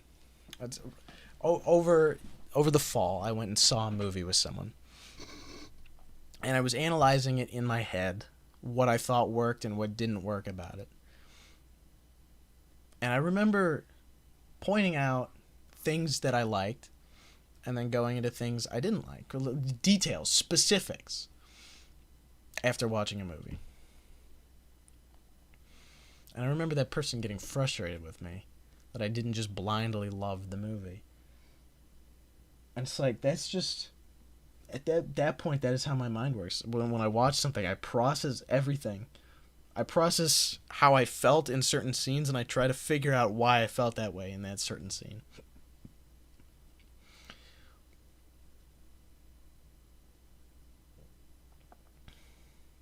He says, if they do something stupid like bullying, to believe he should be punished, but never something too severe like verbal abuse. That's like, I'm totally going to be the parent that makes my kid do, like, crazy chores if they misbehave or something. I don't know. Mr. Red Hudson says, time out and staring in the corner of the wall was honestly, like, worse, especially when it was nighttime, too. Worse than getting hit? Kids should not be hit. He says, I've been called stuff by my dad. I don't think no parent should do it. Yeah, no. I was never verbally abused by my parents. I mean, parents, no matter how they punish you, it should still feel like love. It should still feel like love. And that's the thing, you know, when you look at someone who had poor conditions while they were raised, you have to wonder what are they going to carry on? How much of that are they going to carry on, right? What are they going to bring on to their children? What are they going to carry with them? Because if you think about it, being raised by your parents is teaching you how to raise kids. So you've got to be aware of what not to do.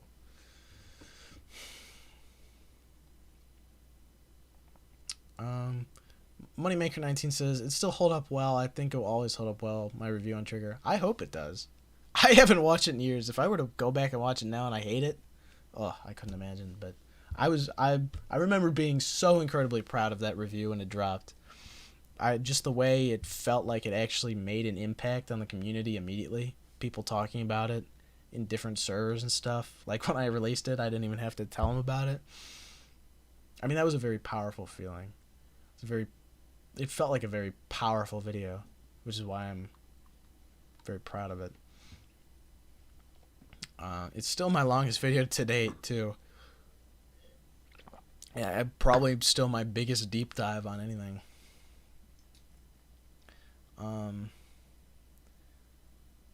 Godzilla says, yeah, I'll think about things until I get it. Usually days of weeks of thinking. Well, if it takes you time to get it, then what's happening is you're training your brain to get it quicker. Like, how long have you been trying to do this? Because, I mean, if we really think about it, the difference between the beginning of Trigger, me then, to now, I mean, that's a massive difference. And that had already been something that I was really looking to do for years, and it wasn't working. And then it took years for me to, like, refine it. Gumzilla says, tough love is the term here. Yeah. Mr. Red Hudson says, it's crazy having a deeper understanding about something and talking about it with someone your age, and they look at you like you're crazy. Like, I could go on and on about and nerd out about something like, where are all them people at?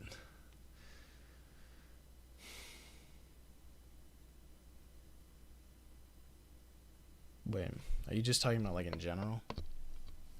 It's crazy having a deeper understanding about something and talking about it with someone your age, and they look at you like you're crazy. Like, I could go on and nerd out about something I like.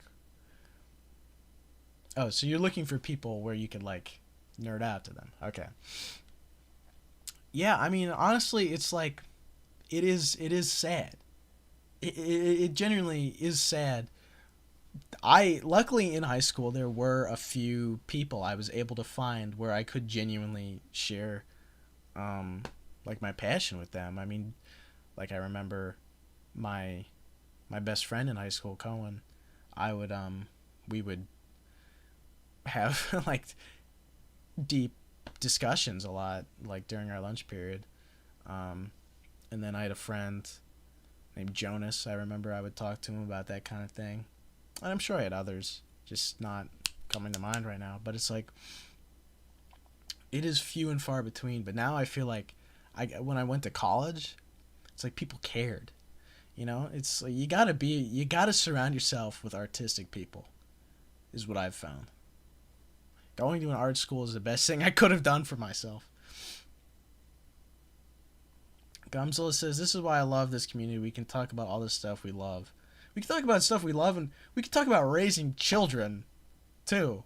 Like, see, this is why I like streaming over making videos, because when in the video would I talk about raising my kids? Izani says, I'm in a stage of hyperfixation right now, watching videos, etc., to learn new things every day, and it's mostly about religion. I was a depressed guy, and God gave me hope. God is good. Everyone needs God. Well, look at that. Now we're talking about religion. And you know what? That's a beautiful story. I'm very happy for you. I'm glad you were able to find that for yourself. He says, I won't get religious here, though. This isn't the right place and community for that, but you can always ask me. And, you know, see, even look at you. Like, that's like a good mindset to have. Like, not forcing talking about it. And, you know, yeah, and watching videos to learn new things every day. Going back to that. I mean, for me, I'm the same way. Literally, right here, today, this is a notebook that I write in all the time now, that I started over this break. So I've been 2 weeks now, exactly. I've been writing in this. Every day I write down notes of things I learn. And I'll watch YouTube videos and take notes on YouTube videos. Like, learning new things every day is a beautiful thing. G-Fest 2026 gonna buy all them figgies. I haven't thought about G-Fest like at all. God, the last one was such a.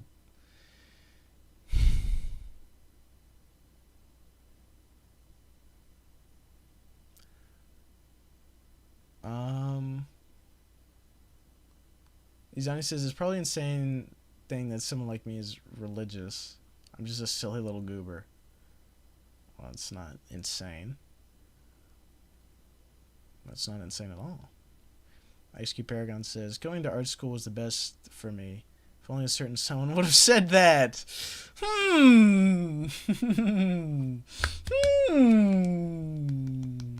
I wonder who. Oh, we got a new viewer in the chat. Hello. I wish YouTube showed me your channel name and not your @ I'm going to say Yiwen. I'm going to go off on a limb and hope that I said your name right. Bronca says, I think we should end the stream here. If Linus from Charlie Brown has taught me anything, it's that there are 3 things you should never discuss with people. Politics, religion, and the Great Pumpkin. We're not discussing religion. He just mentioned it. Godzilla says, no art school for me. I'm raw dogging my way into things.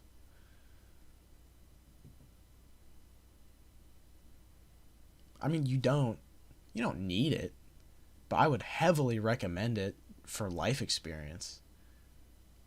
Heavily. And I'm going to tell you right now, I mean, you don't have to go to the one I'm going to because it's a lot of money, but I don't even know how the hell I'm affording it, to be honest with you, but that's besides the point. I would recommend going to a college for art, or, I mean, you know, if that's what you want to do, I mean, if you're, whatever, for networking and connections, the connections you can make with people instantly. In my first quarter, I've made phenomenal connections with people that I think are going to change the course of my life. Boom. Just like that. 1,067 views. Sorry. Godzilla Raw style. Oh, UPTV. Keep stream going.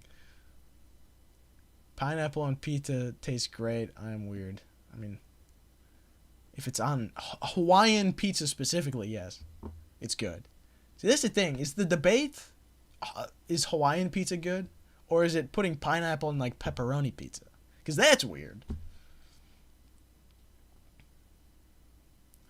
Mr. Red Hudson says, money laundering. Best way to make money for art school. True! Or I could take the $5 from chat revenue from today.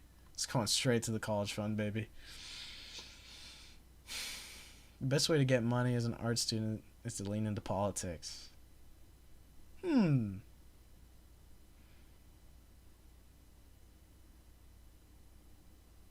dunk my pizza in mayo. Wow. That's a new one. And cover myself with honey mustard. I do that. I do. Hawaiian pizza. Too much pineapple ruins the flavor. Yeah. Hawaiian pizza's good.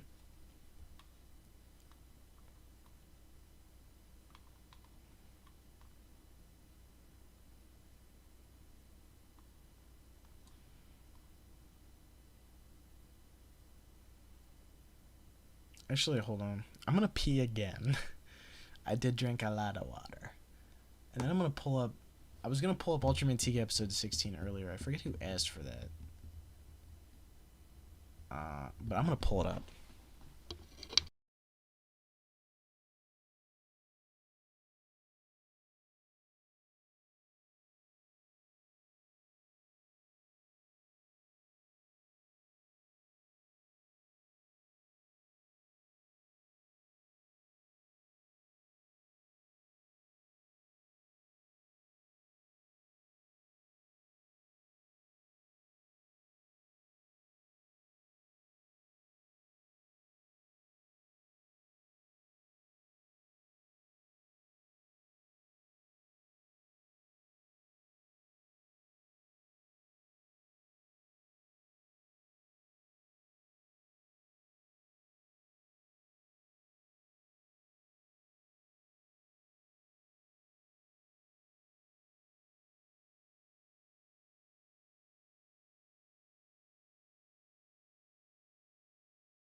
Okay.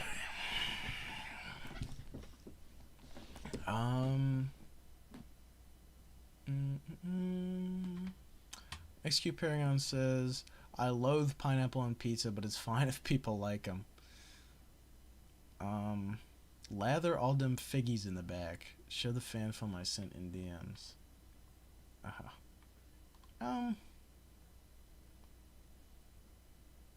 don't know if I want to make fun of people's fan films live in this stream.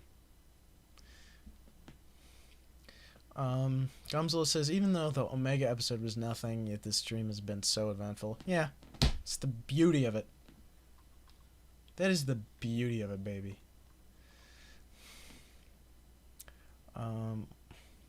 Lather up sesh behind the big rock. Yes! Dude, I should have made Godzilla versus a creature behind the big rock. God, why didn't I do that this year? Godzilla Collection Baby Oil Review. XQ Paragon says, Godzilla, I am hoping that the Gamora episode is peak. Yes. I'm hoping I have this much to talk about next week, too. Jeez. XQ Paragon says, I don't want to give up on Sujimoto yet.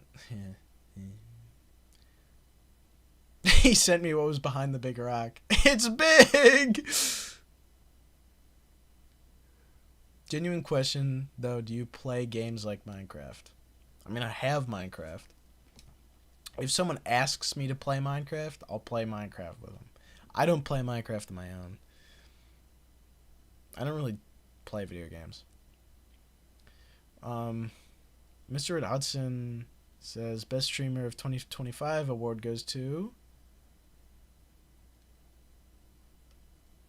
But I asked you to make it and you said maybe.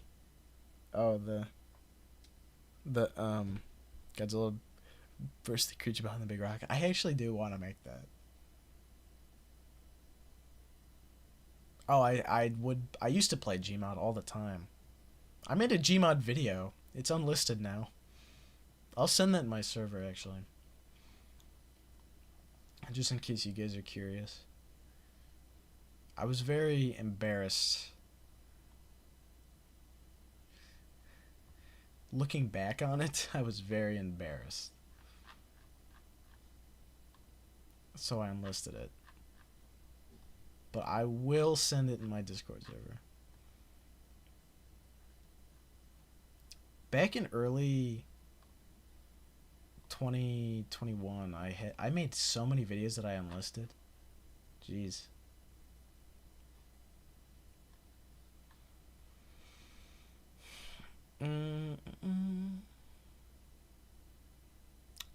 Friend me for Gmod. I should do a Gmod stream. I used to stream it. There, I sent it in general in my server.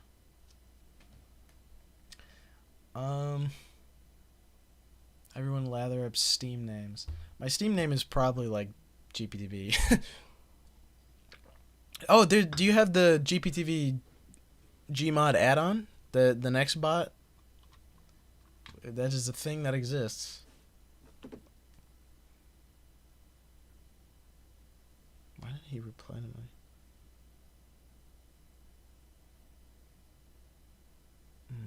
He's back in town. I see.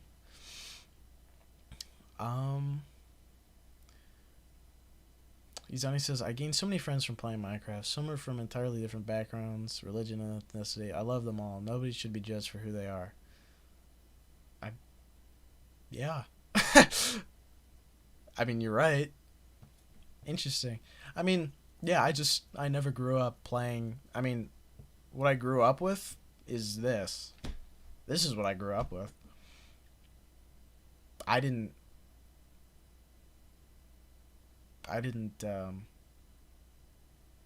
yeah.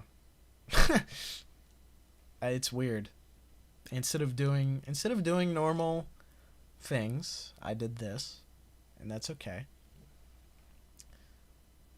Discord server promote sesh behind the big rock. Can we have a Planet GPTV Gmod game night? I mean, since all of you guys lit up when I said Gmod, I think yes. I think we need that. I'd have to figure out the feasibility of that. Moneymaker19 says, I'm going to leave. Goodbye. I'm going to watch game night again. So see ya. Goodbye. This was fun. Well, I'm glad you stopped by. It was good to have you. Izani says, some had a sad departure, but some I still have contact with now. I'm glad you're still in contact with people. Godzilla Nut says, Gmod. Gmod game night lather up sesh behind the rock. Behind the big rock. Yes. GPTV next bot? Yes, that is a thing. Mr. Ed Hudson says, Robozilla's add-ons are such a big space take-up, it's actually bad. That is true.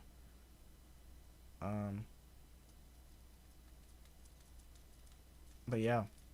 Alright, it's 11:30. I think viewers are down. Viewers are not really coming in anymore.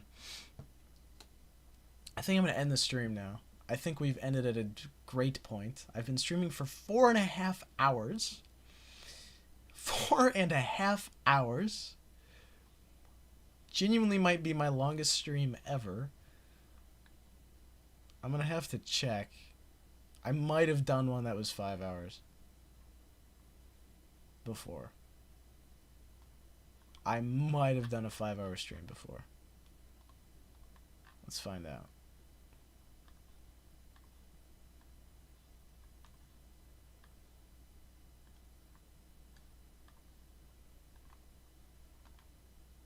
Yes, I have done a 5-hour stream. I've done another 4-hour stream before. Is this my second longest stream I've ever done in my life?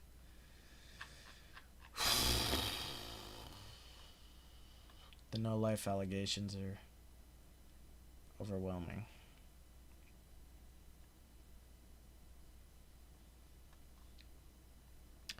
Oh, you said a lot. Quick collect sesh, hurry. Hurry. Don't end. Collect sesh. Collection sesh, quick. Best figures, hurry, show. My best figures? Oh, you don't want me to end. How long have I been blurry? Are we for real? God, this is camera, bro. Best figures right there. Okay, there you go. As Annie said, I had a relative who needed organ transplant and she sacrificed herself for them in return of her life. Good God, what are you talking about, dude? How did we get there? Oh. A Wendy lore drop, I see.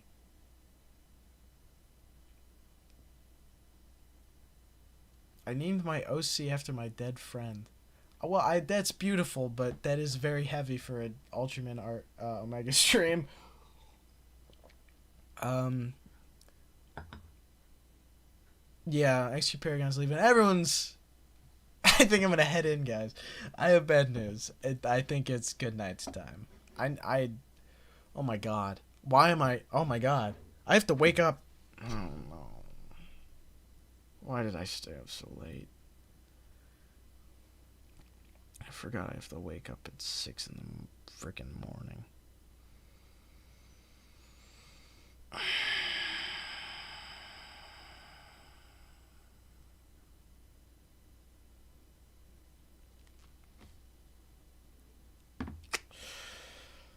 I have to wake up in 6 hours. I forgot about that.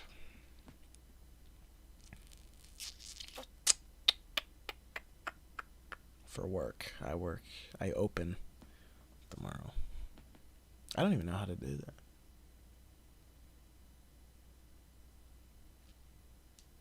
Bud's cooked. Yep. Alright. Well, that was fun. Why am I out of focus? Focus me. Focus me. Focus me. It's not working. Focus. Are we there we go. Okay. Well, you know who I am. You know what to do. Subscribe, like, I think all you guys have done that. So yeah, wow, this has been a stream and a half, dude. Literally. Yeah, okay. I'm gonna go to bed now.